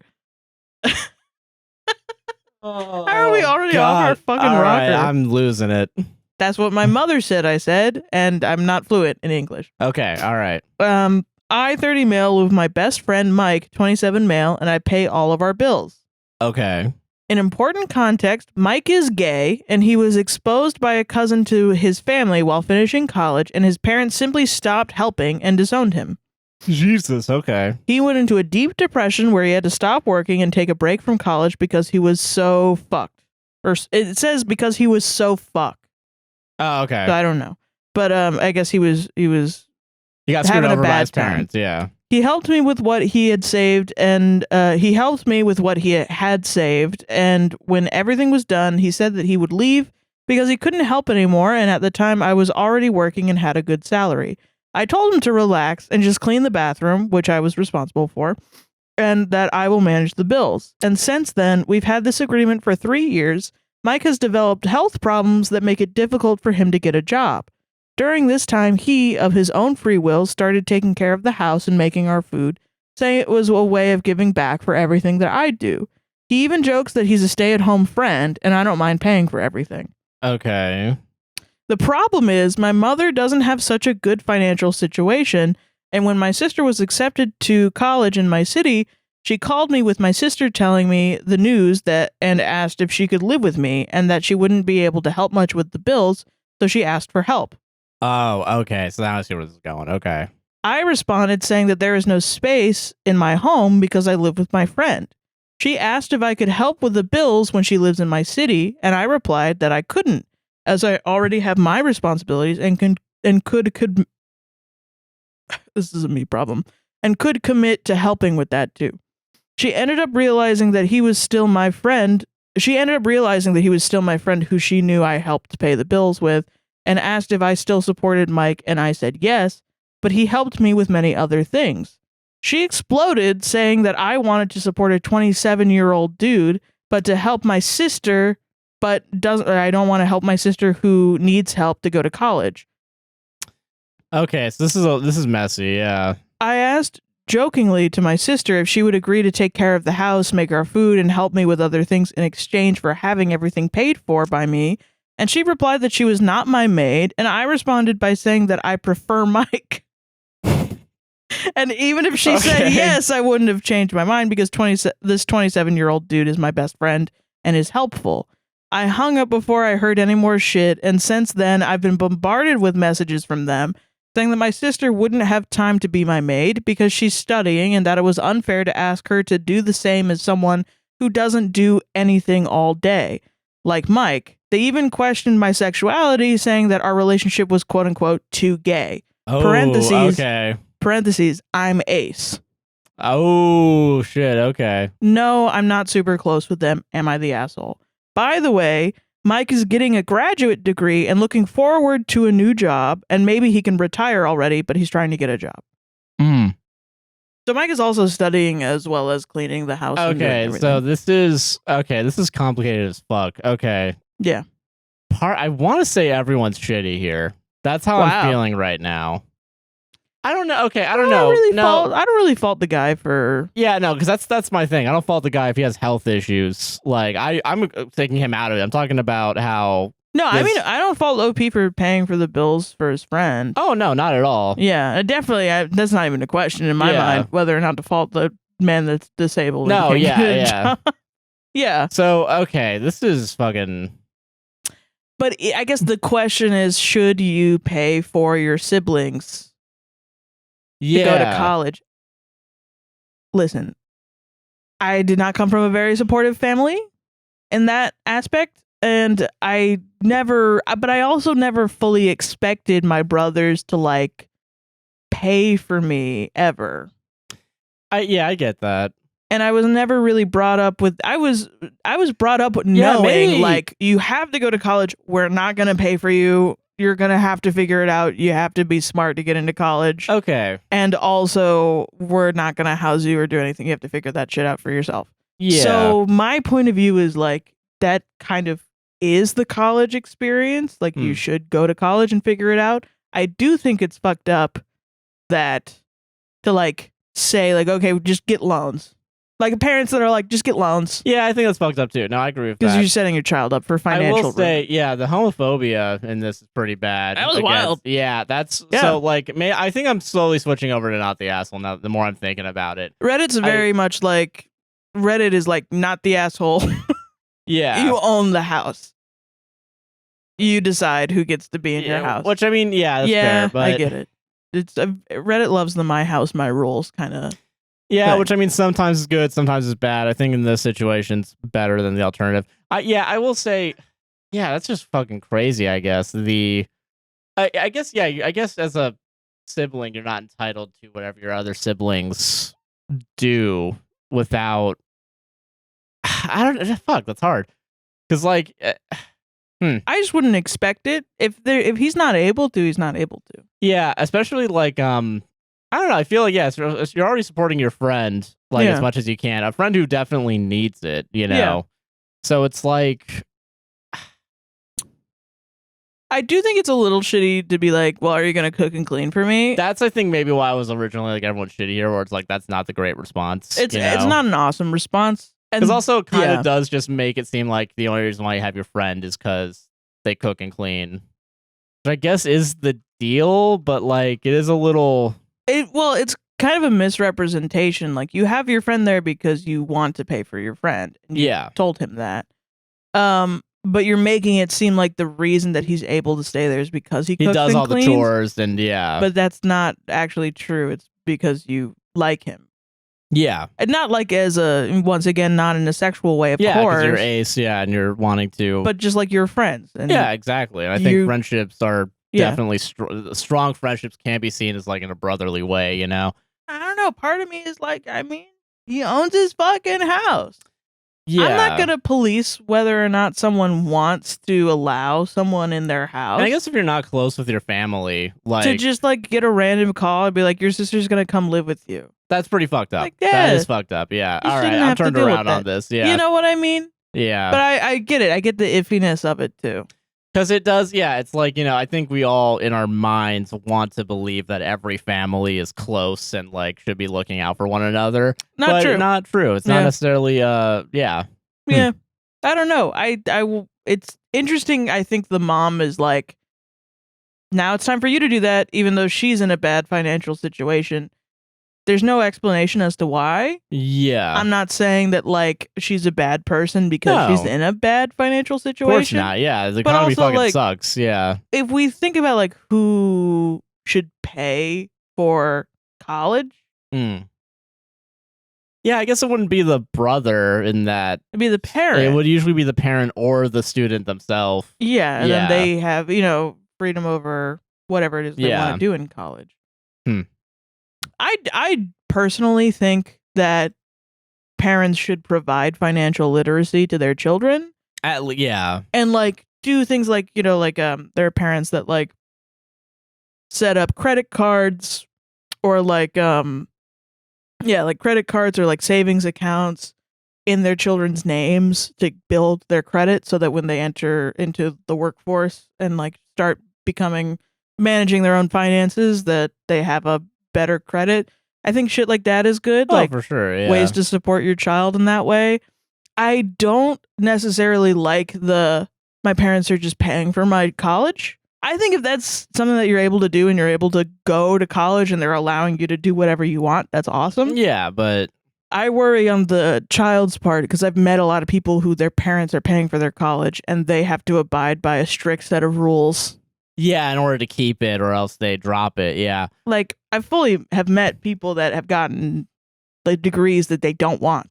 Because their parents would pay for it. Yeah, the person I went to film school with, that's what happened to him because he wanted to do film, but fucking he had to be like I guess business degree is what he went for. Yeah. God, sorry, I cut you off. Your friend. No, yeah, I had a friend and now he's in a job where I'm sure that he likes the financial stability. I'm just like, I know also he's a creative person. And he wants to do creative things. Yeah. And it feels like it really sucks, yeah, because like a lot of degrees like that, it seems like the extracurriculars, you only get like 4 of them. Yeah. So you don't really get a chance to focus on like whatever your creative outlet is. Yeah. And that's the thing, I see a lot of shit about like, I guess I was watching the John Oliver segment on student loans. Yeah. And like, like all these, fucking right-wing grifters are like, why are we all paying for these fucking liberal arts fucking bullshit? Well, the reality is like a lot of these liberal art bullshit, quote unquote, is like actually culturally important of understanding. Because like if you ascribe to a belief where the only thing that school and college is supposed to teach you is how to box things for Amazon, that's pretty bad. I think there was a Dan Olsen video about this. That's what I'm talking. Yeah, because there's like what's it called? Just watch BreadTubers. Don't watch us. Yeah, I'm just regurgitating these points. Well, I think also like the other kind of mentality that I have that I guess sides along with the conservative mentality of why should we forgive student loans is like, I don't think college is a place where you figure it out because it's so expensive now. Yeah. I think it used to be, but now it's like as someone who's been in college for like way too long, like 7+ years, and I've changed my major way too many times. I think it's okay to do that if you're in that position, but I also kind of regret not just taking time, like a year off or something, like a gap year or like a couple of years to be like, I don't know what I want to do. I want to be a fuck because I'm 19 and I'm gonna be a fuck. That's the thing. Yeah, I definitely agree with that 100%. If I made one recommendation, maybe take a gap year just to like figure out some stuff, even a little bit about yourself, Yeah, and it's not just like what your major is, but it's also financially. How are you going to support yourself? Yeah. Where do you want to live? Do you want to go out of state? To you in high school, yeah. No, because that's not what college is really like. In the mind of a high school administrator, your goal is to get everyone in your high school to go to college, so they're gonna push you. Yeah, like I remember at my high school, which was fucking crazy. Yeah, they did everything. They kicked students out specifically because, like, technically my high school, it was an arts high school, so like it was quote unquote a privilege to be there. So you had to make sure you were passing all your classes. You had to have at least a C average. That's wild. And you had to be passing all your tests because like they kind of skirted the system to make sure that like it was an A school all the time. And also like they did everything they can because like I think I went on Wikipedia one time and it was like it basically 90% of people go to college afterwards for sure, and then only a few people like go take a gap year or go right into the workforce, you know? Because that debt is for life. You go and you go to college and you don't have any financial stability unless you get loans. Apparently, there's a lot of relief going around right now. Thankfully, apparently for public service people, and I think it got expanded to a couple other things too. I think there's a website you can look at it. If you watch the John Oliver segment, he talked about it because apparently I think like 139 billion got relieved. Oh wow. Yeah, like a pretty decent chunk, which if I'm not mistaken is like a little less than 10%, but like still a good step. Yeah, no, I think it's great. I do think that we should have a lot of student loan debt relief. I also think college is kind of, well, the job market is terrible. Yeah.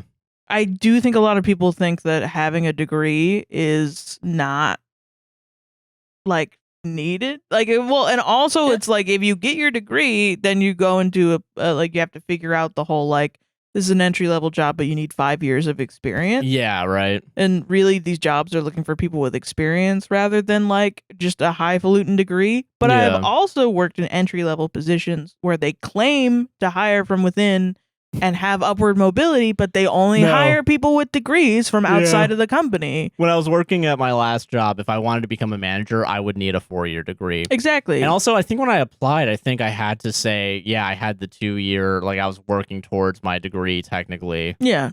And that was also a government job technically, so I think that might have been part of it. But yeah, like it was required of me to still at least be in school, like, I do think it's good if it's something that you're interested in getting a degree, because I think I don't think it's completely bullshit and you shouldn't go to college. No, I think that'd be minimizing a lot of the actual benefits of a degree, but it is a lot harder sometimes the costs sometimes outweigh the benefits. It's definitely on a per person basis. Yeah. For me, college isn't good. Go to community college. Get your AA. For sure. Think about it for a couple years. If there's a good piece of advice, stay in state and go to community college. Do that. For sure. If you're able to do that, that is the best way to do it. Get all your gen eds done. Do that. Yeah, because if you do like an outside college, you're paying 3 times more for the same credits. Like, no. I burned through $10,000 in 2 semesters at FSU. Jesus Christ. I had $10,000 fucking cash. And like it's gone. God. And for 2 semesters that were some of the most depressing moments of my life. Like fully, maybe the most insane out of my brain I've ever been. And it was a waste. I could have spent that money, gotten through Valencia Community College down here in Orlando in like a couple of years and be way better off financially. Been fine. Yeah. And then I probably would be graduated by now and not have. Now I think I have like fucking $16,000, which people that are like pros at debt are like, that's not that much debt. Yeah, and I am happy that it's not that much. Yeah, but that's because I went to community college. Yeah, for sure. Yeah. God, man, it's fucking wild. Mm-hmm. Damn. Solved it? Not the asshole? Yeah, not the asshole. Yeah. I think in general, if you want to manipulate someone into doing something, calling them gay and insulting them and demanding that they do it isn't really going to get your point across. No, it's not. Yeah. There are other ways that you can manipulate someone into doing your dirty work. Elaborate right now. You don't want to. How to do Being nice to them. Okay, just be nice to people and they'll be more likely to do things for you. People please. Yeah. Kiss a little bit of ass, guys. Come on. Kiss a little bit of ass if you don't want to do something and you want someone else to do it for you. Yeah. Scratch backs and you'll get your back scratched. I don't fucking know what I'm saying. Tom Sawyer, if we all painted this fence, then it would be done immediately. Oh, I had other stuff to do. My foot hurt. I get smart as hell. God. Yeah, I don't know. All right. Fuck. You ready for this next one? Yeah. This first story of the night from me? Mm-hmm. I have a lot of good. I think I have a lot of good one. Dude, it's just all gonna be you this next week then. Straight up. Mine are too serious, I think. All right. Am I the asshole for calling my wife inconsiderate because she stopped to take a photo on a cold walk home? This was the one that sounded like that Griffin, what is it? How do I chase away these Tuesday blues or whatever the fuck? How do I chase these Tuesday blues away? Yeah. Yeah, this is a poetry. It's beautiful. It's a beautiful title. Burner account, I'm sorry. What the fuck is happening? She took a photo. Tonight, my wife and I were out at a show. As we made our way home, I realized she looked cold, so I offered her my jacket. She said it was okay. She didn't want me to be cold, but I insisted. Okay. This is called Chekhov's gun. And now I know exactly what happened.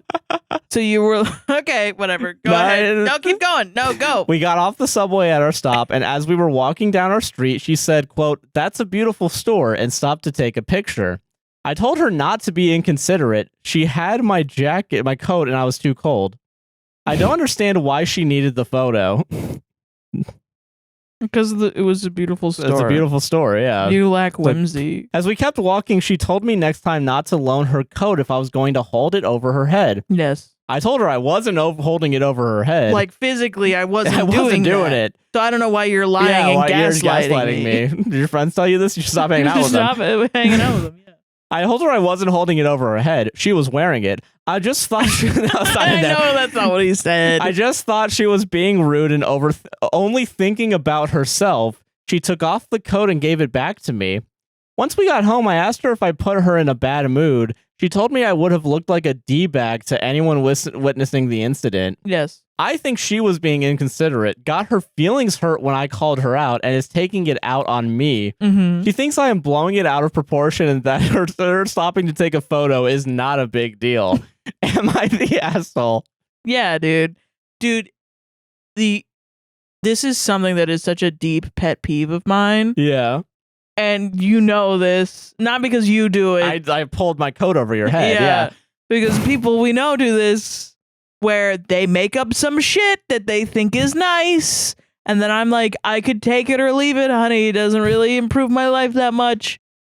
And they're like, no, you have to accept my help. You have to do it. You got to do it. I want to be a good person. And then when I'm like, but it actually is a detriment to me. Yeah. And I know how you're going to behave. If I take it and then I start And then when I say no, they act like a petulant fucking child. It's such a fucking... You don't get to just make shit up. You're having a conversation with yourself. She could have just walked around and took the photo and you would have been fine and not cold. And then you forced her to take your jacket. Yeah. She took the photo and then you bitched at her for being selfish for taking your jacket, and then you wrote it out in a way that somehow makes it so that you're not a dick. Yeah, somehow you're not. Somehow you're still skipping over that in your brain. Like, I don't know why. Do we need to Let's go, yeah. Do you need to get hit by lightning to activate your brain or something? To be like, oh, wait, I gave her this jacket and then I got mad at her for wearing my jacket that I gave her and I told her to take. Sometimes I'm like, I need these people to be like, what shit am I on? Yeah. What am I fucking on? I'm fucking on one today. You, a regular, differentiated, healthy person at random times throughout the day goes, why am I being crazy? Yeah. And these people never do this. Never do that. I actually whoosh over the head. Yes. Yeah, why is she taking it out on me? God, she's so selfish. Yeah. For doing... for taking a jacket when I told her to take it. For taking one photo. By the way, doesn't take more than like 20 seconds to take a photo on your camera. I was a little bit like, okay, she's going to take 30 fucking minutes. Still kind of gotta you're get the settings right, pulling it like, hold on, I gotta go to I gotta get my tripod. Runs out back onto Subway. No, that's not what's happening here. She probably had her phone and took a photo with it. The lack of like accurate communication, because what you're telling her is, I have an issue with you because you're selfish because you took my jacket that I offered to you first. You should be like, I'm cold, can I have my jacket back? Yeah, like just be honest. If you're like, you're feeling cold, just be fucking honest, man. Just come on. It's over a fucking jacket. You're gonna have an argument over a damn jacket? Yeah, really? Come on. There's better things to argue about. Come on. You're not built for this world, man. God, we should start calling these people sensitive. You know what I mean? Yeah, I agree 100%, dude. God, solved it. I gotta make sure we say solved it to each one. Yeah, it's easy. That's why I picked it. You know, I'm an easy flowing guy. I definitely don't have any other crazy ones that'll, piss you off or anything. This one is wild, and I do wonder if it's fake. Okay. Because it's one of those ones where I'm like, I don't get this behavior. But is that autism? Where I don't fully understand why the people around me do the things that they do? Or is it rage bait, 4chaners saying that women are crazy? See, Sarah. Yeah. Hear me out here. It could be both. It could be both. Yeah. Okay. How? It would change the entire intent of the post. Yeah, wait. No, it is one or the other, actually. Fuck you. Don't gaslight me into doing this. I like pretending that I'm being a centrist here. I'm sorry. Okay, whatever. Yeah. Am I the asshole for offering to wrap up leftover steak that my wife's boss's wife couldn't finish? Okay, so offered to take a steak. Wrap up leftover steak that my wife's boss's wife could not finish. Okay, understanding the Venn diagram or the lines here. Got it. Okay. And maybe this is a culture thing also. It could be could be that. That's true. My wife invited her boss and his wife over for dinner. She's a lawyer and works at a law firm. Okay. I was in a good mood, so I decided to slice some nice prime rib into 2-inch thick steaks. And then I gave them 2 shitty slices of steak. Yeah, that's why I also think it's rage bait. Sometimes you see like parallel similar, theme. yeah. And so this one, I'm like, everyone's talking about steaks lately, and I don't. Is it steak season, or is it just like one guy wants to write a bunch of shit about steak? Yeah, just glossing over that terrible joke that he did. Someone said in a comment, like, people really slept on a joke I made like 3.5 hours into a podcast. Don't remember the joke. Shout out to that person though for accepting my brilliance. Yeah. I feel like it heightens the laughter, though, to gloss over it. All right, thanks. No, I appreciate being ignored. The next time you have a joke that is something that I normally would gloss over, I'm going to laugh for 20 minutes. How about that? Thank you. Yeah, I appreciate it. One for each of us. Okay, I'm going to read the sentence again. I was in a good mood, so I decided to slice some nice prime rib into 2-inch thick steaks. One for each of us, and reverse seared them and then basted in butter and garlic with rosemary. Nice.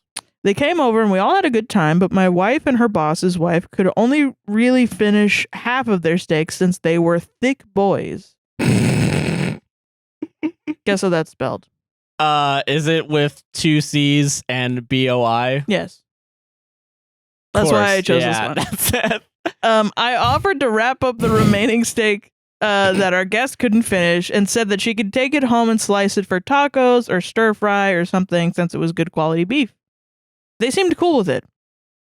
However, that's when the incident happened. I dragged my balls over the steak. What's gonna happen? Like, that's when the nukes hit. Yeah, that's when fucking I had to go into the vault. No, we had to run into the fallout shelter vault.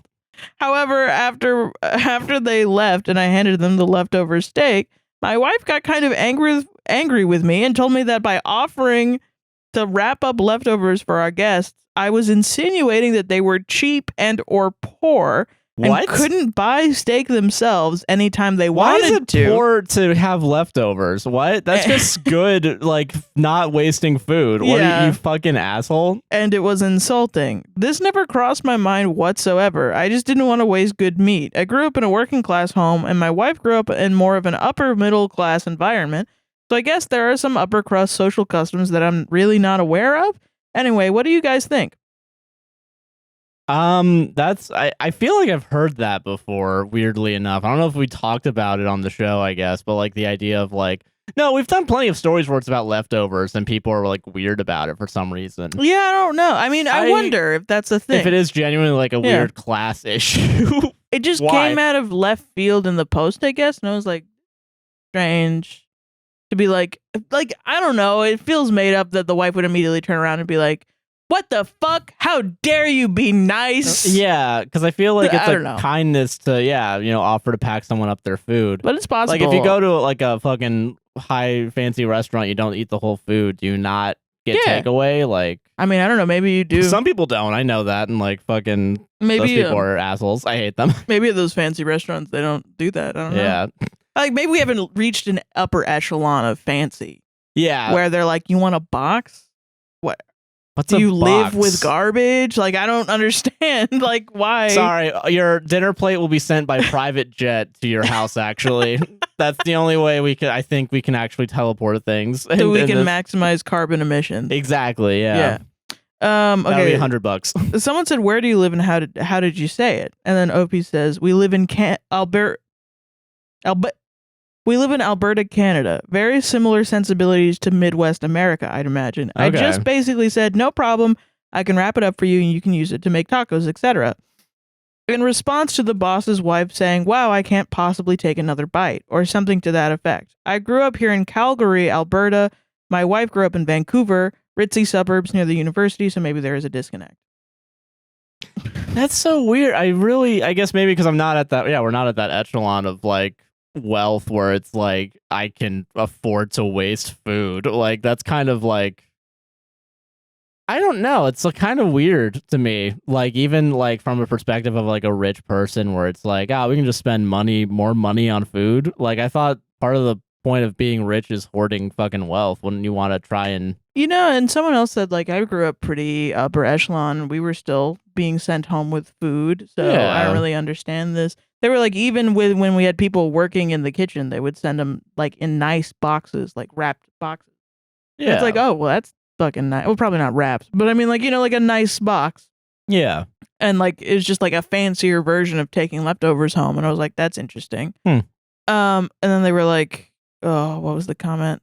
I accidentally clicked away, so that's why I'm not going back, because I don't fucking feel like it. But they were like, all it's the weird. Effort. Yeah, no, fucking no. It's very weird. They said that women were taught to daintily pick at your food so that you can take it home later, eat it normally, and soak up booze. Weary, really? Which wow. Sorry, neither of us are saying I'm things right. I'm hitting a wig and gwitty today. That's crazy. I haven't heard. I guess because I'm a fucking white guy in Florida. Fucking, I've never heard of that. Yeah. And I feel like, maybe that's my hospitality sensibility. Is like I'm so used to the idea of like literally anywhere I go, I expect there to be like a takeout option. You know, interesting. But I've also been in situations where people are like, "Hey, do you want?" One time, oh my god, dude. Yeah.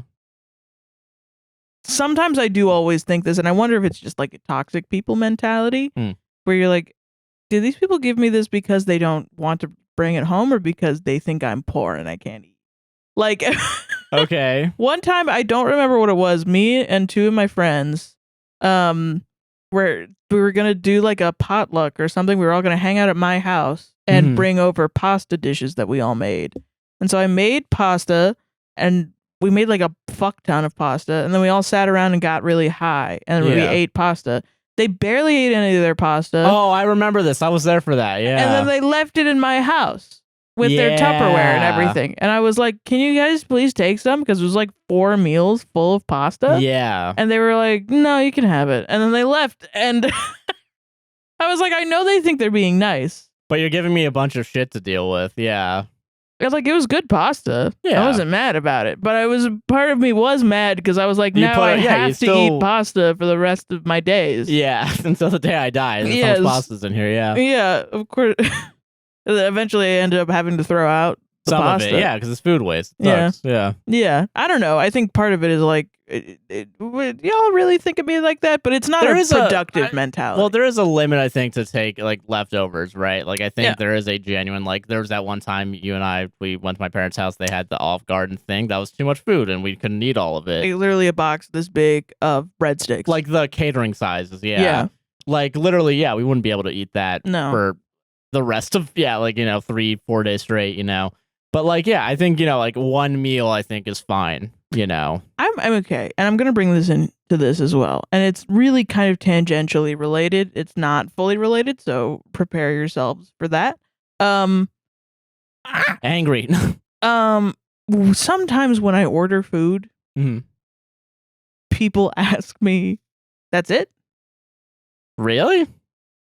And I feel like I'm ordering the normal amount. I feel like if you put a menu item, I'm assuming it's a full meal. It's a regular. Well, I mean, if it's an appetizer, I know I'm eating an appetizer. Yeah, I'm well aware. I know that it's not a meal, and usually I will. But if I buy the 5-pounder burger, I'm like, I'm expecting. And maybe like servers can explain this to me, but this will happen sometimes with sometimes even at cashiers at like bakeries or something. I'll get like for breakfast. I really kind of don't eat that big of a breakfast. I wonder if they're trying to upsell you. That might be what it is, and it's just like a weird way of saying it, because I definitely understand saying like anything else. Yeah, but it's not that. It's like, oh, that's it. It's like, oh, that's it. Like, okay, but it's not like at McDonald's where they're like, oh, okay, and is that it? It's not like that. It's like, oh, that's not a lot of food. Weird. But yeah. I know that I'm ordering the regular amount of food, and my brain, and this is not correct. I'm not saying that I believe this. I'm saying that this is just a thought that pops into my head. Is like, what, you think I'm a big fat fucking pig? You think I'm a big fat fucking pig, and I'm gonna get upset that it's not that much food? Is that what you're fucking trying to tell me? Fucking Jaden? Fucking bitch? You know? And I was not expecting the full name to come out. Oh my god. No, I just made up a name. I think I'm just thinking about Jaden Smith. But fucking... Okay. I think I was thinking of the name. Famous restaurateur, Jaden Smith. I don't know. I think I was thinking of Jennifer, and then it came out as Jaden, and then I thought about Jaden Smith. Okay, got it. That's how my brain works. But yeah, it was just, I do think that every time, and I'm like, it's the amount of food that I want. Fuck you. Yeah, that's fair. Okay. Go fuck yourself. What, you think I'm larger, that I need more food? Is that what it is? I think I'm a big fat fucking pig, don't you? And sometimes too with family and like people around, I'm like, why are you giving me this much food? Yeah, no, I can understand that. Like, I really don't eat that much food. I'm just fat. I just eat a bunch of a smaller amounts of shitty food. Yeah, and then not enough to starve myself, but enough to overload my calories so that I gain weight. God. I'll drink my calories mostly, not this, but yeah, the thing with 0 calories in it. Yeah, yeah, solved it. Nice. Yeah, I don't know. It's not real, and it's not something that I. So what you're saying is that it is real, and it's something that I will think about for the rest of my life. I think. Okay, because of how I was socialized as a child. Damn. Am I the asshole for telling my future sister-in-law to quote go back to the trailer park you came from? Probably. Unless, I don't know, some trailer park themed shenanigans happened, I guess. Yeah, do you think a trailer park is going to be important to the story? You know, it would be really funny if it wasn't. The first time you mentioned a trailer park is insulting your sister. Fucking laughing, Sarah. Oh, yay. My 32 female little brother Owen, 28 male, and his fiance Ellie, 25 female, are not speaking to me and are on the verge of uninviting me from their upcoming wedding in August. Oh my god. This happened all the way back in December, but Ellie still holds a grudge and has brainwashed Owen from talking to me and other members of our family. Don't like the language so far. Brainwashed? Yeah, brainwashed, dude. Okay. He has become super distant since their relationship began, too. It was about 9:30 p.m. on Christmas. My nephews were crying and rambunctious. My mom was getting flustered with the endless cooking. People were getting drunk and being loud, and my husband was extremely intoxicated and getting on my last nerve with his attitude and jealousy. I don't know why. I don't know what jealousy has to do with this. It says his attitude and jealous. Okay. I don't know. Sure. I was at my wit's end. Ellie comes over to our table with a plate of dessert in her hands. Obviously seeing that I'm flustered, doesn't ask me, "Hey Natalie, I can see that you're stressed. Do you need anything?" As all she did the whole day was cook an appetizer, set a few plates, and take care of my brother who drank too much. Meanwhile, I was cooking, cleaning, and setting up with my mother since morning. My brother is always late, and she doesn't encourage him to speed up or anything. Okay, I already don't like this person. Yeah, to speed it up. What's wrong with saying speed it up? She just doesn't do all of the labor that I expect a woman to do. Men are useless and women have to take care of the men, and if she doesn't do it, then she's a bad woman. And I hate her, when really I should be upset at my husband and my brother for getting too drunk and not helping anybody. That's a good point. I agree with that. Yeah. Okay. People also bring that up in the comments. Yeah, but okay. Yeah. She eats the dessert that I spent so much time cooking, doesn't say, "Nat, these pastries are amazing." So I said, "Hey, must be easy being a guest 3 years into knowing our family." Immediately, my brother comes in drunk, trying to tell me off, and I explained why I was upset at her for just being unhelpful. Ellie rudely said, "What are you talking about? I can't enjoy a holiday?" Then I told her, "You can enjoy it, but at least act like a member." She walked away from me, and I just snapped and said, "You know what? I bet this was a lot better than holidays with your family from what Owen told me. You should just go back to the trailer park next year and you can lay around whenever." what, like, I just don't get how people write these and then think that they're likable in any way. Yeah. Like, you're not. No one's ever gone to a fucking screenwriting class and learned that you gotta save the cat, you know? Yeah, the cat can't fucking die, dude. Yeah, you can't repeatedly stab the cat and be like, everyone loves me. Yeah, no, that's not how it works. Okay. Is that what that is? I don't know, actually. I don't think I read Save the Cat all the way. Save the Cat, literally, it's like you need a moment where, like, not literally, but like you need a moment where you save a cat from a tree. Like, you gotta do something good. Oh, wow, okay. Yeah, that's what it means. Like, you have to do something that makes the character relatable and likable in the first, like, 5 minutes of the page. Wow. Or 5 pages of the screenplay. That makes sense. It seems so, wow, okay. Yeah. Interesting. Okay. She does not actually live in a trailer. If she did, I feel like that would be rude. She doesn't live in a trailer, so actually I did not insult you. Listen, when I call you a motherfucking piece of shit, you're not actually a piece of shit, so you shouldn't be upset. Listen, I'm going to do a really good thing right now. Yeah. I'm going to reference The Office. There's the episode where Michael Scott is calling people gay, and then he finds out that Oscar is gay. And then he's like, oh, no. Now it's not okay because Oscar is actually gay, and I call everything gay as a joke, and Oscar has to be like, well, why is it okay to call other things gay, but it's not okay to call me gay? This is just a form of discrimination. Yeah. And it's a good point. Like, I don't understand why people think if you're gonna call someone something, yeah, and why are you scared if they actually are the thing that you're calling them? Yeah, or why is it okay to call someone something that if it's not true? It makes no sense. Yeah, like, that's weird. Yeah. I just said that because I had a rough night and she rubbed me the wrong way. I implied that she was trashy just because of her upbringing. You didn't imply it. Yeah, you kind of said it, yeah. She has spent every holiday with us as her family is a complete mess and she hasn't spoken to them in years. She is like the 3rd generation to grow up without a father. The woman who raised her is living off Social Security and poverty in old age. And this is all her fault, obviously, because she was born. And just a lot more. And just a lot more. Now, I want you to ask. I'm going to ask you this question. Do you think this next sentence is going to be an obvious no, duh? Why? Of course. Why are you even saying this? Yeah. I must have hit a sore spot. No. No. Dude, when I was beating the shit out of this guy with a baseball bat, I must have hit some sort of sore spot because he got mad at me. And I was like, what the fuck? I'm allowed to beat you up, but you're not allowed to get cry about mad at me. That's crazy. Like, what's wrong with you? My brother had a long conversation with me the next day. I haven't really spoken to them. I tried to apologize, but I just don't know what else I can do to make this right. That's it. So how can they make it right, Sarah? You fucking can't. You're a piece of shit. What You're actually an insufferable human being, maybe. Yeah, actually, maybe you have to change everything about yourself. Yeah, maybe you should learn to be like an empathetic person that won't hold the wealth of another person or their family troubles up against them when they don't say things you expect them to say to you.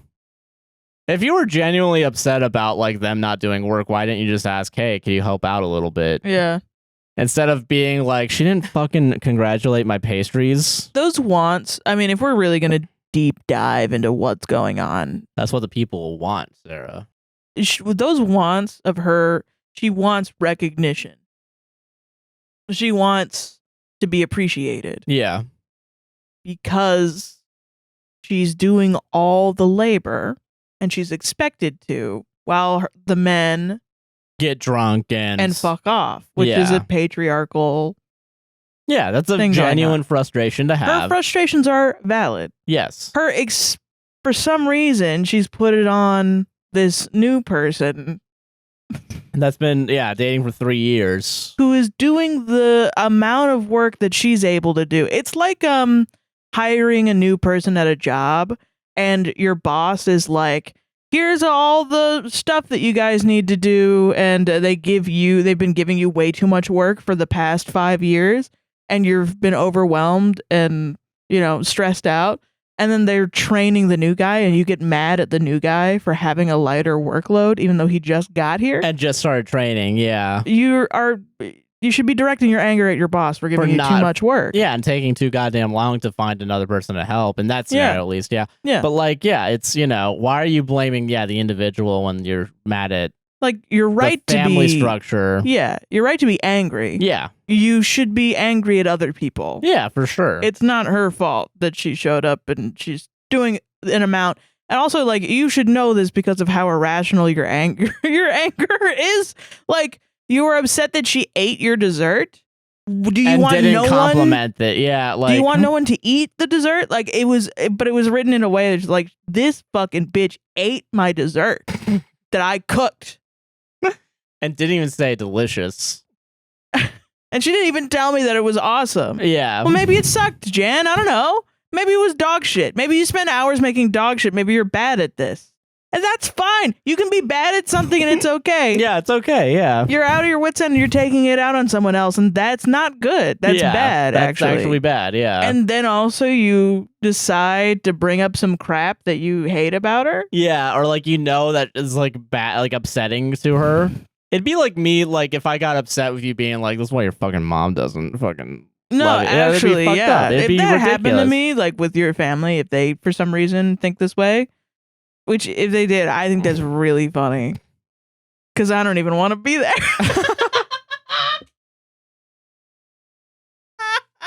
Okay. No, I do.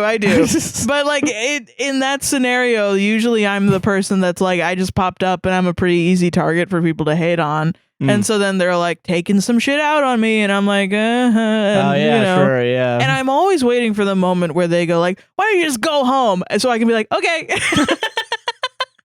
Good, because I was miserable this whole time. Actually, I hated this whole thing. Yeah, it's actually dog shit for me. Sorry. I didn't want to come.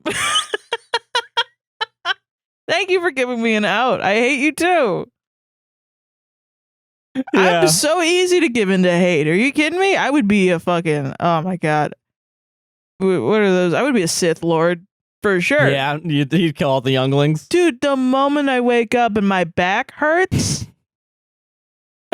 Time to fuck shit up. You think I'm gonna be a Jedi and not fuck anybody? That's crazy. That's crazy.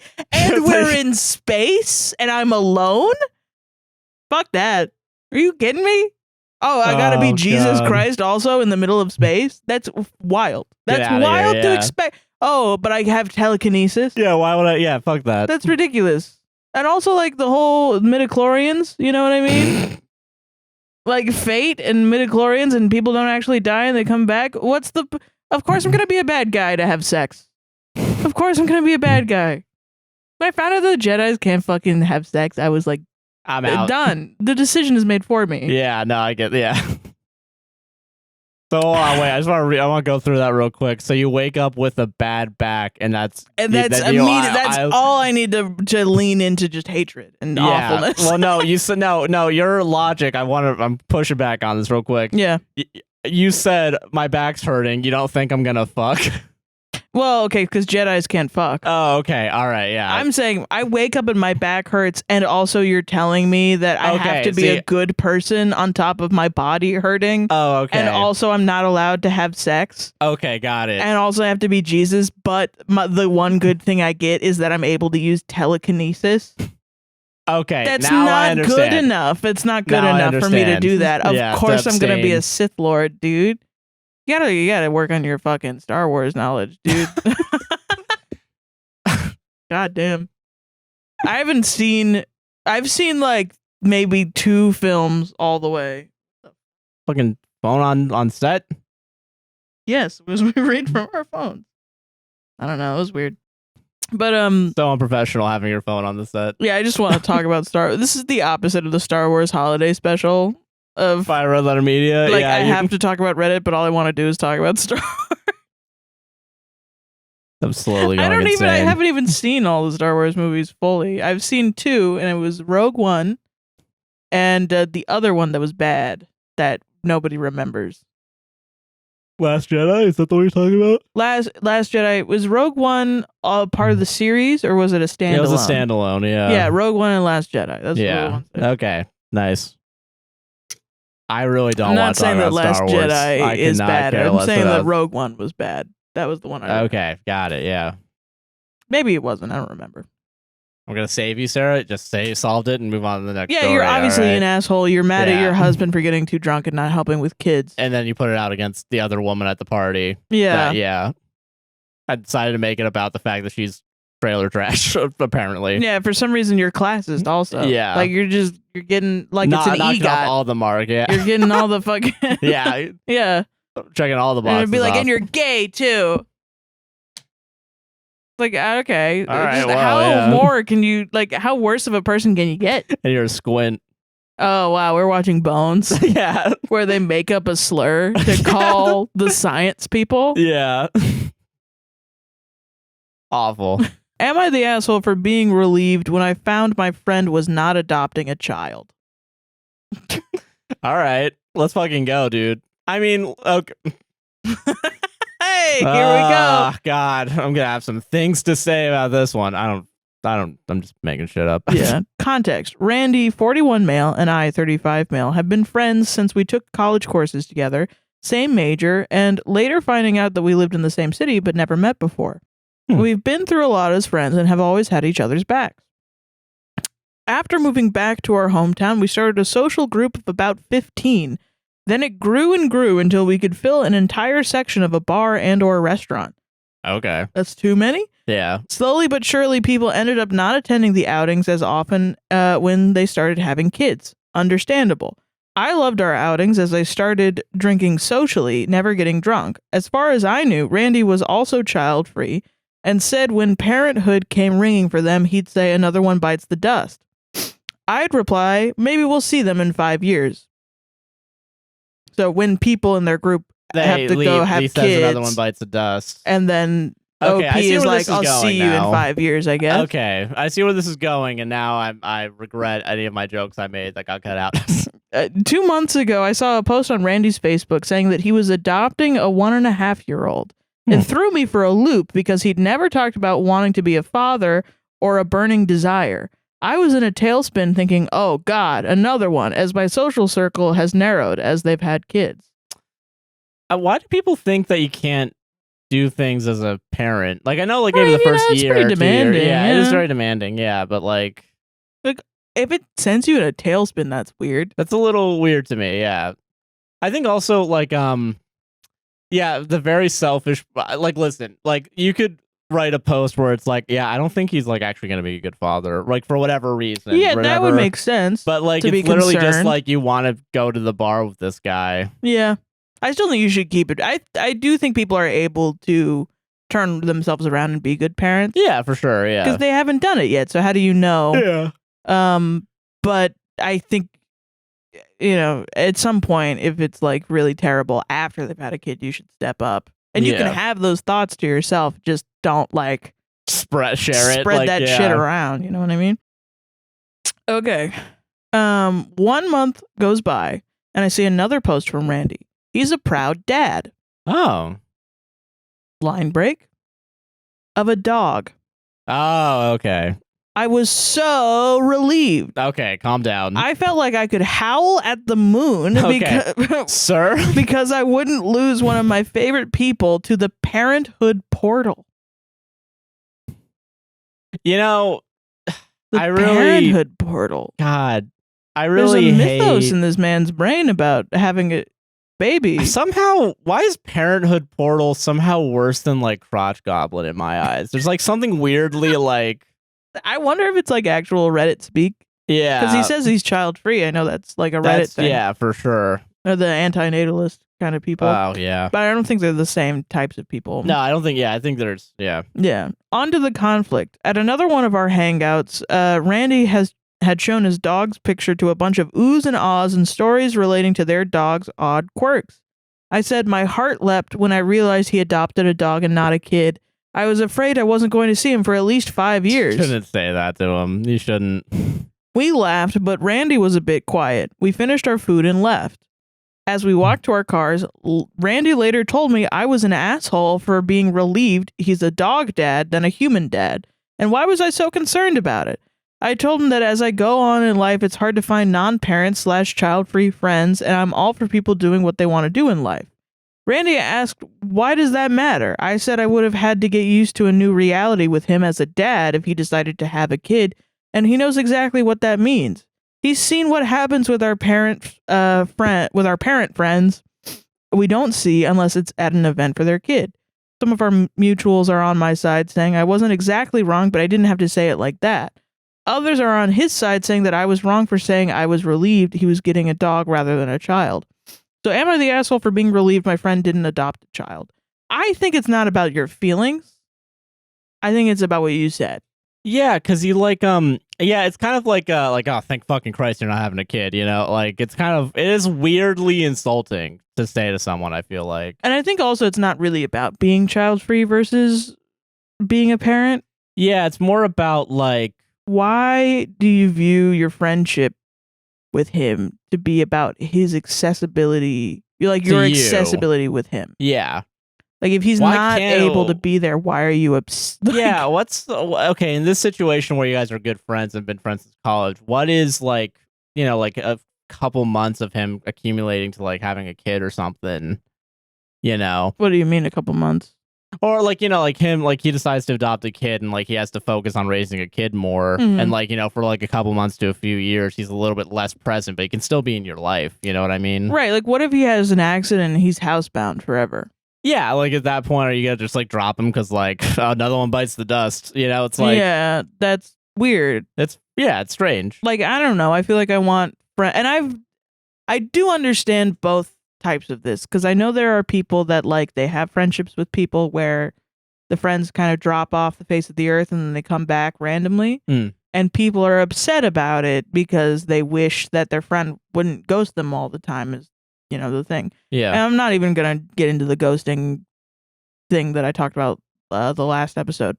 That's not what I'm talking about. I'm talking about like people that are like, I don't know, their expectation of friends is that they talk every day or like how many times a week. Like if you really like, where's the line? Like how many times a week do you need to talk to your friend before you think of them as a friend versus not thinking of them as a friend? There are friends I haven't talked to in a year and a half that you'd still consider. That I'm like, you know, if they contacted me, I would be nice to them because they never were mean to me. Yeah. No, I feel that same. You know? Yeah.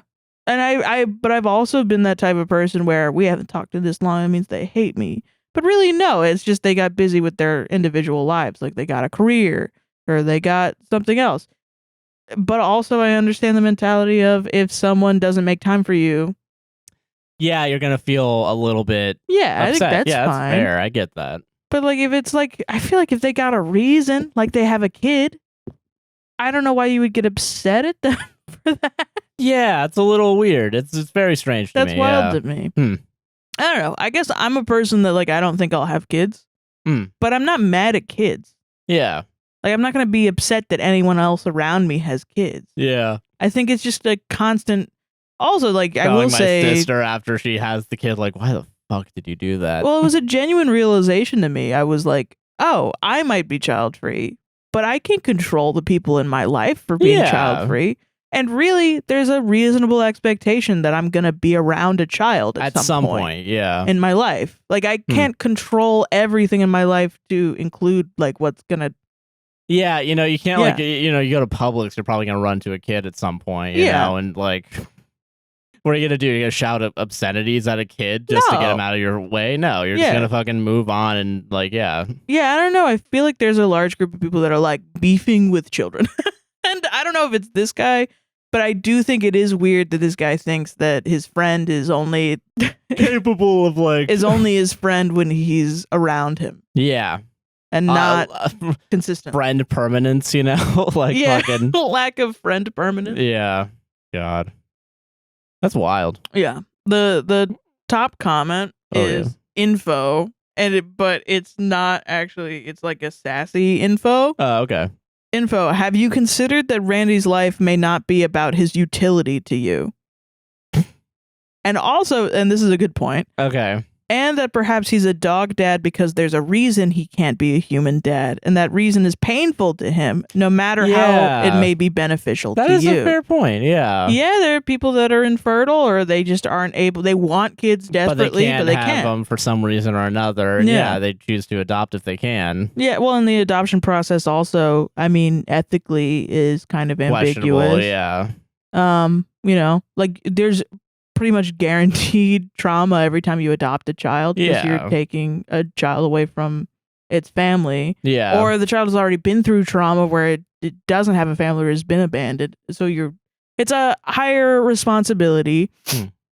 And I don't know. I think that's also like a conversation that I'm interested in. I follow some people that are adoptees that talk about the trauma that they had with their family.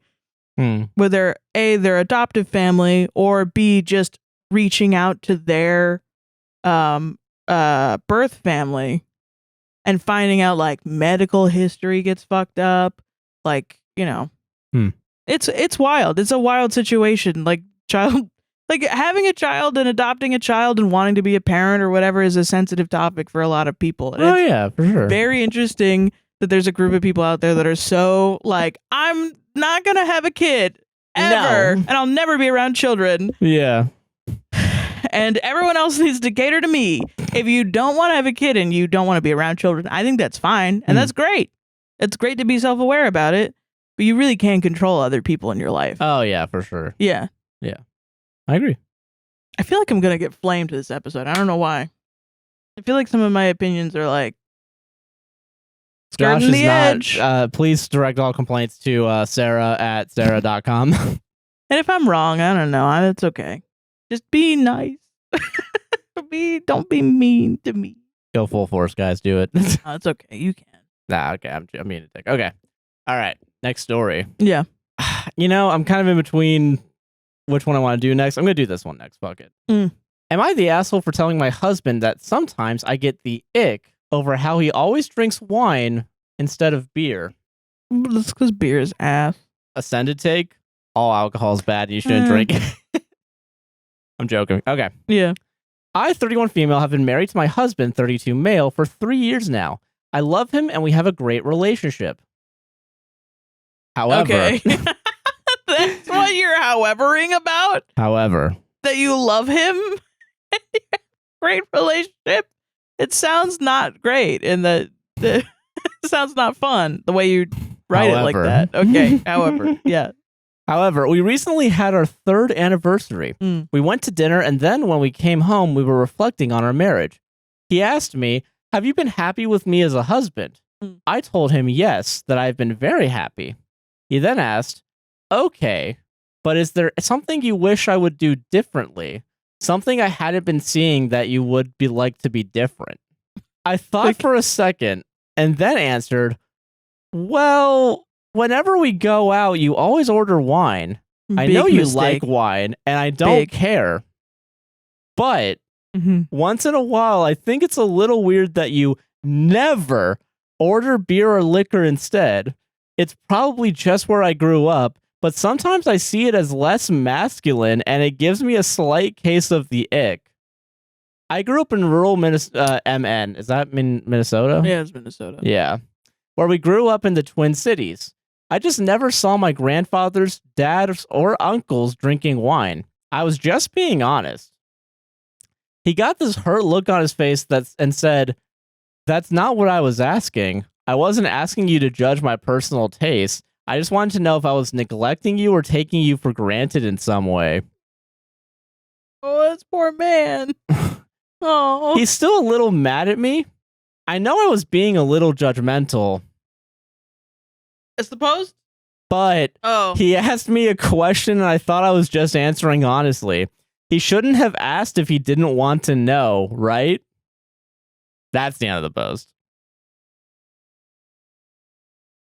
Oh, backwards beanie? Oh, dude, it's fucking douchebag Sarah. Yeah? You're so right, babe. You know what? Tell this beta male to get the hell out of here and to go find a woman that isn't in their highest femininity like you are, babe. You need a masculine, truck-driving, beer-drinking man.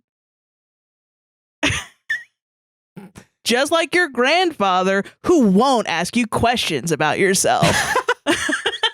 That's what you need and want, and that's totally not a living fucking hell. Instead of it's not every day that you hear like the Andrew Tate like masculine coming from a female perspective. Do you think it is every day? I'm so sorry. It absolutely is every fucking day. I hear this shit from fucking. I see this shit all the time, and especially with the ick trend. Oh yeah, where women were like, when he's wearing a backpack. You're just doing like a, fellas, is it gay to touch a man at any point? Yeah. Fellas, is it gay to pee because you're touching your own penis? Like, shut up about it. It's stupid. Like, we don't talk enough about how the patriarchy and gender roles are just stupid. Yeah, it's really dumb. Yeah. At its core. You look like an idiot. You should be allowed to drink whatever you fucking want. What are you talking about? It's not masculine to drink like wine or something. Like you're tapped, man. You're tapped in the head. It's pretty weird to like fucking fully gone. Listen, if you're a man and you're not drinking scotch every day, release this man. Release this man into the wild. So he can find someone who goddamn appreciates him and enjoys wine with him. Yeah. I never saw any male figure in my life drinking wine. What? What are you fucking talking about? Do you go to a restaurant, you see a man order wine like at 3 tables down, and you just think to yourself, what a fucking pussy, dude. You know who drank wine? Greek philosophers. Yeah. Actually, wait, hold on. Let me turn my shit back around. Oh, yeah, turn around. I just had another thought. Another bro thought? Yeah, because we can play this game, you know? Yeah. Then fine. You want to play into the patriarchy? Let's play into the patriarchy. It's your fault that he drinks wine for choosing a beta male. If you believe that, yeah.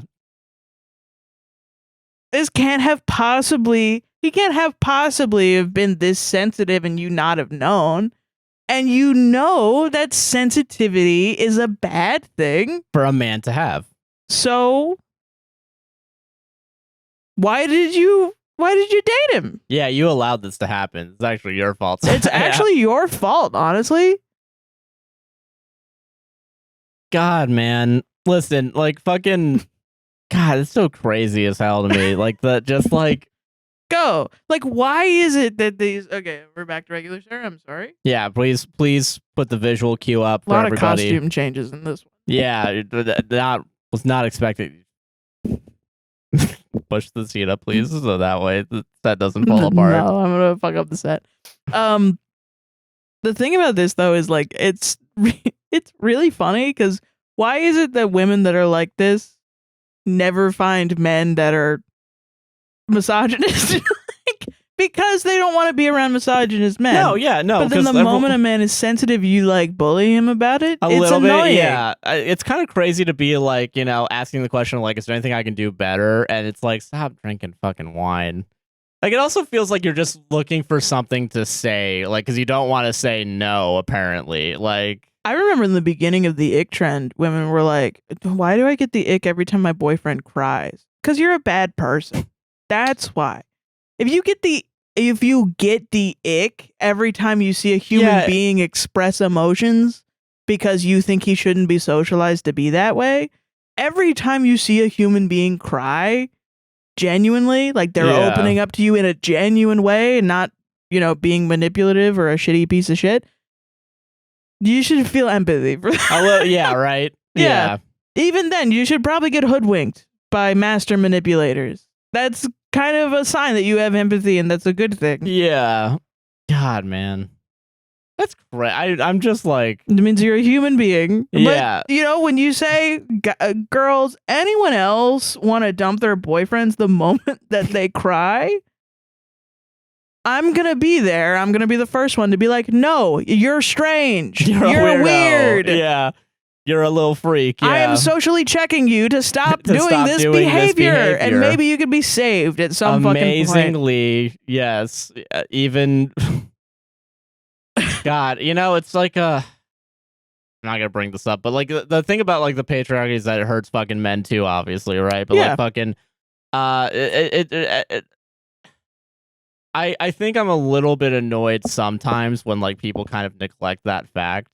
Yeah. Only because like, okay, someone who's been hurt by people, like in general, I definitely have a self-imposed boundary in my own head of like, I've been hurt, but I should just let it go.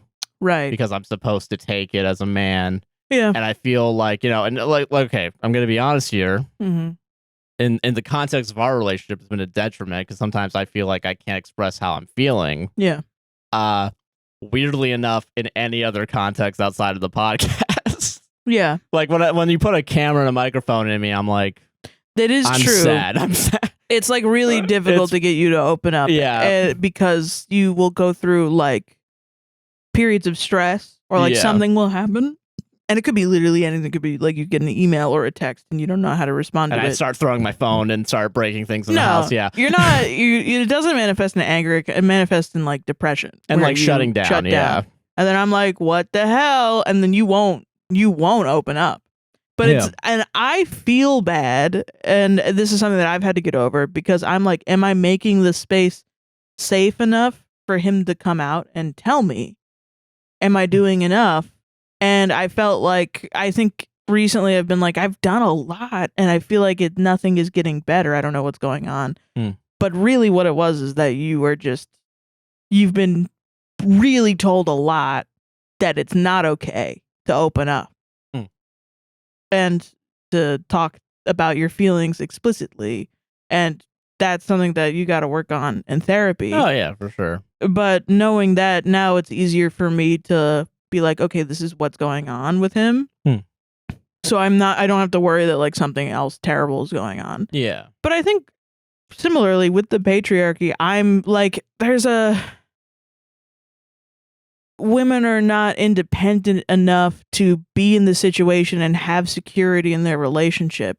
Like, oh, if he's not buying me flowers, if he's not taking me on dates, if he's not doing this, then he must not love me. But it's like, no, he could just be fucking depressed and not opening up. And I know that that's his thing to fucking, overcome. But I also think that that is a individualist mindset towards like a victim of trauma of our society. Yeah.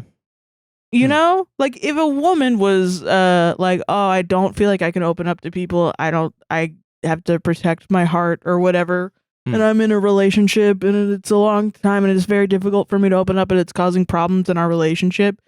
Do you think you would agree with a man saying, well, that's your fault and I'm breaking up with you because you needed to figure this out in 5 years? No, of course. Yeah, that's fucking... You'd be like, no, she's going through a lot of stress and she needs help. Yeah. Why wouldn't you say that for a man?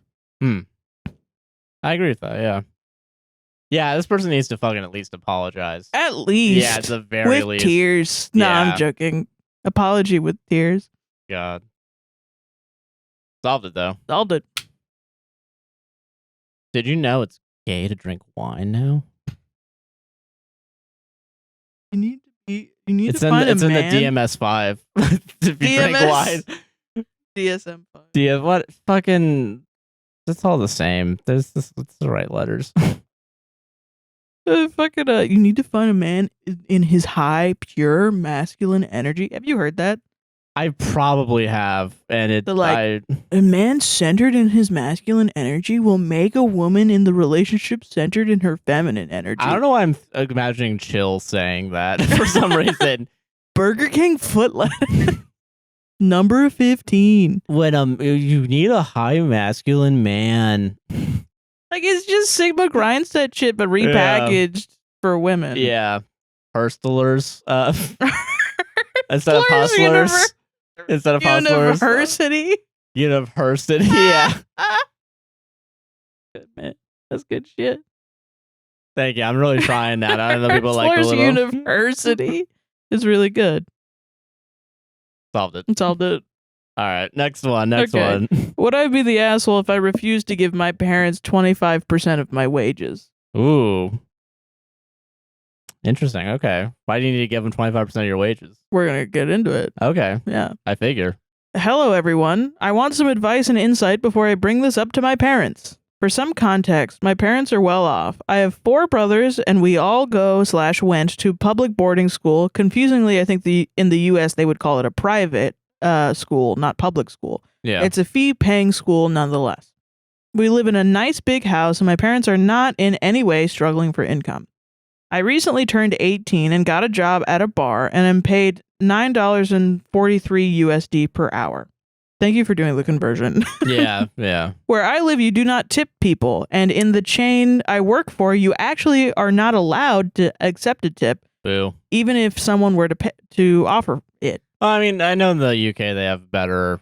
I mean, still like $9 an hour is not that great though. But I always thought like you could give a tip if you wanted to. Yeah, but I mean, it's good that they don't have a big tipping culture there. But I feel like they should be paying you more. But okay, whatever. $9. I mean, of course, it's a different economy, so I don't know. Who knows? Yeah. But still. I got my first pay slip with for how much I will be paid at the end of the month, and it comes to just under $315 USD. Okay.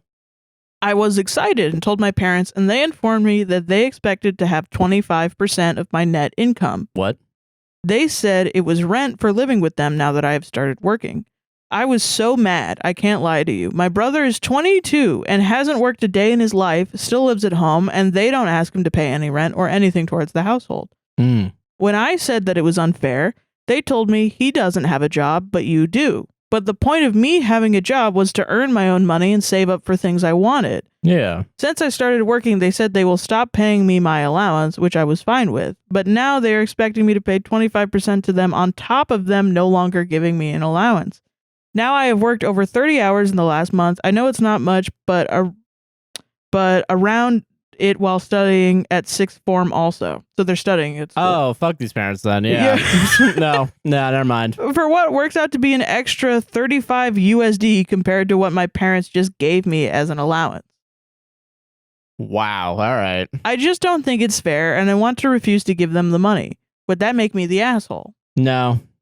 So, okay, there's more context. Okay, more context, good. Because I will say, going off of that alone, I think if you're a parent in a good situation financially, and you're allowing your kids to because this is what happened with me when I started going to college. I didn't have to pay any rent when I was going to college because I was, paying going to college, and I was paying for college myself. Yeah, and I worked a job to help pay for college as well, right? Yeah, and that was very kind because they were in a good position for me to live at the house and not have to contribute anything to rent. So I feel like it's a little shitty. Yeah. When I see other people that are in good financial situations be like, listen, I know you're working and going to school, but you got to pay up rent. But okay. Okay, so this is more context. Reddit is trying to financially advise this man on what would be the least amount of work for the most amount of profit, which I think is a really funny way to respond to this situation. Yeah. It's crazy to put in all that work and all those hours to net $35 equivalent. Not the asshole to refuse the 25%, but it's bad tactics. The obvious answer is to give them the 25% and then quit your job and go back to allowance. Save up to the point where you can move out, then get a job and move out just before your first paycheck. There's a way to scam your way around this, I guess. Yeah. I love that. And then OP responded, "This is what I thought. It seems pointless to me now for to getting a job, working all those hours around sixth form, only to come out to $35 better off. It's like $1 per hour. If they follow through, I will just quit working." And then someone says, "Sounds like they don't want you to work. Perhaps they want you to focus on your studies." Maybe, but then I feel like, why don't they just say that to me? Yeah, that's the thing. If that's the intention here, make it known. Because, the alternative is you're still forcing the kid to work through school and only earning $1 an hour on top of what it was before. That's crazy as hell. Jesus. So eventually, and I've once again accidentally got out of the website before I could find the comment, but eventually OP reveals that he talked to his parents and was like, do you want me to quit working? And they were like, yeah, we were trying to force you to quit working. Then just say that. And he was like, I don't know why they are fucking doing all this shit. Yeah. When they could have just fucking told me. And that's why I think he's not the asshole. I think it's the parents need to just be clear in communication that they want him to focus on his studies instead of work. That should have been made known. Like, hey, listen, fucking, that's crazy though to be like, think about all that paperwork, all those hours that he worked. Those 30 you hours? like learned how to do a new job for no reason. Yeah, and so OP has now put in his 2 weeks. Okay, that's good. They're gonna give him his allowance back, so he's gonna be. But that's like normal shit. I mean, why even make that experience happen then? Just be like, yeah. Like, I don't know. Sometimes I think parents just don't want to talk to their kids. Yeah, maybe. Because I feel like, if you, how do you, I don't even know how to navigate this situation from the parents' perspective, because it's like such a wild, it's just so funny. Like, I can't imagine a different, in my mind, this is how it went down. Mom, Dad, I want to save up for a PS5. Can I get a job? Okay, yeah, sure, as long as you're studying.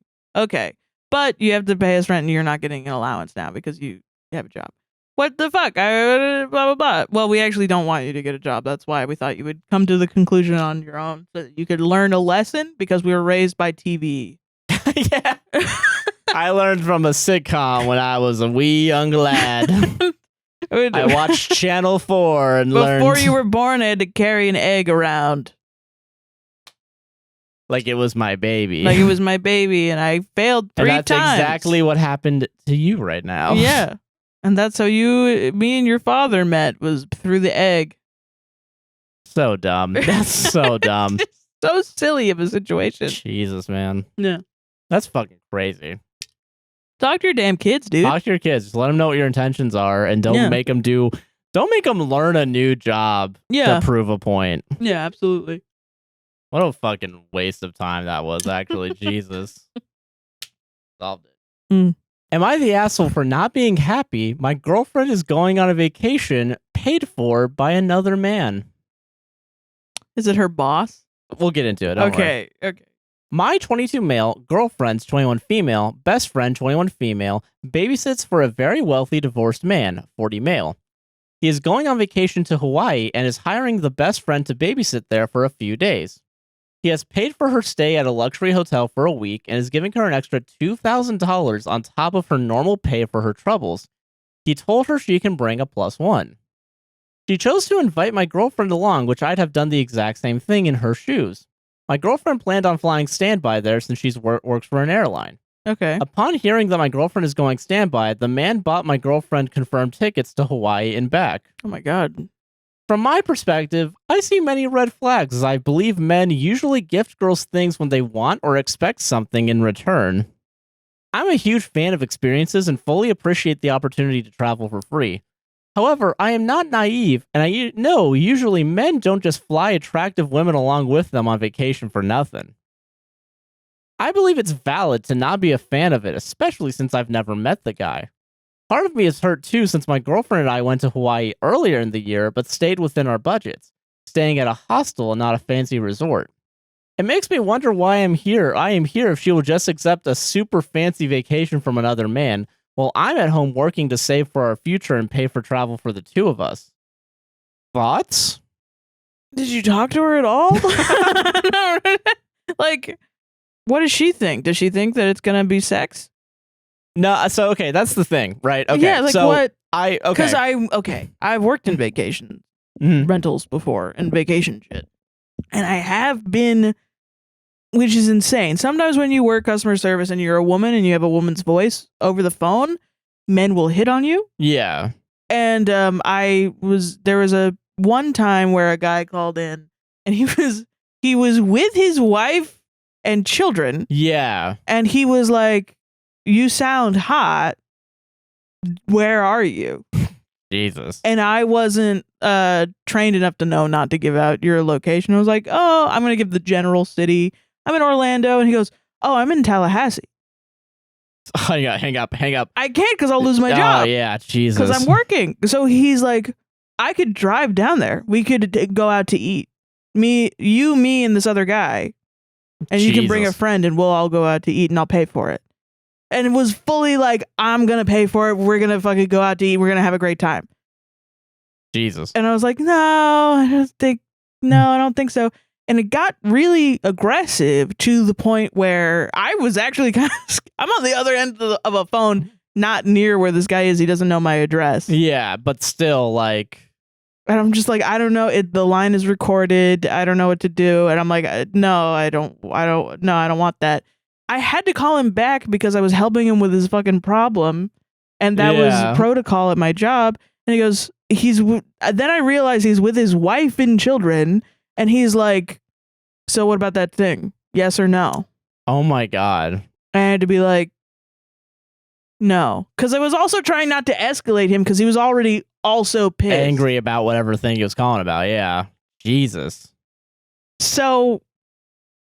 Oof, man. Yeah, I don't know. It's a weird situation because there are men out there that will try to turn shit sexual. I don't disagree that that's something that can happen. Yeah. But I don't know. Is she aware of that? Does she think that it's going to be totally fine? Does she know the guy? So that's the thing. So I got this on Am I the Devil? Okay. But Am I the Devil sometimes not.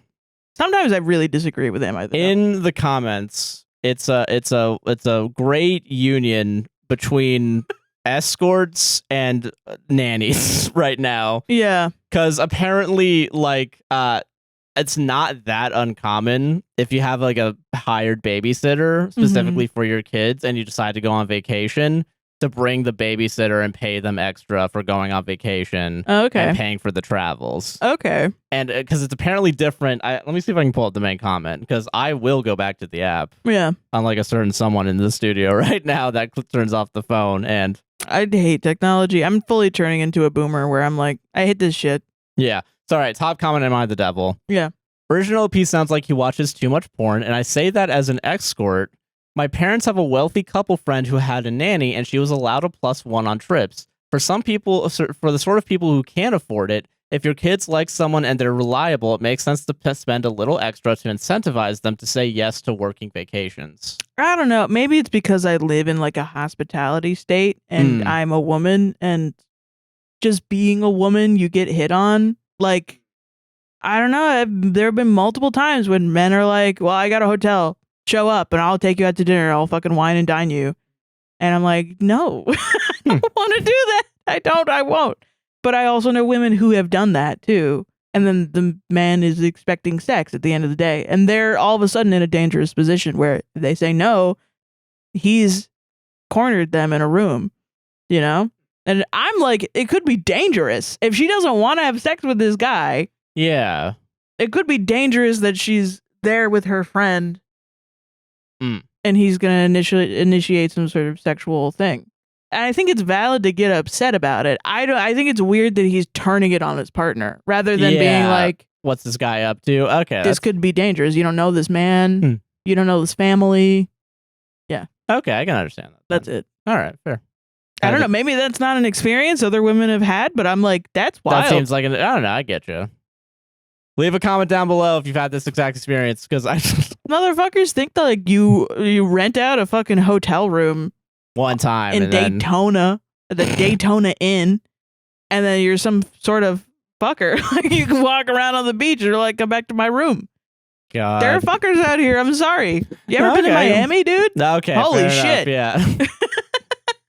Oh my God. God. Okay. Fair enough. I can understand that. Solved it though. Wait, what did you say about it? What was your opinion? I don't know, because I feel like if it was a sexual vacation, why would you invite another person, another witness to the fucking thing, I guess? Because I feel like I read the comments, and apparently a lot of people have had, like, nannies have been taken on vacations. Oh, I mean, I've never had that experience, so. Because, if apparently the main point, I guess that was also referenced in that, and, like, other people came in and agreed with it, was that it's very common to pay for a nanny when you go on vacation. Yeah. To look after the kids.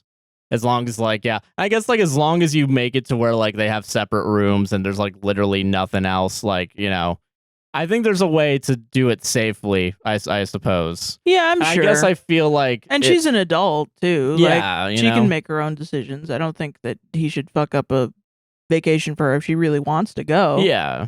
But yeah, I would just be like, okay, I'm just worried about your safety. You know? No, okay. I think it's fair to worry about someone else's safety. I think but it's it doesn't weird. seem like he's caring about the safety. No, he's like, you just want to fuck some random dude, which is weird. That is very weird. You should trust your partner enough to not do that. But yeah. I will say, I do know that there are guys that are like, bring a fucking friend. You know? Yeah. Okay, I can understand that. So I don't think that's weird. That's not like a red flag for me. Even him being around his kids and his wife or something, I'm like, that's not really. Fuck it. They are call dastardly. You they will still do it. Yeah. Dastardly, dirty Dans out here. You got to be about your fucking wits. Maybe it's because I'm a city girl. I don't know. Yeah. These men out here in the streets, they're not good. Living in Orlando specifically, and shit. Miami and Tampa. The shit that these dudes are up to are crazy, man. That's fair. Maybe that's not my experience then, because as a white guy, that I don't get hit on by other dudes, fucking. Fair enough, yeah. Yeah. I will say it is very funny to think that the first comment's like, yeah, he watches too much fucking porn. Yeah, like, okay, yeah, you're not out here living fucking life, dude. I'm sorry. Yeah. But then she says she's an escort, so I'm like, I mean, okay, maybe you are. I don't know. Yeah, who knows?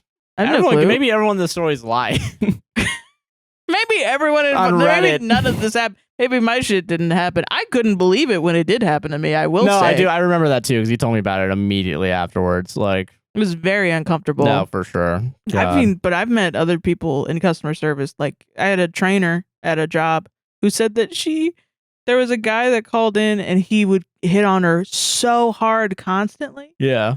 And she ended up marrying him. Oh, wow. Not actually. Like, he was like, let's get married right now over the phone. And she was like, yeah, okay, whatever. Because in customer service, you're supposed to just like agree. Yeah, and go along with it. Yeah. Jesus. And yeah, because you're a tool for the people on the other end of the phone. You have to de-escalate and shit. And realistically, if you're at a good customer service company, they should allow you to say no. Oh, for and to sure, set boundaries, and they should support you. But no, everyone follows Everyone just says, okay, whatever you want. At Disney, you weren't allowed to say no to people. Yeah. You were supposed to like try and figure out a way around saying no. Which is why we hate Disney so much. Yeah, it's fuck Disney. Caused every other company to accept that. Listen, enjoy Disney. Just don't be shitty to the workers, all right? Yeah, because they have to do what you tell them to do. It's fucked up. Absolutely fucked up. Yeah, but she did like a fake over the phone marriage with a man because he was obsessed with her, even though he had never seen her in his life. That's crazy. It's wild. Jesus. Damn. Okay, solved it. Now I do think he's kind of an asshole. I do think he's a little bit of an asshole, yeah. Like, yeah, I will say, like, being mad at your girlfriend because a man might want to have sex with her is wild. She can't control that shit. Yeah, why? That could happen walking down the street, you know? Yeah, exactly. Yeah, you punching every dude that looks at your girlfriend for more than 10 microseconds. How dare you walk around? It's an immediate punch. I'm gonna throw you against the wall like fucking Greg Turkington. No, poor Greg. Okay. Am I the asshole for not letting my kid interact with a neighbor's dog? Okay. I, 34 male, have a 16-month-old with another on the way. We are not a pet family. My wife and I do not like dogs or cats. Boo. Sorry. Judging already. I'm sorry. Yeah. We have no plans to have any, even if in the future the kids beg for it. Oh, but you'll have crotch goblins. I'm sorry. Fully antinatalist, Josh. Yeah, because now you're pet free, and I'm like, I know you guys are on that side of the coin. You're on the dog free subreddit. Yeah. My son was playing outside the other day, and an older lady with her 2 dogs walked down our street. I think a golden and a smaller one. My son is very friendly right now, says hi to everyone, and will yell at anything that moves. And that piece of shit loves dogs. I don't know. That's not my fucking son. It's my fucking bitch wife cheating on me. Just making shit up. It's so funny. Yeah. The lady crosses the street after my son says hi and comes and asks him if he wants to pet the dogs. I hold him back and let the lady know that we'll just say hi from here. She goes, "Don't worry, they're friendly and very well behaved." I reaffirm that we'll just say hi from here. She just kind of stares awkwardly at me. I'm hoping she'll just move on. She goes, "Are you not going to ever let your son around dogs?" Oh, shit. Does this happen before? It seems weird, like a fucking... Yeah, like, why is she making this big generalization after he said no twice? I say something along the lines of, he is still very little. Right now, we are teaching him to just say hi from far away and to not go up to touch them. When don't talk to strangers involves the dogs themselves. The strange dog. Probably good. Probably a good idea, honestly. Yeah. I mean, yeah. We're friends with dogs? Well, because I'm friends with dogs? Okay. We'll allow it when he is older, but not right now. I say, have a good day, trying to end the conversation. She starts giving me parenting advice. I'm going to teach my kids to be afraid of animals. This didn't happen. Implies I'm going to stunt their development and says she is a firm believer in introducing them young. She mentions her kids grew up with dogs. I tell her I don't agree with you and you can fucking keep walking now. Oh my God. She's taken aback that I said the F word to her. She goes, "Poor kid has an asshole parent." I just walk away. Am I the asshole here? Like, you said twice that this woman was like, "Well, here's what you need to do about your parenting." Can you shut the fuck up? Like, this is so wild that this interaction happened. Okay, all right. Hold on, my brain's hurting right now. Okay, hold on. Because if you side with the dog lady, I'm going to fight you. I might side with the dog lady. That lady is out of fucking line. I might side with the dog lady a little bit. Fucking why? I love dogs. I don't care. Stop doing this shit. Sarah, this is posted on the r/dog free subreddit, and now you're... Dog lady's out of control. She's walking around forcing children to pet her dogs. There's gotta be more fucking... No, there's not. There's gotta be something. I gotta put my trust in dog lady. What Listen, are you fucking talking about? I don't know. She's inherently better because she owns dogs. Listen, Josh, you know what? And this is gonna sound weird to you because you're not in on it as much as I am. Yeah. This is a white people opinion. Like, I don't... White people love dogs too much that will be like, "Oh, okay, dogs are better than children." Okay, listen. All right, no. Okay, all right. Okay. Honestly, genuinely, I think it was shitty of the dog lady to be like, "Why? Just let me fucking bring the dogs over." Dude. And critiquing the parenting is pretty wild. But okay. Also, telling this lady to go fuck off in front of earshot of your kid is a little weird. But I also get being frustrated, so I'm not really too mad about that. I think it's a really funny escalation, honestly. I'm not really that mad about cursing in front of your children. If you think it's okay to do it. No, I get it. Yeah, that's fair. Whatever. As long as you're not like words. being like, "You're a fuck." You're like 16-month-old, you know? God. But they're two dogs. Like, it's gonna get hurt. He just doesn't want to. Why is he forcing his anti-dog and cat propaganda? Okay. You know, I know this is some cracker shit. Fuck you, Sarah. Okay? No, like, go fuck yourself. Don't. Because you don't understand consent. He said no twice. And she kept pushing. That is the actual shitty thing, but... This is bullshit. That's bullshit. This situation is funny as hell, but like, it's really funny. Like the idea of walking down your street and then you just have this altercation. Unstoppable force meets immovable object. Yeah, like, I'm not letting my kid near any fucking dog ever in my life. We're just teaching him to say hi. I will never have a stupid fucking dog in my house.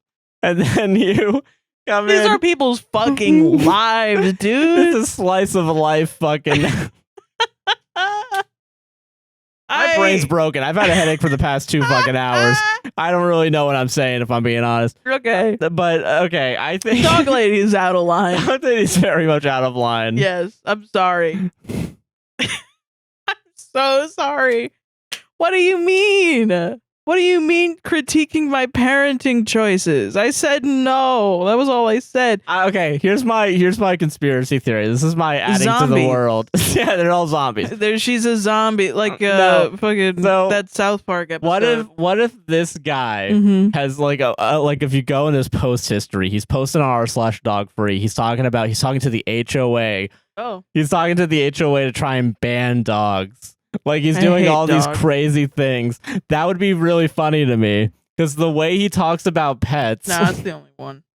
Never mind. Damn it. Because that's his burner account. There are reasons to not want to be around. I know. Dogs. And like if you have like allergies and you're scared of pets or something, you got bit. You have trauma. You know? Yeah, that's fair. None of that shit is fucking terrifying. I will say. No, I get it. Yeah, it's dogs can be fucking scary. No, I get it. No, I mean I have literally a scar on the back of my head because the dog bit at it. Yeah. So then you should understand where this man is coming from. Listen, I was asking for.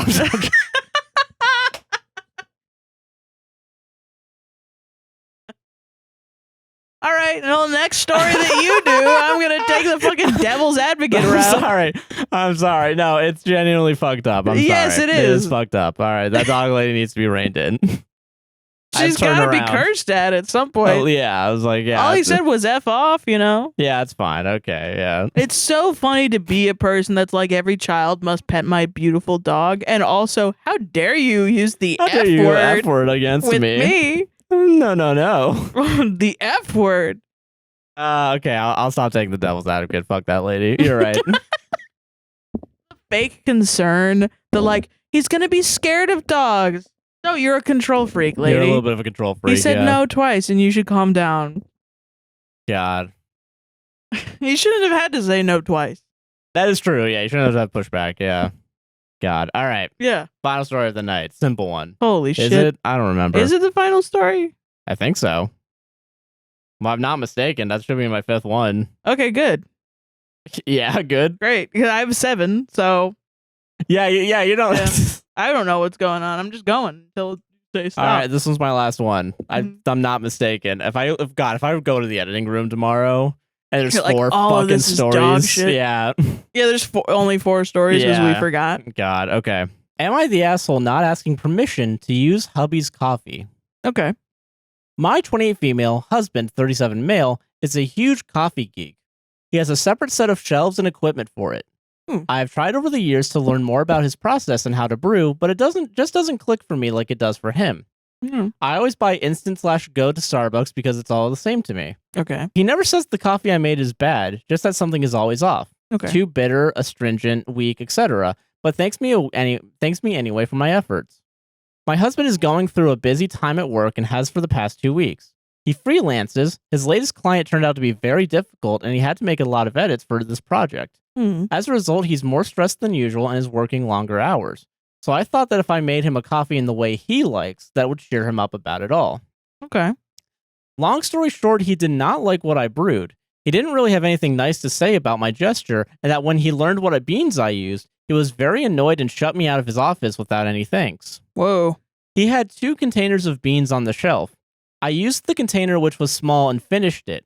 I did not realize it was a rare coffee and processed in a unique way. Oh no. It cost more than triple the other bag, which was mainly full and double the size.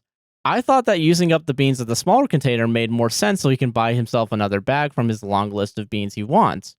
He refuses to ever have more than 2 bags at once so he can appreciate them a lot more, whatever that means. I'm assuming like the freshness of it. I guess so. He's upset with me because I didn't ask permission and he could have told me which bag to use if I was going to try and make him a coffee. I'm upset with him for his reaction, no thanks, and shutting me out of his office. I think the whole permission thing is so gross to me and I shouldn't have asked whether I can use something in our home. Am I the asshole? But it's his hobby and it's his equipment. Yeah, that's the thing that kind of threw me off the first time. There is an edit, which is kind of good. Okay. Thank you for the advice, everyone. I apologized this morning over breakfast and offered to buy him a new bag of coffee. I used a new bag of the coffee I used, as well as asking for advice on a bag I can buy to practice making it for him. All's good in our household now. Great. Okay, great. Yeah, okay, great. Awesome. Yeah. The thing you're right about the hobby thing though. Yeah, because I'm like you're married a person with a very specific dedication. Yeah. Yeah. And like I saw people in the comments comparing it, like, you know, like their partners have like a wine collection, and they don't just pick randomly like wines from it, like, because it'd be kind of fucked up where it's like, you know, it could be a very expensive wine that he's saving for a special moment. Yeah, and exactly. I can understand him being upset about that for sure. Yeah, I don't think he reacted in the best way. No, but he's upset. Yeah, it's all right. I think he did fuck up by using He didn't curse at her. He didn't get mad at her. He didn't do anything. He was just like, I'm going to go in my office. Maybe he should have been like, I'm not mad at you. I'm just frustrated in general because of what happened. Yeah. But we can talk about it later. I have to go cool down. You know? Something like that. Yeah, I think that's fair. Yeah. I don't want to police someone's reactions to something that frustrates them. Because you could have asked. I don't think asking for permission is weird. I don't know. Maybe I'm weird. It's kind of like when I make my mac and cheese, you do ask me if like you're okay to use. Yeah, because you have special ingredients for your mac and cheese. Yeah, you know. It also kind of seems like she's not really interested in the process. Like she says that it doesn't click for her, which I totally understand because there's a level of coffee making that I don't get at all. That I don't want to engage with. Yeah. Like I love coffee. We drink it every day. We have a fucking coffee line. Buy it and consume it. But yeah. But yeah, it's like we have that and like, but I really don't get into the like air pressure or fucking whatever. But it all means something to someone. Yeah, for sure. Like they know what they're fucking talking about. And if you don't get it, that's cool. But then to go and like pressure yourself into making something without asking like, oh, hey, can I use these beans? Just real quick. I don't think that's weird or gross. Yeah, no, I totally think it's fine to ask permission. Yeah, like I don't think. Yeah, I think it's kind of weird to even be like upset about it. Permission is bad. Yeah, it's like because you're living in a house with someone. Yeah, it'd be like if I took your laptop and just started playing video games on your Steam account without asking. Like, yeah, it's wild. But it's in my house, so I should be allowed to look at all your stuff on your laptop. I mean, maybe I'm weird. No, I don't think I'm weird. No, I don't think. No, I don't think so I'm fucking weird.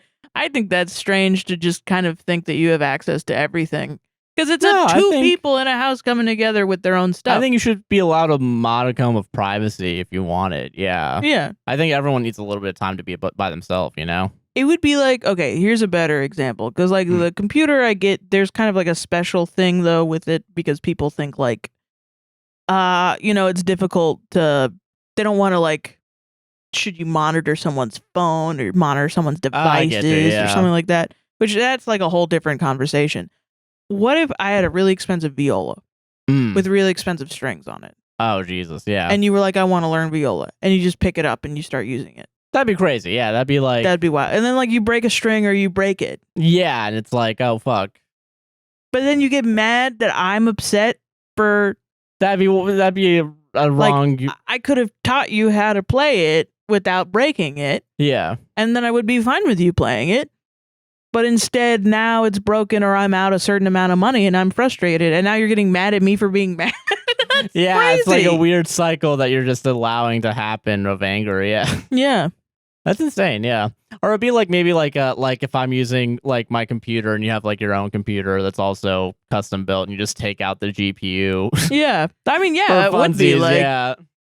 Oh my gosh, who was I talking? I was talking to someone and fucking I was having computer trouble on my shit. Yeah. And she was like, why don't you just use Josh's computer? Because she shares a computer with her partner. And I was like, I don't think that's gonna happen. She's like, why not? Like it was a problem. And I was like, she didn't mean to insinuate that it was a problem. And I don't know if she'll watch this either. Josh is a fucking maniac when it comes to his computer. But I was just like, I've never, ever, one time, I think. Oh, I mean, maybe once or twice. But like, you were there supervising me on your computer. Don't fuck up my computer. I'm like, dude, that shit costs $3,000. Yeah, like now that I've built this one by hand, I have a weird connection with it now where I'm like, I gotta protect this. God damn it. I gotta protect this fucking thing. Like, I feel like if I was using the old Alienware, fucking, I'd be like, yeah, fucking use it. I think that was the one that I used, but you were still kind of over me. I think you had to print something out or something. Yeah, I was like, don't look at my porn. But yeah, I get it, though. It's expensive. Yeah, you know, fucking... I know I'm not going to fuck up a computer. Like, I feel like I'm all right. But I do also know that I treat my electronics worse than you treat your electronics, like a lot. And I just recognized that about myself. Can I call you out real quick? You broke your headset. Okay, I'm gonna call you out a little bit. You put things behind the pillow on our fucking couch. Okay, so I maybe broke it. I broke your headset. I think we both did, and we should both take accountability. Okay, all right. It got into the couch through the putting it on the back side of the thing. It went into the bottom, and then we both sat down on the couch, and it broke it in half. Okay, all right, fine. We can both take accountability for that. I'm going to call you out for calling me out for calling you out. You could call me out on the many times I've corrupted my hard drive. That is fair. At least 10 plus times in the past 6 months. I will say it is really fun. It's sometimes funny thinking about it now, the amount of times you've like grabbed your laptop and then moved it to the right and then it just fucking comes up. And and I always look at it like your computer's turned off. Why is the flash drive on still? I see the light. It shouldn't be on. And it's because you leave the mouse on and if I click it. I've gotten better with that. Okay, you have to give me credit. Okay, I do that every time better now. at that, yeah. But I will admit, in the beginning, when you would do it, I'd be like, "Why the fuck are you turning my mouse off? What the fuck?"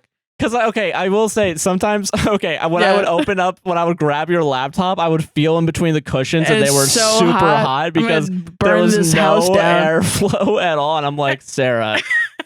You gotta turn off your computer. Listen, it used to be that technology was built like a fucking brick, and I could use it for years and years and years. Even a brick would still burn up if you put it in between a bunch of fucking goose feathers. And well, that's fucking stupid. It should be built better than that for the common user. How many people are thinking about fucking airflow? Not enough, and that is a problem. I think people should think more about the airflow to their electronics to keep it well cooled. Listen, I fully acknowledge that I'm the asshole in this situation. Yeah. I know, I get it. I understand it. I'm in the wrong. I had to tell people to use LED light bulbs on this fucking show, god damn it. And still do it. If you have incandescent lights, get rid of them. Use LEDs. You are the expert, and I do defer to you, and you are correct. I'm the tech buff. You're the tech buff. 5 bags of wires.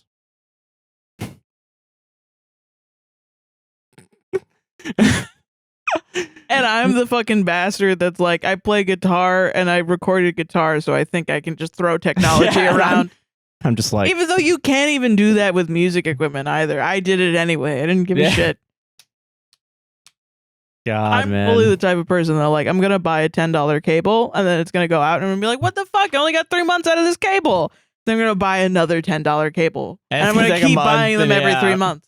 You know, I spent $30 one time. Which honestly, that's more of a shitty thing about capitalism is that you have to pay a lot more money for things that are going to last longer because they want you to buy more stuff.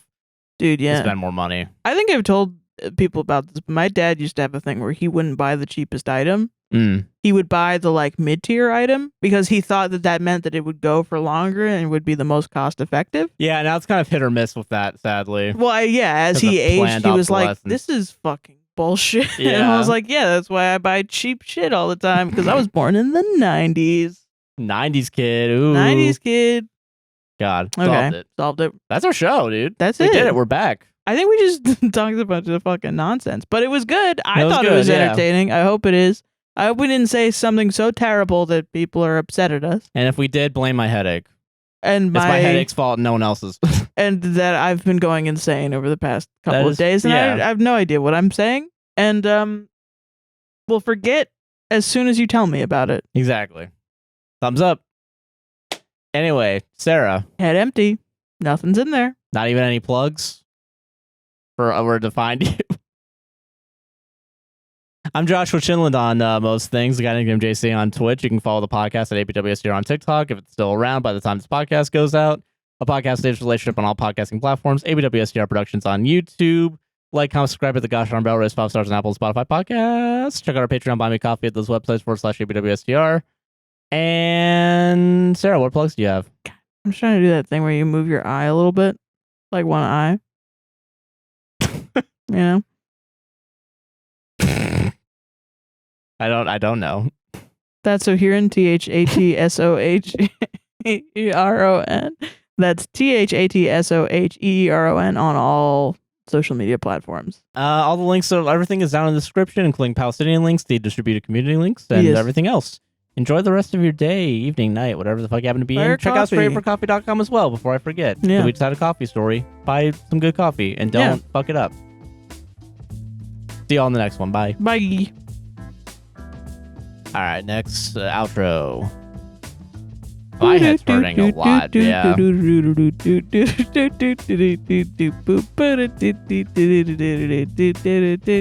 the Muppets theme you just did. Weird. Okay. Fully going insane. I'm slowly going insane too. I don't know why. Like this is like I've really enjoyed this podcast. It was really fun to do. But like my head started hurting halfway through, so I've been focusing on that. Like why? Sometimes I think you just have to disassociate from the thing you just said. Because now I'm walking in and I'm like, did I tell that girl to not go to college? Like really? Did I say that? What the fuck? I remember you said don't go to college, and then you got on your skateboard and put on sunglasses, and then you skated away. I know you want to go to college, but just like don't. And then I left. And then we talked about how shitty dogs were or something. This show. I don't know. Like, how can anyone take us seriously? Yeah, we're goofballs. It's the curse of having an audience infinitely smarter than you and knowing that they're going to correct you at every turn. Yeah.